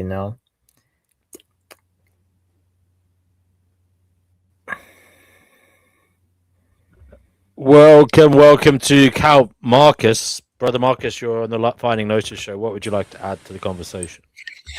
Just hanging out. Cool. Yeah, Count Marcus. Feel free to say whatever you want to say, whenever you want to say. Yep. The lurker. Okay, so I got a question for y'all. If you don't mind answering it. Mm-hmm. I was recently donating to a streamer. We were friends, and basically I was like, okay, I don't know if I should keep on donating to this person, because literally one time I got into a car accident, right? And I was like, hey, I just got into a car accident. They never asked me if I was okay, right? She was just like, well, are you going to be able to pay me still? Sorry, the mind. Can we not talk about this, please? Because I saw you mention something in the private chat and it upset someone. So I'd rather not talk about it. In case it's related to them, I don't know. I don't want you to tell me if it's related to them. But we're talking about women and money and stuff. So, but because of the substance of that private chat, I'd rather not talk about that topic. Yeah, that's not smart. Because there was somebody on here who didn't like the topic, and I just want to respect that. I'm sorry, the mind. Yeah. Chicky, are you coming on here? Melinda in the back room. I have no idea who you are. You're going to have to say something in the YouTube live chat, because I have no idea who you are. We don't let randomers on here. They're gone now. Okay. You need to go through a training course and get a certificate before you're allowed on. Yeah. Yeah. We wish. Yeah, you need to go for 4 years of schooling. But I've said this before, on this stream, because I live in Japan, so I live in I have the you live in Japan. The West. Yeah, I have knowledge of the West and the East. Yeah. And the cultures are so different. Just that, one's black and one's white. And when I see what's going on in the West, and again, I'm just repeating stuff I've said before, but I do I feel so sorry for young men growing up in the environment that's happening in the West now. I just think, fuck. Yeah. I mean, people who can navigate that I successfully, think women too. you're Young doing girls, better than I could young have women done. growing up as well.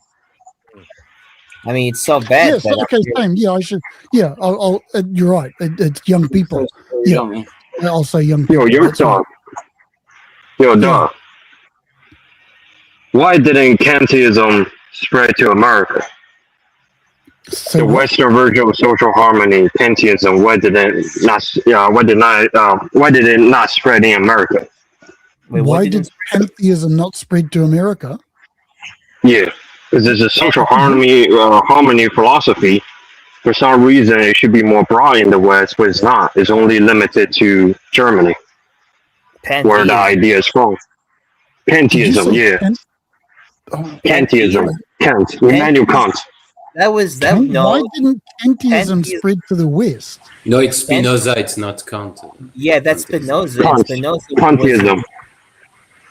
What, I don't understand the He's saying Kantianism, not pantheism. Kantianism, yeah. Immanuel Okay. Kant. I don't know because Like Immanuel Kant, yeah. people don't You're agree asking with. me why didn't Kantianism spread to the West? Is that your question? Yeah. No, it's don't just know a how- German philosopher. I know Immanuel Kant, of course. Yeah. Yeah, Immanuel Kant, yeah. Any German knows it. But for some reason, outside of Germany, nobody knows it. The presumption behind your question is that Kantianism hasn't spread to the West. I don't know what that means. But Kantianism is. That means that way it did not spread to America, where the solution for it seemed to be the very thing that can solve America's problem right now, which is the social problem, which is social harmony. Well, if you want Why didn't it happen? G, if you want me to give you a quick rundown, you could say that as a derivative of Kantianism, it was already in America. It was the Age of Enlightenment. There was deism, right? Like the Thomas Jefferson, Ben Franklin. They were all Yeah. the Age of Enlightenment. So in a way, a derivative of Kantianism was already in America, and as we say now, it's not really working out too well. So, so the American idea was founded on a type of subset or related to Immanuel Kant, and that's why and so yeah, it kind of did, and it's kind of So it got replaced. Okay, No, makes sense. Oh. It didn't got replaced. It's just that it just couldn't work out, and from its conception, in my opinion, in my history. Well, in my opinion, I think it works because it is a preacher of social harmony. You can use that same very thing in China or any Eastern country. It will work. Yeah, well, I think China is following something else, right? You guys have like another. We have Taoism. Yeah, we have the harmony itself. Confucius, right? You have Confucianism. Too, Confucianism, yeah. Yeah, you have Taoism, that. yeah. You have those things which, for some reason, work well over there, but whenever like any Western country tries to implement, that's why. That's why I said, like, in the West, you guys have Kantianism. For some reason, that doesn't seem to work out right out of Germany. No, it doesn't. No, it doesn't really work out anywhere in the West. If you want my honest opinion, it doesn't really work It works. out. It only works in Germany. No, Germany is going through some After problems many, right now. yeah, they have their own problem. But for the social harmony part, Germany is a lot more advancing compared to America. I would say it's on like the same wavelength of like Not so cultural, sure, huh? cultural issues. But I can see Yeah, where that you're makes coming. sense. I can see where you're coming from, G. No, I think I understand you. Yeah. But I actually live close to Germany as a Swiss. No, it's not the case at all. But yeah, it's not the case. But like, it's no worries, huh? You Understandable. I'm just a little bit questioning of it. It's good. It's good that you asked that question because I talk to a lot of people from a lot of Asian countries that see like what's wrong with Western countries. Like there is no such thing as like social cohesion, order, or harmony. And like I don't know. Like No, nothing like that. I blame it on a lot of things. I blame it on neoliberalism, just basic liberalism, democracy, stuff like that. Yeah, I blame it on What do you mean there's no social cohesion? What is this? Me? The West doesn't have social cohesion. What are you talking about? I mean, like, there's no sense of helping because like everything is based on profit, right? And like everything is starting to get more competitive, right? Like there's no like let's help out our friend in need or like our fellow like neighbor. And what do you think in Asia that everyone's helping each other all the time and not motivated by getting ahead? No, I never said that. It might Okay, be I lost, want to jump in isn't here real it? quick. I think it's illegal in the United States.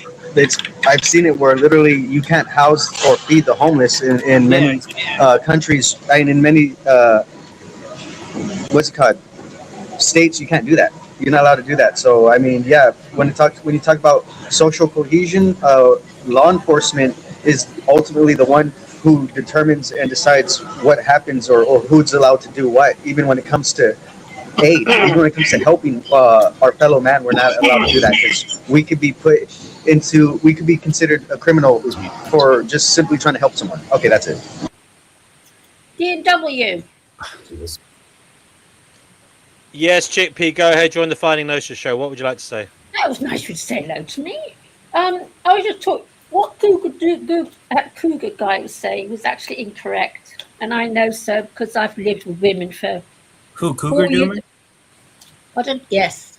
Oh, okay.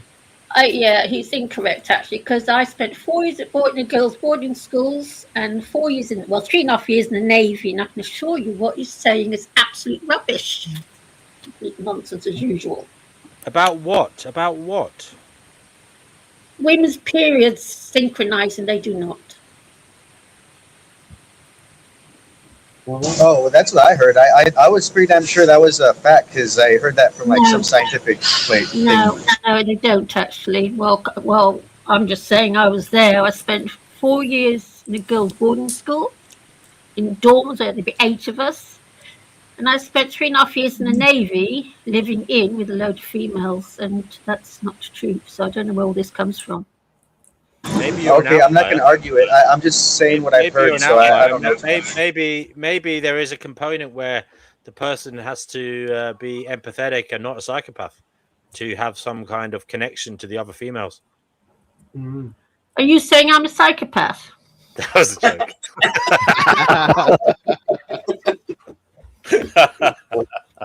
Oh, Chickpea. Oh, Chickpea. How are you? I don't know. Are you a psychopath? You can answer that question. God knows. God knows. No, I'm not. I don't know. Am I? I wouldn't know even if I was. This would started I? off as a joke. Now it Psychopaths might don't be know true. they're psychopaths. Well, do you have homicidal rage on a weekly basis or daily basis? No, I don't get angry. Not really. Fair enough. Well, I don't know.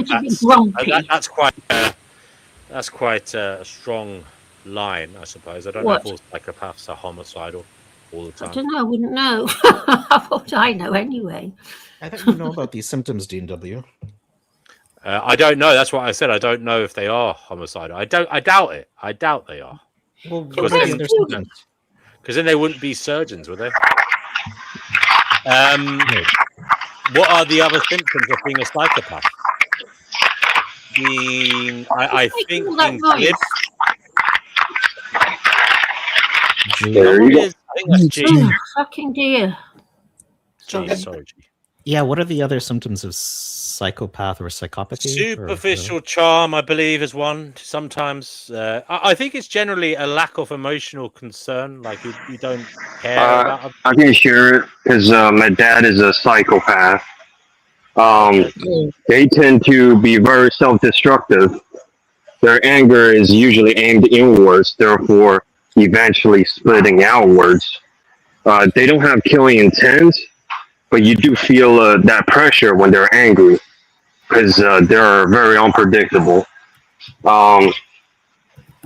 They tend to do stuff that they consider themselves like, but they don't tend to stay that kind of period long until something happens. It seems like they really like to find outward pleasures to alleviate their inward pressure about their own self. So they like to see other people suffer like they do, so they can feel less suffering. They do feel, but they're not feeling the same way we do. They're a lot more intense in that field, and they can change just like a baby does. And you sometimes can see the settlement. DW, I just Say put that it on the again, thing. G. Who's G? G, you there? DW. What? Is he there? Where'd he go? No, he left. He's wrong, actually. I've just got it off the His thing. dad He's must have come and killed him or something. Oh, here he is. He's back. antisocial behaviour. G, what did you say? The last thing you said, what was it? So what was G? it? The Yeah, last thing can you you hear said, me? you said something, I can't remember what it was. You said something, I didn't hear it properly. The last statement you made about They tend to let outward people suffer, so their inward can be more harmonized, and they're more expressive on their emotion inwards than outwards. See, I Because think using outwards is how they manipulate. I think you're also. I think you might be talking about narcissists as well. Narcissists like to hurt other people. Yes, Narcissists, yeah, they psychopaths. overlap a The thing is, lot. They're on the similar spectrum. Yes. Psychopaths don't necessarily want to hurt people. It's only if they've got the narcissistic or the No, sadistic. but they don't look at you as a threat. They look at you as an obstacle of something. Right. Yeah. Or Okay. they're the total opposite ideal of you, where they just not gonna like you. They're not gonna necessarily kill you, but they try to remove you out of the environment that they're in. I mean, I a few years ago, maybe 2020, I wrote to kind of. I actually think human nature is pretty fucking dark if you analyze it. You know, if you want to take an objective view at it. Well, we admire taboos.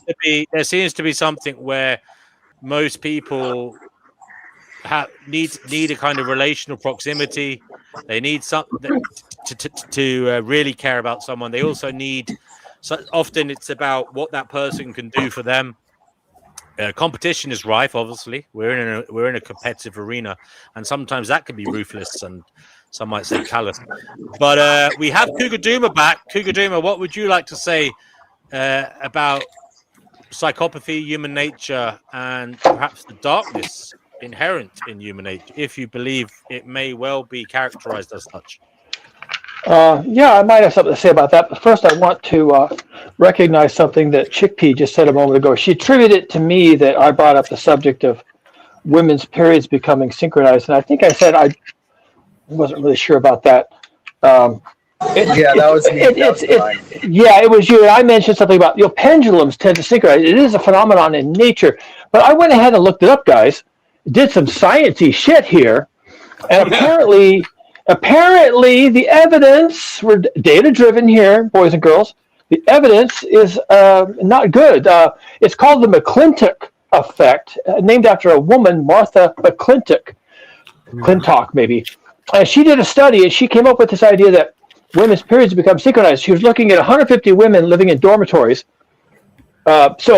Probably where you would expect this. But later studies said, not really, because her sample size was a little small. Also, there's a phenomenon where women's periods can last 5 days, and their periodicity is 28 days. So the chance of just random overlap is about 25% or so, whatever the math would really be. And it's not even a perfect overlap. Like just overlap of a couple days might actually qualify as meeting the criteria of the study. But anyway, people came along later and said, hold on, we need to study this again. And they decided, maybe not. So sorry that we did all that. And Chickpea, once again, not for the first time, is correct. Not for the first time.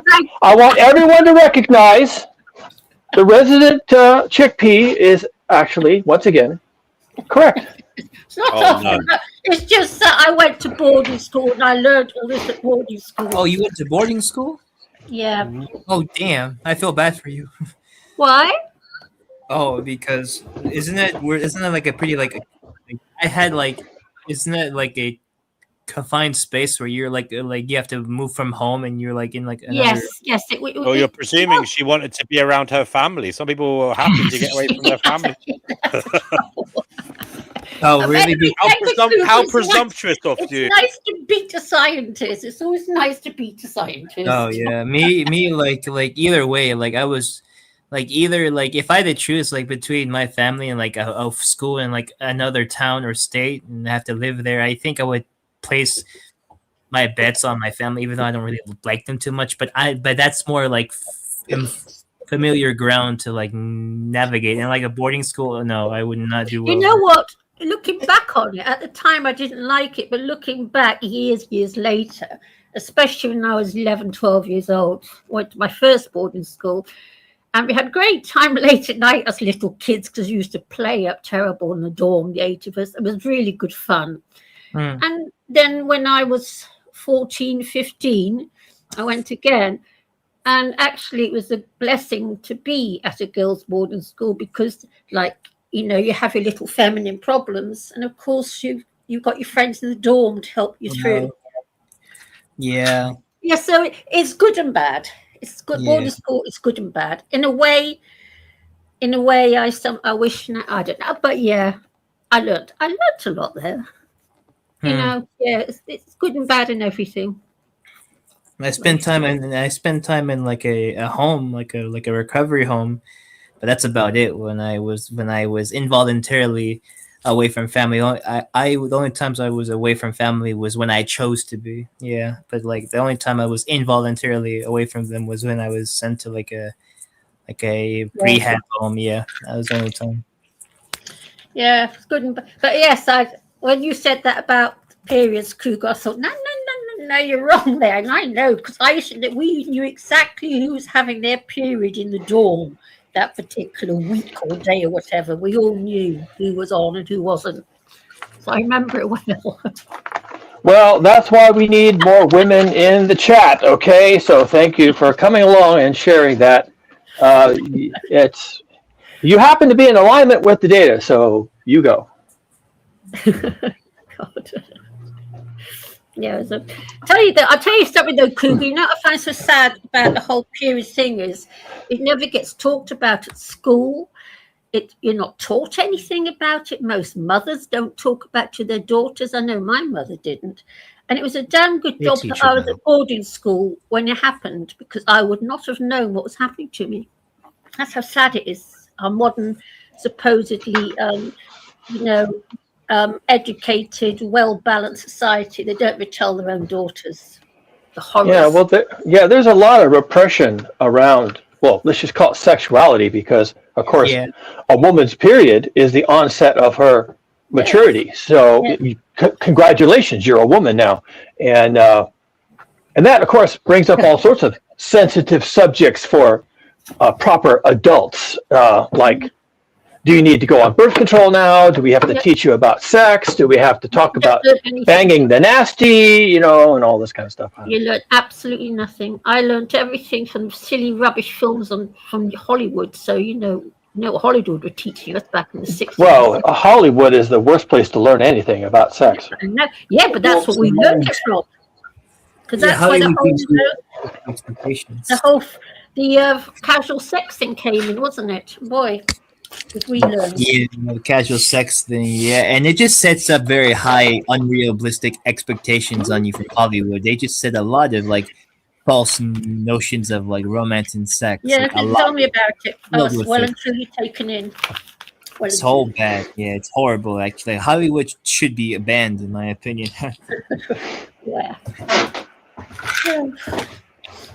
In my generation, they taught it in school. Oh, really? Wait, what do you mean, oh, really? Did they not teach it to you in school?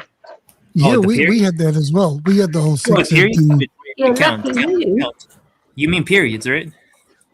Yeah. Okay, I wanted to say something about the whole. I wanted to say something in regards to the whole, like, with men and women developing.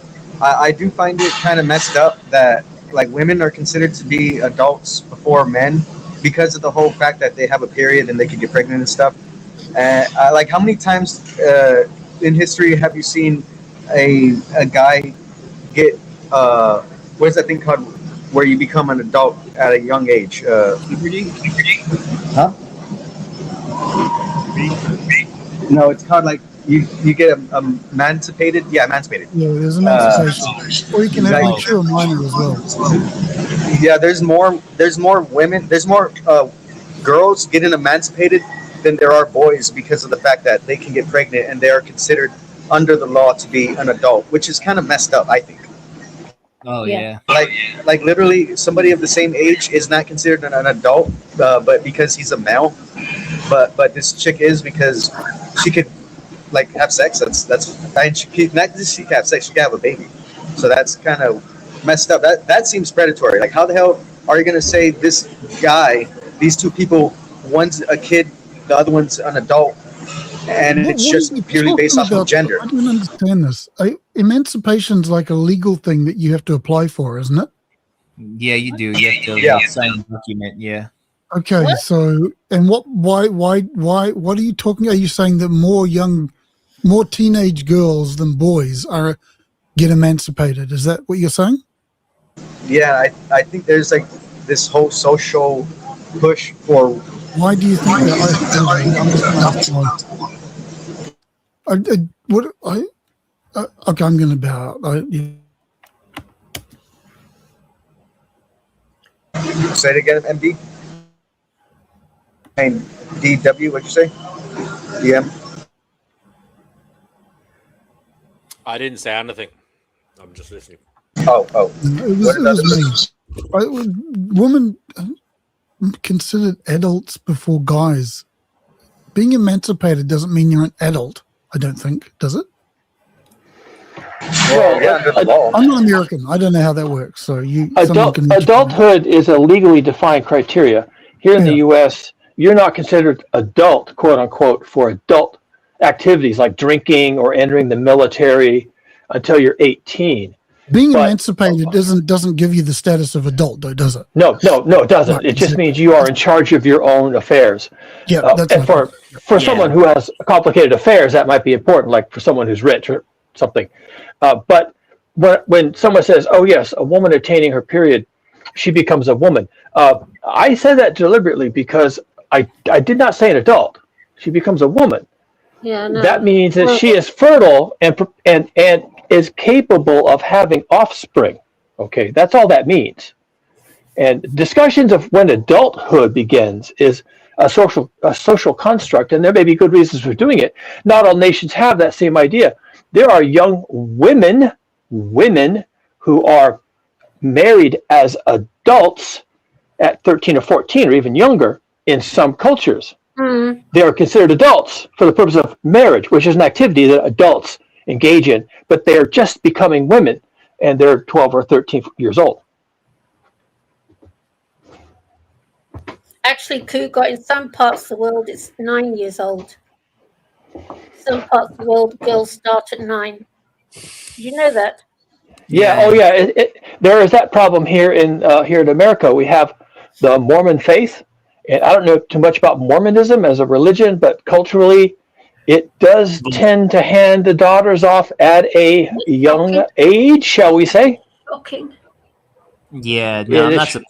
I really feel for those girls. I think, God, I don't know, I don't know what to make of it, to be quite honest. Yeah. Well, some cultures obviously consider females basically on the par of brood mares, right? Yeah. Start reproducing early and often. Yeah, in the Middle East, they do. Yeah, and I'd say in this country, here in America, it is also religious. Here they call it a full quiver. So you have all your ammunition, which is your offspring, in a full quiver. So 12, 15 children is not considered too many, but it's always religious, okay, in this country. It's terrible. Yeah. Shocking. Now, there's a thing out on YouTube somewhere, and it's of a little 11-year-old girl, heavily pregnant, with some old husband. He's about 50. This is a little girl pregnant with an old man. That's horrible. It's disgusting, isn't it? Yeah, and sometimes it's done for monetary purposes. You know, the parents of the girl sell the girl, they make money, Yeah. or they do it for political purposes. You know, I don't know how often it happened, but in medieval times in Europe, boys and girls as young as 8 years old might be quote unquote wedded. You know, doesn't mean they're having sex, but they are married, and you know, and it's done for political purposes. You know. Mm. Yeah. You know what else they do in the Middle East? Because I lived in Yemen when I was very, very young. And in the Yemen, you used to see a lot of handicapped, crippled children. And they were actually rendered that way by their own parents to go out begging. Yeah. You believe it's true. Begging for the rich tourists that, you know, because Aden was a major port, all the rich tourists on the way up to the Red Sea and things. You know, and they actually did it to their own children. Yeah, that's terrible. Yeah. I saw I've seen some real horrors actually in my life. Yeah. Yeah. Well, there's plenty of evidence that people are shit. Yeah. Yes, that's why that's why I hide away with a load of cats. Slipknot has a song called "People Equal Shit." Slipknot. You guys know Slipknot? I like that band. I grew up with that band. Yep, Slipknot. Yeah. It's horrible things. Yeah.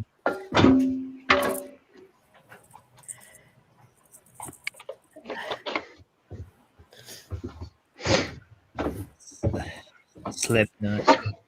I think D&W had a question. I came on and I said I'll answer that question, but I immediately started doing mea culpas over Chickpea's comment about period synchronization. So now I can't remember what his question was. Does anybody remember? No, I can't actually. Damn. I have ADHD.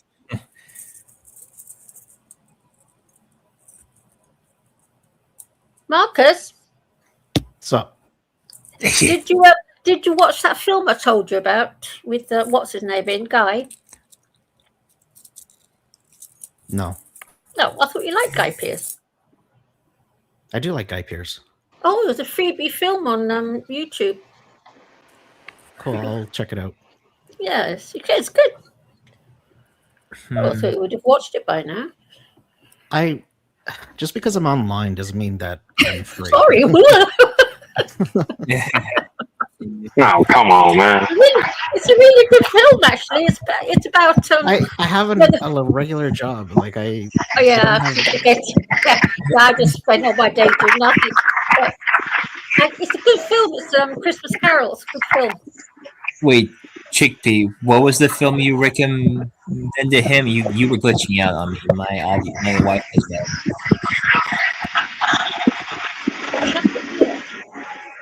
No, I know that. I know that Marcus likes I can't hear you, Chief.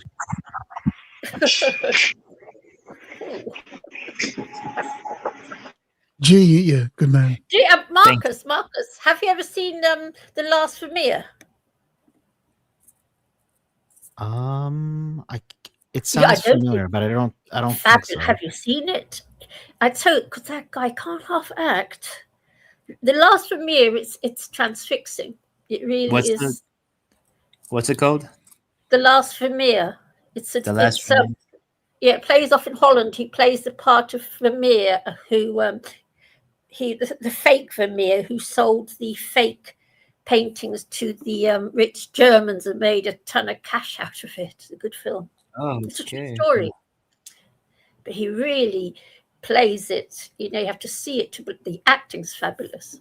Really, it's a really good film. You know, most stuff's just rubbish, but he really does it well. Yeah, but that Christmas Carol's good. I'm really enjoying it. It's about 2.5 hours long. Oh, Christmas Carol. Mm-hmm. Yeah, it's a good film. Mm. Yes, and there's also The First Snow. It's on YouTube as well. Nice. Yeah. Well, I've nothing else to do apart from watch stuff on YouTube. See, everybody's gone very quiet all of a Did you sudden. read Ligotti? I got Ligotti. I got that book you told me to buy about the end. Ligotti. What, the conspiracy against the human race? Yeah, I suggested she read that. She's saying Oh. she doesn't have I've she got doesn't know it. what to do. I haven't a few got that. suggestions. No, I've got that conspiracy against the human race. I've got it. No, at the That's moment, funny. I brought that book you told me the end about that vagabond guy. You know, this tramp who, you told me to read at the end. Yes. What's it called? Oh God, it's probably on my Forgot the bed name. somewhere. Okay. I got a question. Do you think this world would be a better place if, like, sex wasn't a part of the equation? Who's that towards? Well, the panel, I guess, where everyone's here. Yes. Yes. Do you know that your whole sex drive is all done by the hormones your body produces? Stop producing the hormones, and your sex drive just flies out the window for good. Yeah, I think it would And I be know better. this- Yeah, I know this to be so because I've been spayed like a cat. No hormones, no hormones. No whores. Oh. Yeah, no whore. No, seriously, no hormones. You don't have a sex drive. It's just like Yeah, cat no hormones. hormones. Yeah. No, I think if What if sex I was wanna- out with you. What if you want to make a hormone? Whoa. Ooh. Whoa, I mean- what's wrong with making hormone? What do you No, what do you well, guys have Marcus- against them? A whore will moan for you anyway because that's part of what she gets A paid whore's for. moan? Oh, I see. If you want to do that, dude, you got. If you want to do that, you got to go deeper. Oh, well, yeah. Thank you for the advice. But Chickpea, you know what's my favorite film of all time? It's Eyes Wide Shut. Isn't it Eyes Wide good? Shut. Brilliant Isn't it film. fabulous? That's my Yeah. favorite film of all time. Yeah. Yeah, very good film, isn't it? And I Yeah. bet I thought that it was goes on good. in it. At the time, it didn't get a lot of good reviews, though, at the time. Well, that's because I think those reviews were fabricated from above, if you know what I Yeah. mean. Yeah. Yeah, plus it was a bit beyond most people, I think, as well. You know, it was quite serious, wasn't it? It All wasn't his a movies are like happy that, though. film. Yeah, all of Kubrick's films are like that, but I have a feeling I have a feeling that was the one that got him the most trouble because him in the Yes. studio, they were fighting hard. He had a Okay, I gotta say, I mean, I'm pretty sure I would assume sex is like a part of emotional maturity, right? Being able to do that. That's No. part of like some emotional not development. necessarily. No, it's purely Not hormonal, necessarily. I'm afraid. I tell you mine, Hormones make you emotional. yeah, it's purely hormonal. Yeah, but I'm saying sex though specifically. It's like it's supposed to be a part of a relationship-based thing, and that relationship is an emotional-based relationship. No. I promise you, once there's no hormonal activity, it goes. I promise you, I know so and I talk about it here quite a lot because people act as if being a hysterectomy is a terrible, terrible thing to happen to a woman. It's not necessarily that terrible at all. It goes completely. You're totally free from it. It's gone. So you don't have affection. You don't find attraction or like affection towards specific people more than others. Yeah, I feel affection for people, for men, and I still like men. I still grin at them and chatter to them, but there's no sexual urge there at all. It's gone, completely gone. So if I met a guy that I wanted to have a relationship with, I'd have to go to HRT to get that thing back. It goes. Hey, HRT, nice. What? Oh, you said HRT, right? Yes. Yeah, I'm on I'd have that. to. It's not. There's nothing there. You're Yeah. an HRT, Fatima. Yes, I am. Tell us Yeah. about it. What's it like? What are you on? Which one do you take? It's the things that changes your body. Oh, that one. So, yeah, right.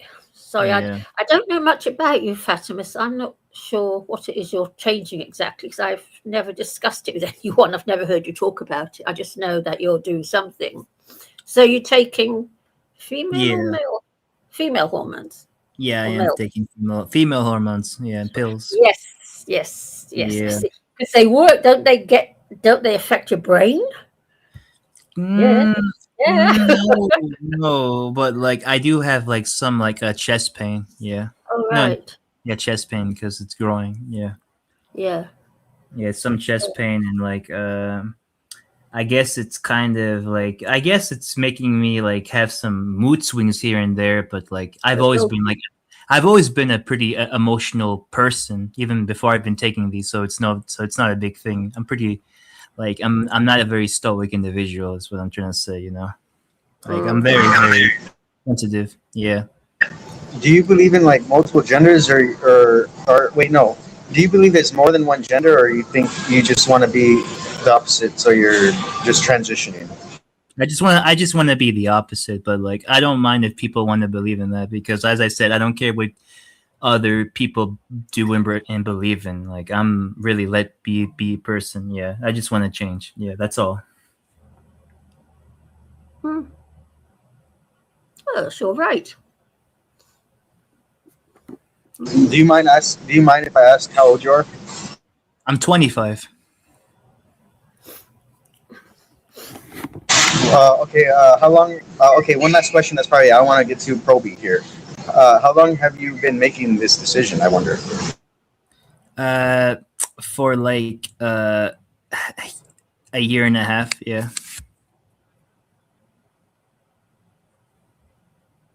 Okay, all right. I guess I mean, hey, you're an adult. You know what you're doing. I was gonna say, if you're younger, you really should watch out because there's some irreversible effects that effects that can happen, and I don't know if you would want to deal with that later down the line. But I mean, you're an adult, like I said. You should know what you're doing. I really don't know what to say after that. I mean, it's not that irreversible. It's just that it's not that irreversible because I've talked to many people like this and like specialists and you know all that stuff. Yeah.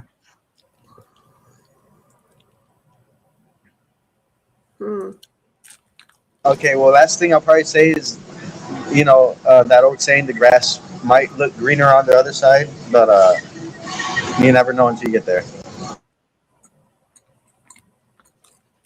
All right. Thanks.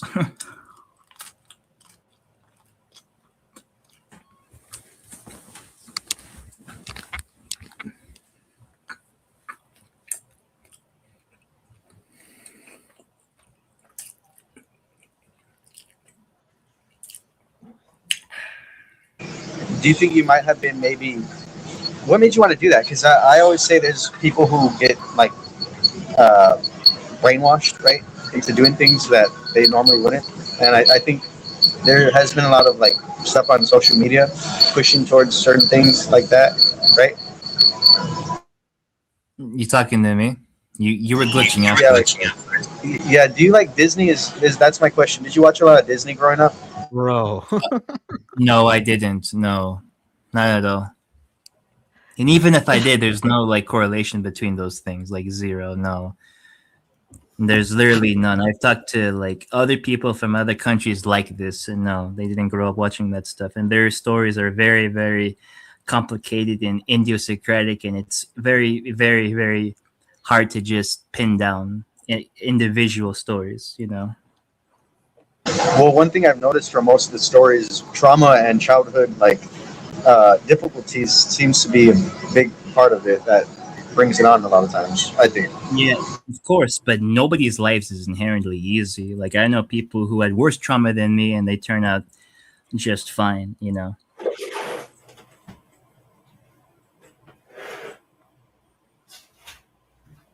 Disney propaganda. Did you want to get, were you expecting to get with like somebody who was the opposite sex, or because that's another issue, like transgender people, they tend to want to transition so that they can be accepted more, and then they find out there's even less acceptance and it's even harder to find a mate. I like both. Come on, bro. You just say you just want change.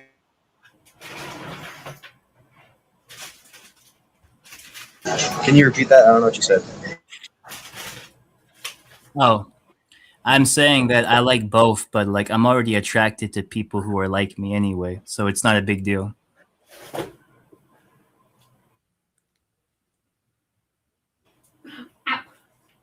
Okay, I'm done. I don't know where this conversation is going to go. I haven't talked to too many transgenders, so I don't even know if that's like a slur, like to say it like that. But I haven't talked to too many people, so I was just wanting to ask some questions. Yeah, it's all right. You're free to I have a ask. question for you, the mind.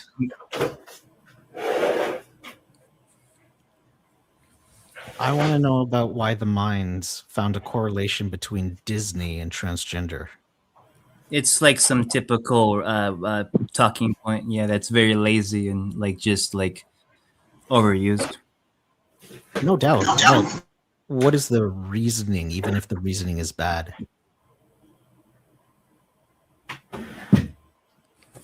Wait, the director of Disney literally came out and said that she was trying to turn kids gay and get them transgender and stuff. So I mean, that's not just me making stuff up. That's what the director of Disney said themselves. Director of Disney. There is no. You mean CEO? And I think that's a male. It was a black director for a lot of Disney films. Yeah, she came out and she was talking about it. So you know her name? Disney is a company that like they hire Don't multiple name directors, any right? names. He might not know. He might name them. Life abolitionism. You're on the show. What would you like to say? I don't know because as a gay man, I've had like several men ask me to like, I guess feminize to like, put on a wig and lipstick and makeup and all that. I mean, so I do see. I mean, I've never done it, but I think there's a push for it because a lot of men are attracted to people of the same sex, and if you can be passable, they I guess that gives them a free pass to explore their sexuality. And so a lot of men will they're attracted to transgender because they still are attracted to femininity. But if you're just like a masculine presenting man, they're not attracted to you. And so I don't know, like it's almost like this is curiosity. Like, if I did that, like, would I get more guys? But at the same time, it's like the social consequences are just so great. Like, I don't want that judgment. Like, I see the way a lot of transgenders are treated, and Yeah, don't they face more violence and stuff? Yeah, we do. Not me personally, yeah, but it's hard. especially But like it's like the family side is kind of like rocky, but. well, in the black community, the trans femicide is comparable to just regular femicide. Like, Yeah, it is. black women are just as vulnerable as trans women. So it's almost the same. I think it's probably comparable in the white community also. I'm not sure that race has a component to it, but I don't know. I think that I don't know. I haven't confirmed any of these studies, but people talk about how the femicide rate in a black community is much higher than other communities. I don't know about that, but I would have a feeling it's just as high as any femicide for any race because women do face a lot of violence, not only in all parts of the world, and even here in like the first world, there still is a lot of violence towards them. Yeah, it's like, why do you think there's a lot of divorces? Because like men are usually pretty hard-headed and stubborn, You know what? I don't understand, Fatima, and I've never understood this.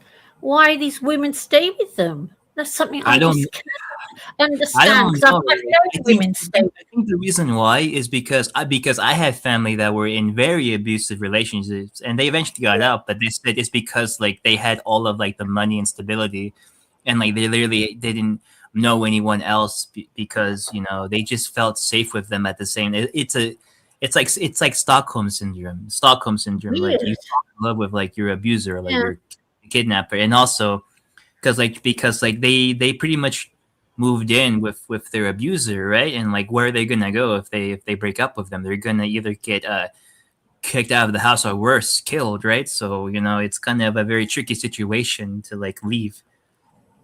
You know what I mean?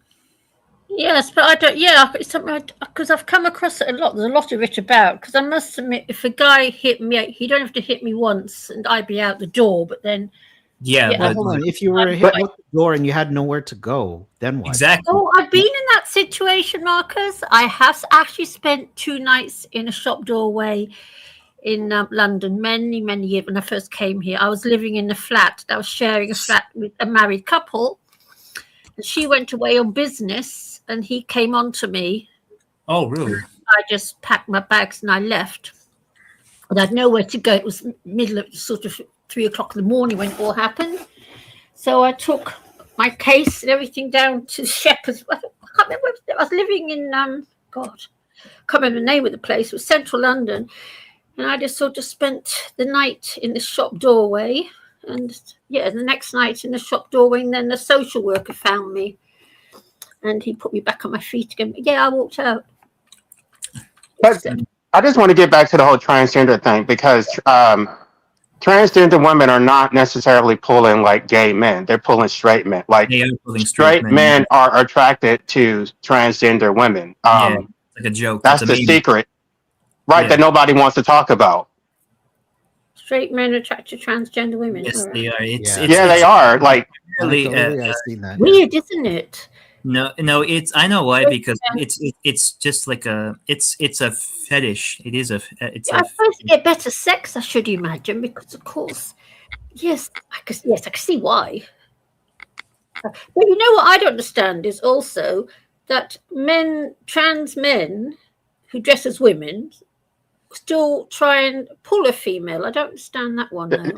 Trans women, they're not. Yeah, you're talking about trans women, not trans men.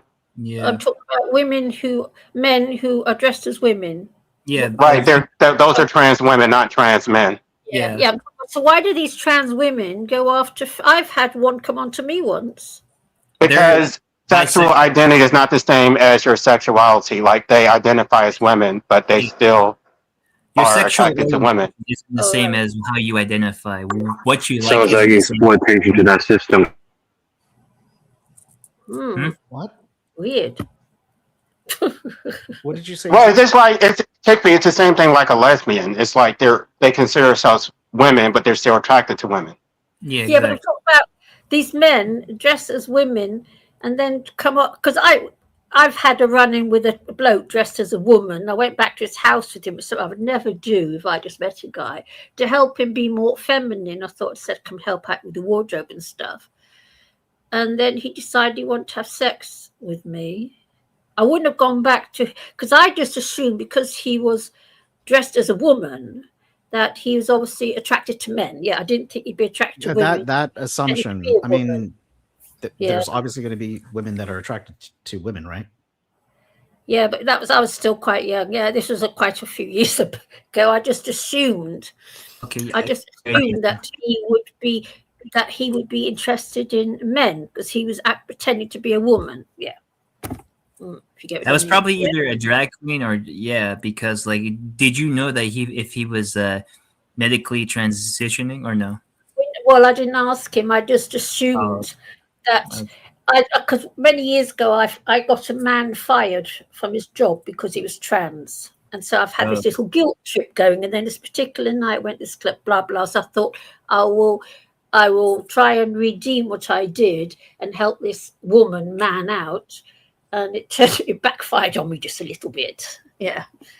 Well, I didn't know any better. Yes. But anyway, so yeah, he was dressed up as a woman. I thought, what you came on to me for if you want to be a woman? Yeah. I just assumed that. Yeah.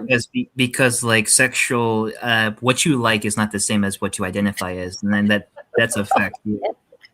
Yeah.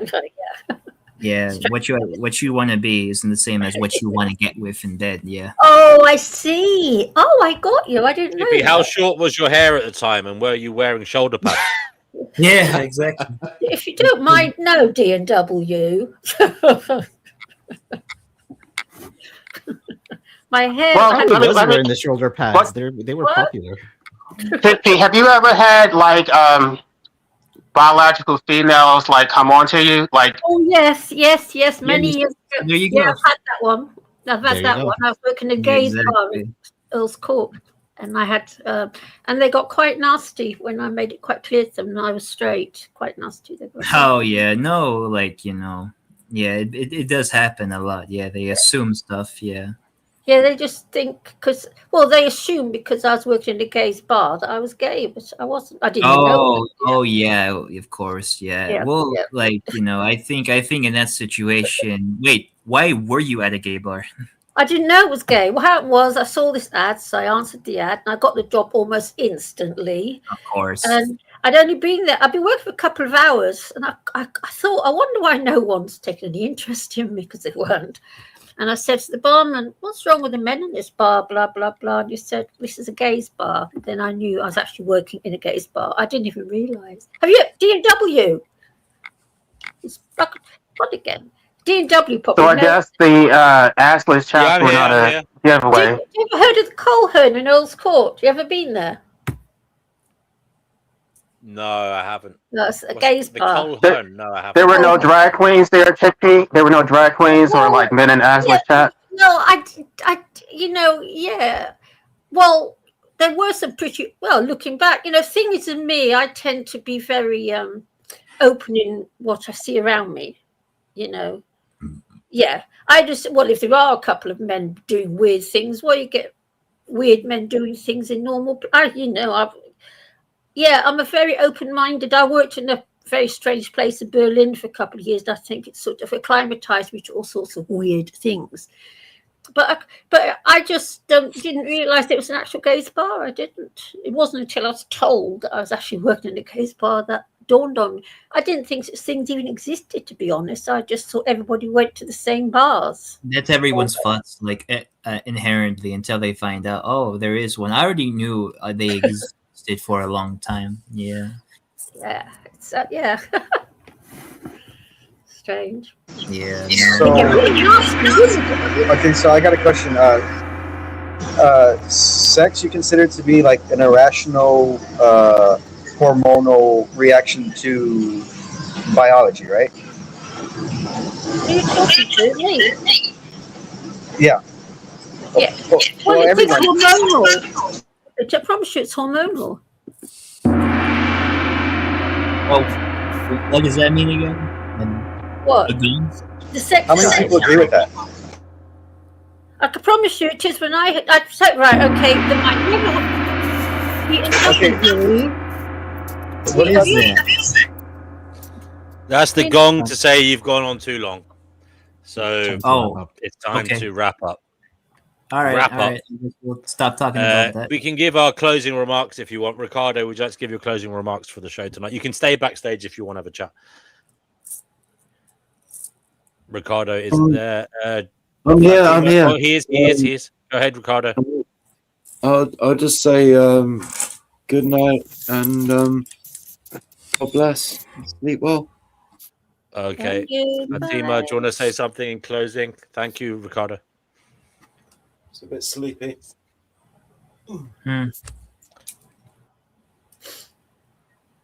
Fatima. Cheers. Oh, me? Do you wanna say Talking. something? Yeah. Yeah.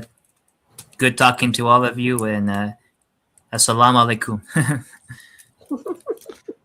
The Mind, do you want to say something in closing, brother? Yeah, hopefully next time the conversation that I was trying to have won't get caught up right in the middle with the gong. That'll be my last closing statement. Sorry about that, Mind. I'm really sorry. It wasn't anything personal. That would have happened no matter who was talking. Count Marcus, would you like to say something in closing? Be well. Happy Friday. Have a good weekend. Take care. Gracias. Nice one. Who's next? Hi, Pamela. Hi, Pamela. Chickpea, do you want to say something in closing? Yeah, bye, everybody. Thank you, D&W. Okay. No, seriously. G, do you want to say something? G, do you want to say something in closing? Trust no man. That's what I would say.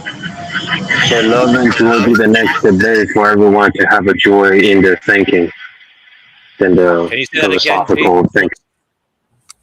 G, say that again? May the next debate be love and joy instead of the complication we're facing. That's all. I just want people to have a good time. That's it.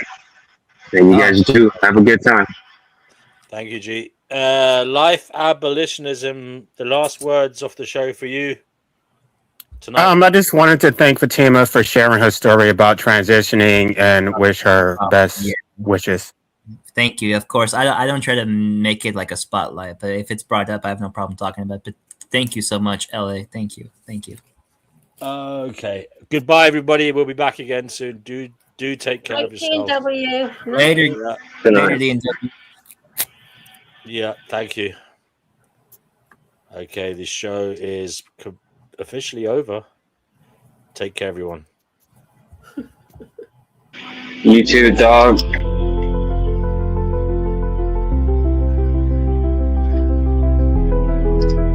Truth is fleeting, shadows call. We search for meaning, we question all. The path is winding, the veil is thin. Beyond illusion, let the journey begin. Seeking knowledge, breaking chains. Through the echoes, through the pain. One more question, one more spark. We chase the light inside the dark.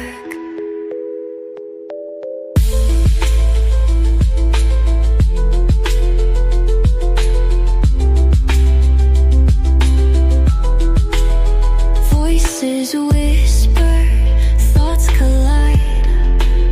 Truths are hidden deep inside. The world's a riddle, a shifting dream.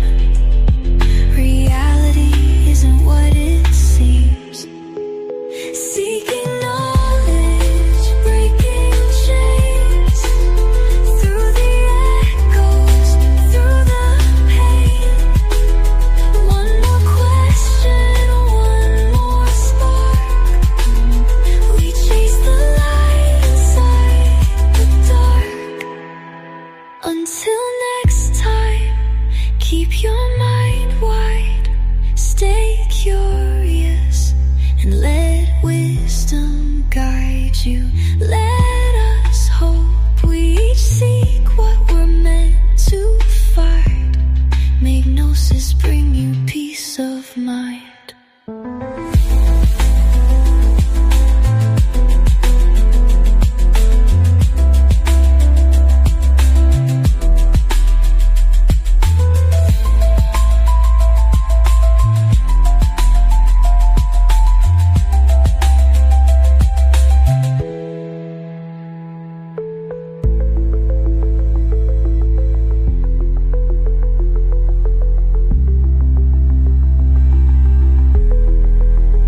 Until next time, keep your mind wide.